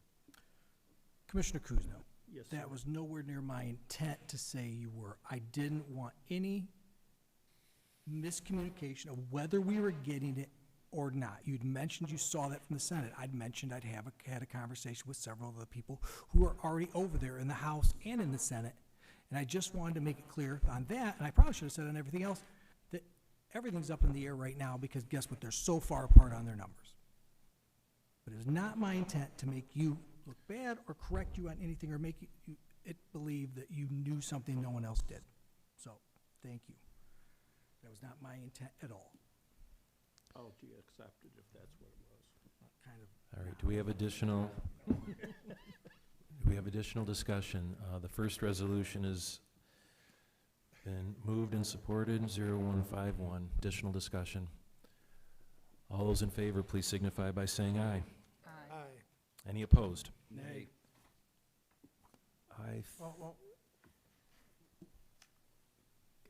Mr. Lloyd, I need to call the vote, so I believe it passed, but I'm uncertain. How about if we do a roll call, Madam Clerk, starting with the first district? I had discussion and I let it slip past me, is what it was. That's why I was banging my head. While we're in the vote, because think we need to vote. Go ahead. So if I vote tonight, I may vote no on it, because I want to understand how we're going to pay for this. I'm concerned about as it relates, and I don't want to vote no tonight. I don't know, if I vote tonight, it's likely going to be no, so it goes down. And so that's why I wanted to have some discussion, because how sure are we that we're going to be able to pay for this? And I also have in my mind the responsibilities that we have around the courts, and I raised this the last time we had discussion on this, so I still had the same concerns. I also had concerns that we pass this and we spend the money for them to do all of this work. What if ultimately we decide we're not gonna move forward with the project? What does that look like? That's money that we've spent, you know, probably over $1 million, that's not money that comes back. And so, you know, so how sure are we that we're gonna be able to pay for this? Did we not have a study session on this topic? I assume that was shared there, but Mr. Shoemaker. To Mr. Lloyd's point, I believe if we look at other counties' practice, we can, but to your point you're bringing up, there were a lot of things asked for in that study session that weren't delivered. So, it's just like another one. We had another study session where we asked about, everybody says there's 7,600 people in this county homeless. I've asked several times. Commissioner Kuzno asked several times for this to be produced, this documentation. Still has not. Where they're at. So these are the things I'm talking about. So then when we come to these meetings, we're not prepared. Everyone's upset because we want to talk through it and do all the stuff.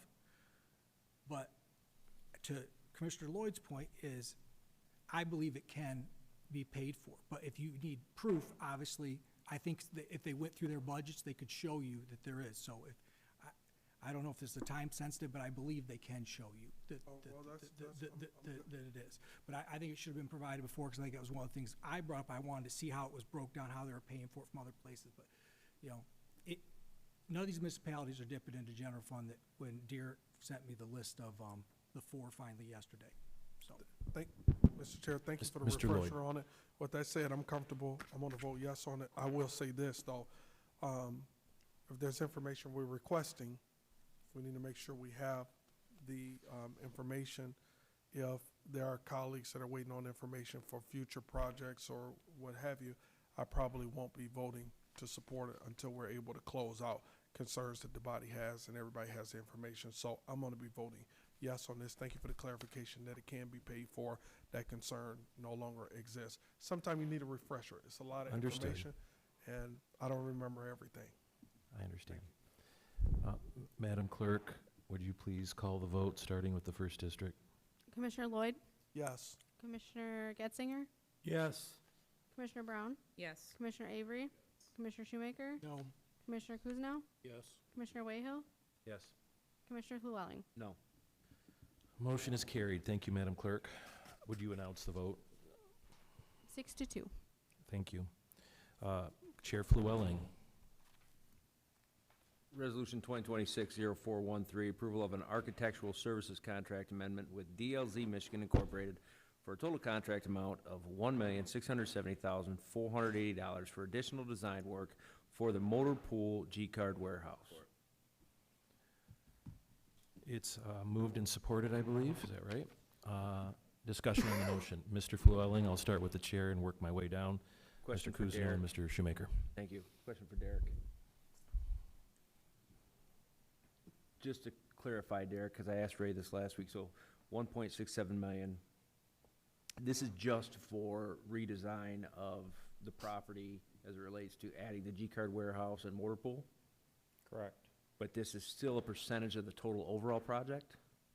So this is a percentage of the estimated cost of the motor pool and the G-Card warehouse. Okay, did the architectural provide an overall price for those two to base this percentage off of? 6 to 12%, right? What would the overall cost of these two buildings be? So that would be a question for Ray and Bill. They were the ones that dealt with the cost. I was just the facilitator in the process. I just would like to know the total price that this is based off of. So I think Ray's coming up. Yeah. Sean, did you have something I was relevant? just gonna say, if you take 1.65 million as 8% of what the total cost is, you're looking right around $20 million. Yeah, I did. I just want to make sure that that's All right. I accurate. just wanted to see if I could help anyone, sorry. Mr. Zanke, will you introduce yourself and then Ray answer Zanke, some Director questions? of Facilities and Operations. Could you repeat that So, again? Ray, I know this is a percentage of the total overall cost of the two buildings. Mhm. What did the architect give you for an estimated cost of the two buildings? The motor pool was 5 million, and I don't remember off the top of my head. I don't have that sheet with me. I think it was,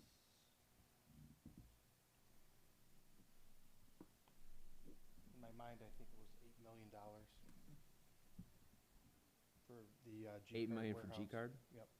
So 13 million total? Okay. Okay. Thank you. So I promised Mr. Cousineau next, and then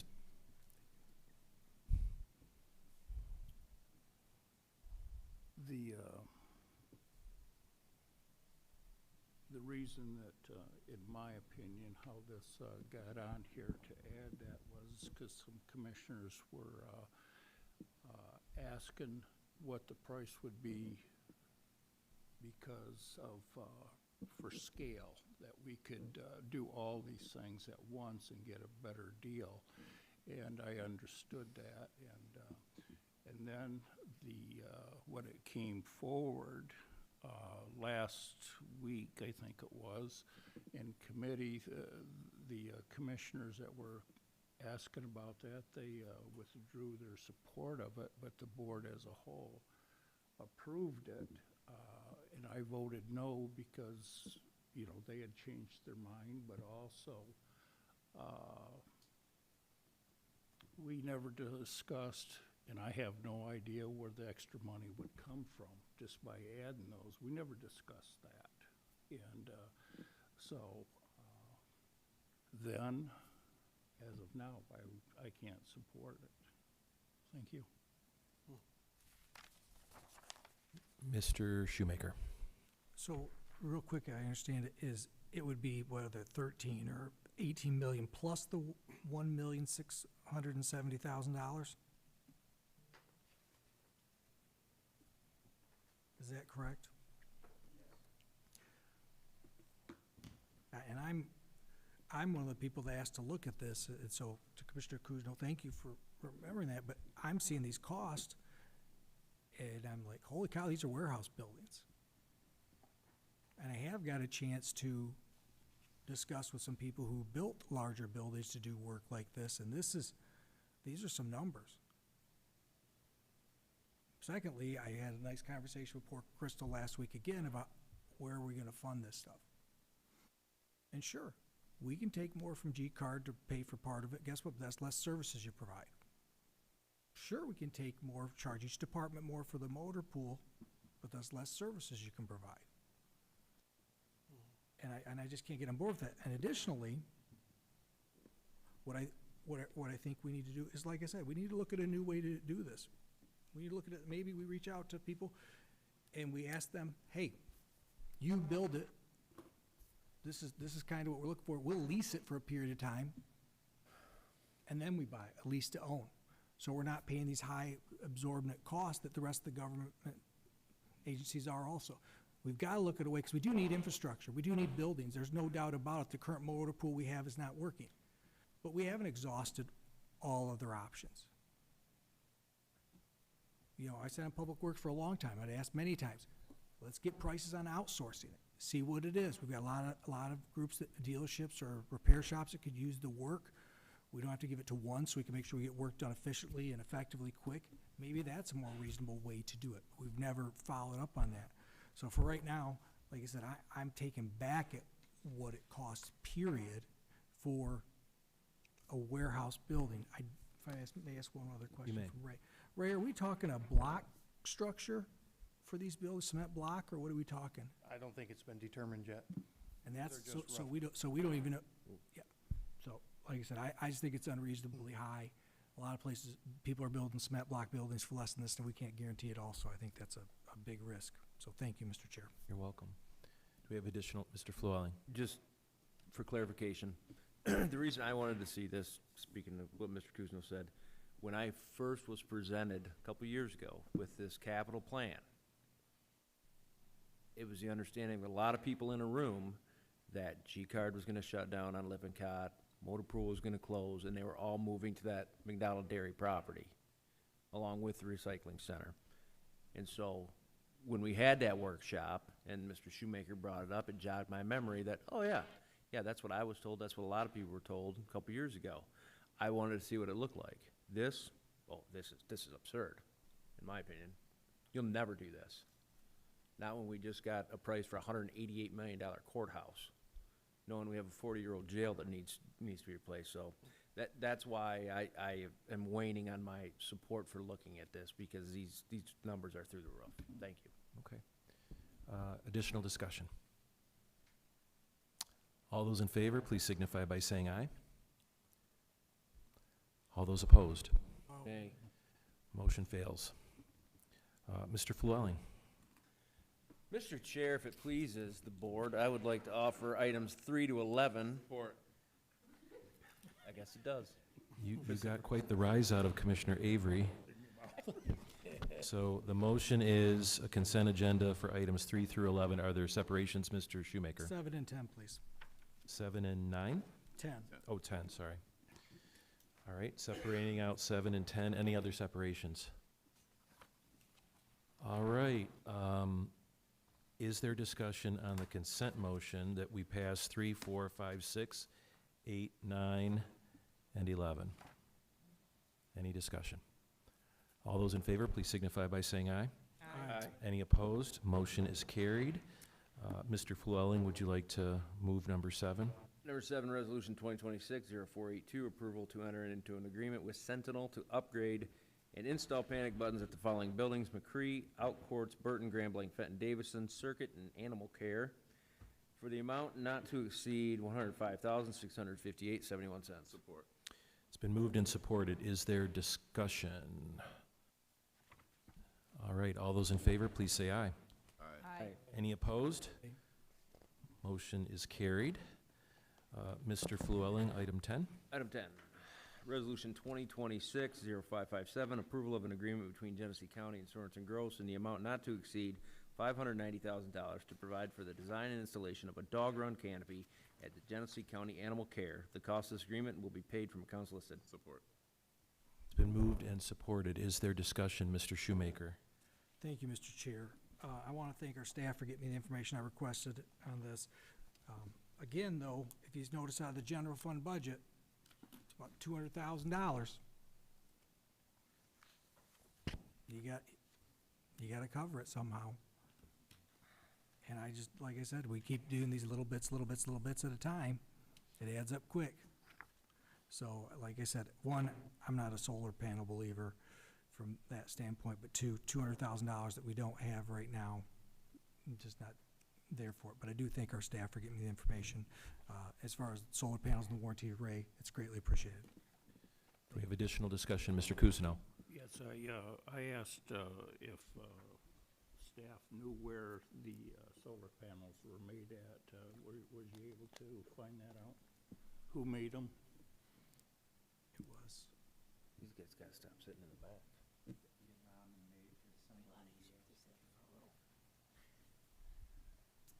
They are most likely made in China, and the modules are assembled in Jacksonville, Florida, I believe. Okay. It's my understanding those are not recyclable. Is there additional discussion? All those in favor, please signify by saying aye. All those opposed? Nay. Motion fails. We are, I'm sorry, Mr. No report. No report. No report. Okay. All right, thank you, Chair Flewelling. We are on to unfinished, oh, I'm sorry, well, should we do the add-ons now? All right, why don't we move to add-ons? We've got 3 of them, I believe. Are they all, where are they coming from? Mr. Chair, the add-on number 1 will be the Zoho for Manage Engine. This was put in the system, held up over some insurance issues that have since been resolved. Mike can come up and speak to the specifics of it, but this is how they manage their computers throughout the county. All right, so add-on number one. Mr. Chair, would you like me to add a motion to add all 3 items to the agenda at this Sure. point? Thank you, Mr. Shoemaker. So motion to add items number 1, add-ons number 1, 2, and 3 to the agenda. Is there discussion? All those in favor, please signify by saying aye. Aye. Any opposed? Motion is carried. So add-on number 1 is the one from the Chief Information Officer. Which one is number 2, Mr. Freeman? Number 2 will be for Query, Johnson, and Levitt. And number 3 is the opioid settlement committee.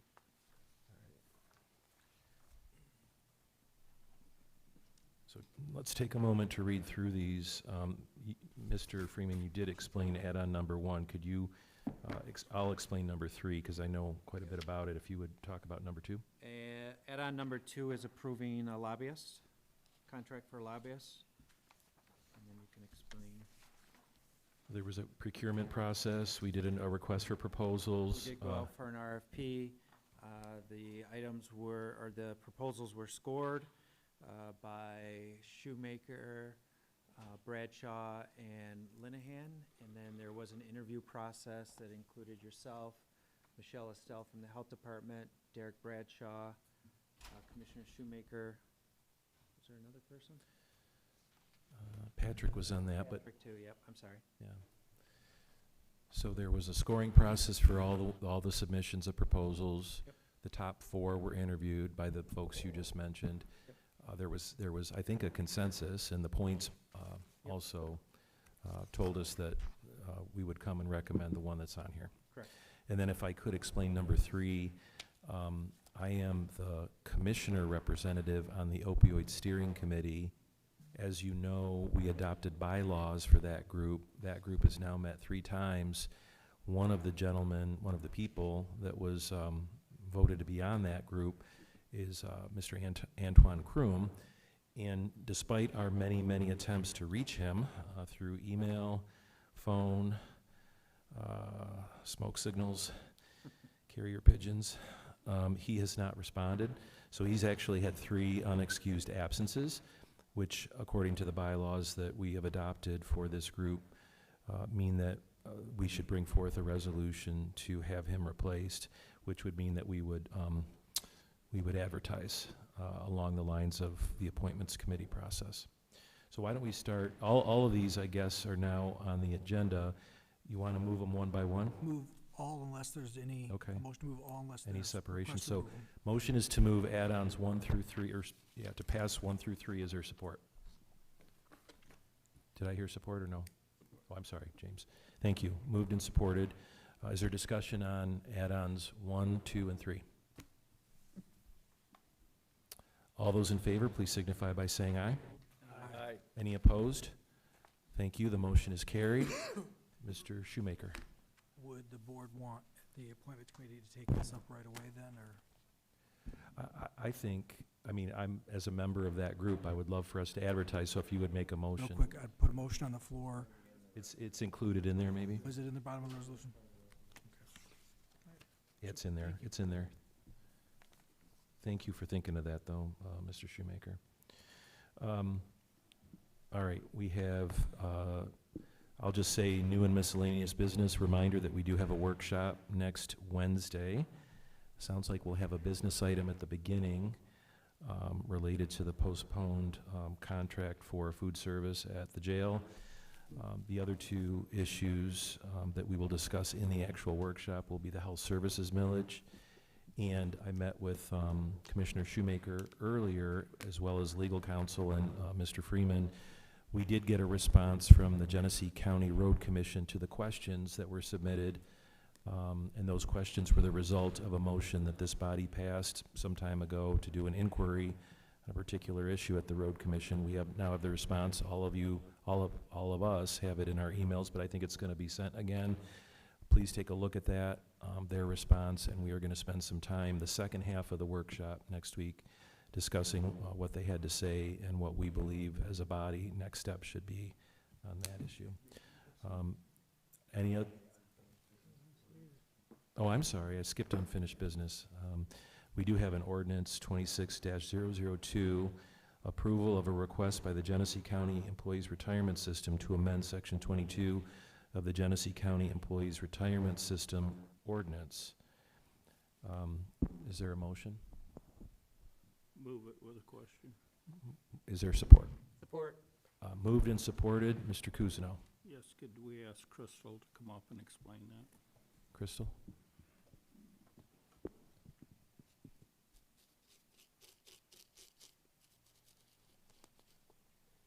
Sure. This is just to clean up wording as it relates to one of the road commission requirements for voluntary retirements. In the packet, it does have the strikeouts, taking out the early between age 55 wording and with applicable reduction wording in section 4. This is talking about road commission non-union members may retire at any age with 25 or more years of credited service, or age 60 with 8 or more years of credited service. So it's just updating the GSERS ordinance to align with what the road commission has approved. Thank you, Crystal. Mr. Cousineau. No, thank you. All right, Mr. Shoemaker. Thank you, Mr. Chair. So everyone understands, it was just kind of mysterious to me. They pass it, but we have to approve it for it to be actually. Yeah, so things happen at the employer level. So the GSERS plan is a multi-employer plan. So it includes the county, the road commission, Mount Morris, the library, and then water and waste. If any of those employers change anything, the ordinance at the GSERS level has to be amended to include those changes. So it's just a formality to update the ordinance to match what the employer is doing at their level. So things have to happen at the employer level first, and then it gets amended and updated at the GSERS level. I want to make sure, Mr. No, You yield the floor. She explained it much better than I was going to, so that was great. Okay. Sorry if I interrupted you. I didn't mean to. I'm glad you did. All right, Mr. Flewelling. Thank you, Mr. Chair. Crystal, just real quick, run that by us again. So with what they are trying to do, which is change their health care for This exempt doesn't have employees. anything to do with healthcare. This is just But the it pension allows them to plan. retire earlier? It actually took out the early age 55, so now they have to be 60. Okay. And then it took out with applicable reduction wording. So it actually makes it to where they have to work So it makes, to the age of 60 instead of 55. okay, thank you. Yes. Do we have additional discussion on the ordinance? Mr. Lloyd. Does this have anything to do with the decision that they made about healthcare? No, this is just related to defined benefit pension. Thank you. And I read that, but was kind of thrown off because I know that I'd seen the email come through with the responses to certain questions and that kind of thing. But there was a request for individuals to come before the board from the road commission to answer questions. Ended up being a letter coming instead of folks actually coming. What we decided was that we would actually, Mr. Shoemaker and legal counsel work to come up with questions based on the adopted resolution of the inquiry. And it wasn't to request that they come, it was a list of questions that we asked that they answer. Yeah, I made the request from the floor for someone to have. Oh, last week. No, that was one of the previous meetings. Okay. There was a request from the floor to have the managing director, to have the finance person, and a person on the board who voted in affirmative to come. Not this, I just was making sure, because I knew we had something else we had to pass. Okay. Now, but I'm good. Okay. Sorry, I didn't remember that, but I vaguely remember it now, Mr. Lloyd. All right. Additional discussion. All those in favor, please say aye. Aye. Any opposed? The motion is carried. I don't think there's any new or miscellaneous business that I haven't already articulated. We are adjourned.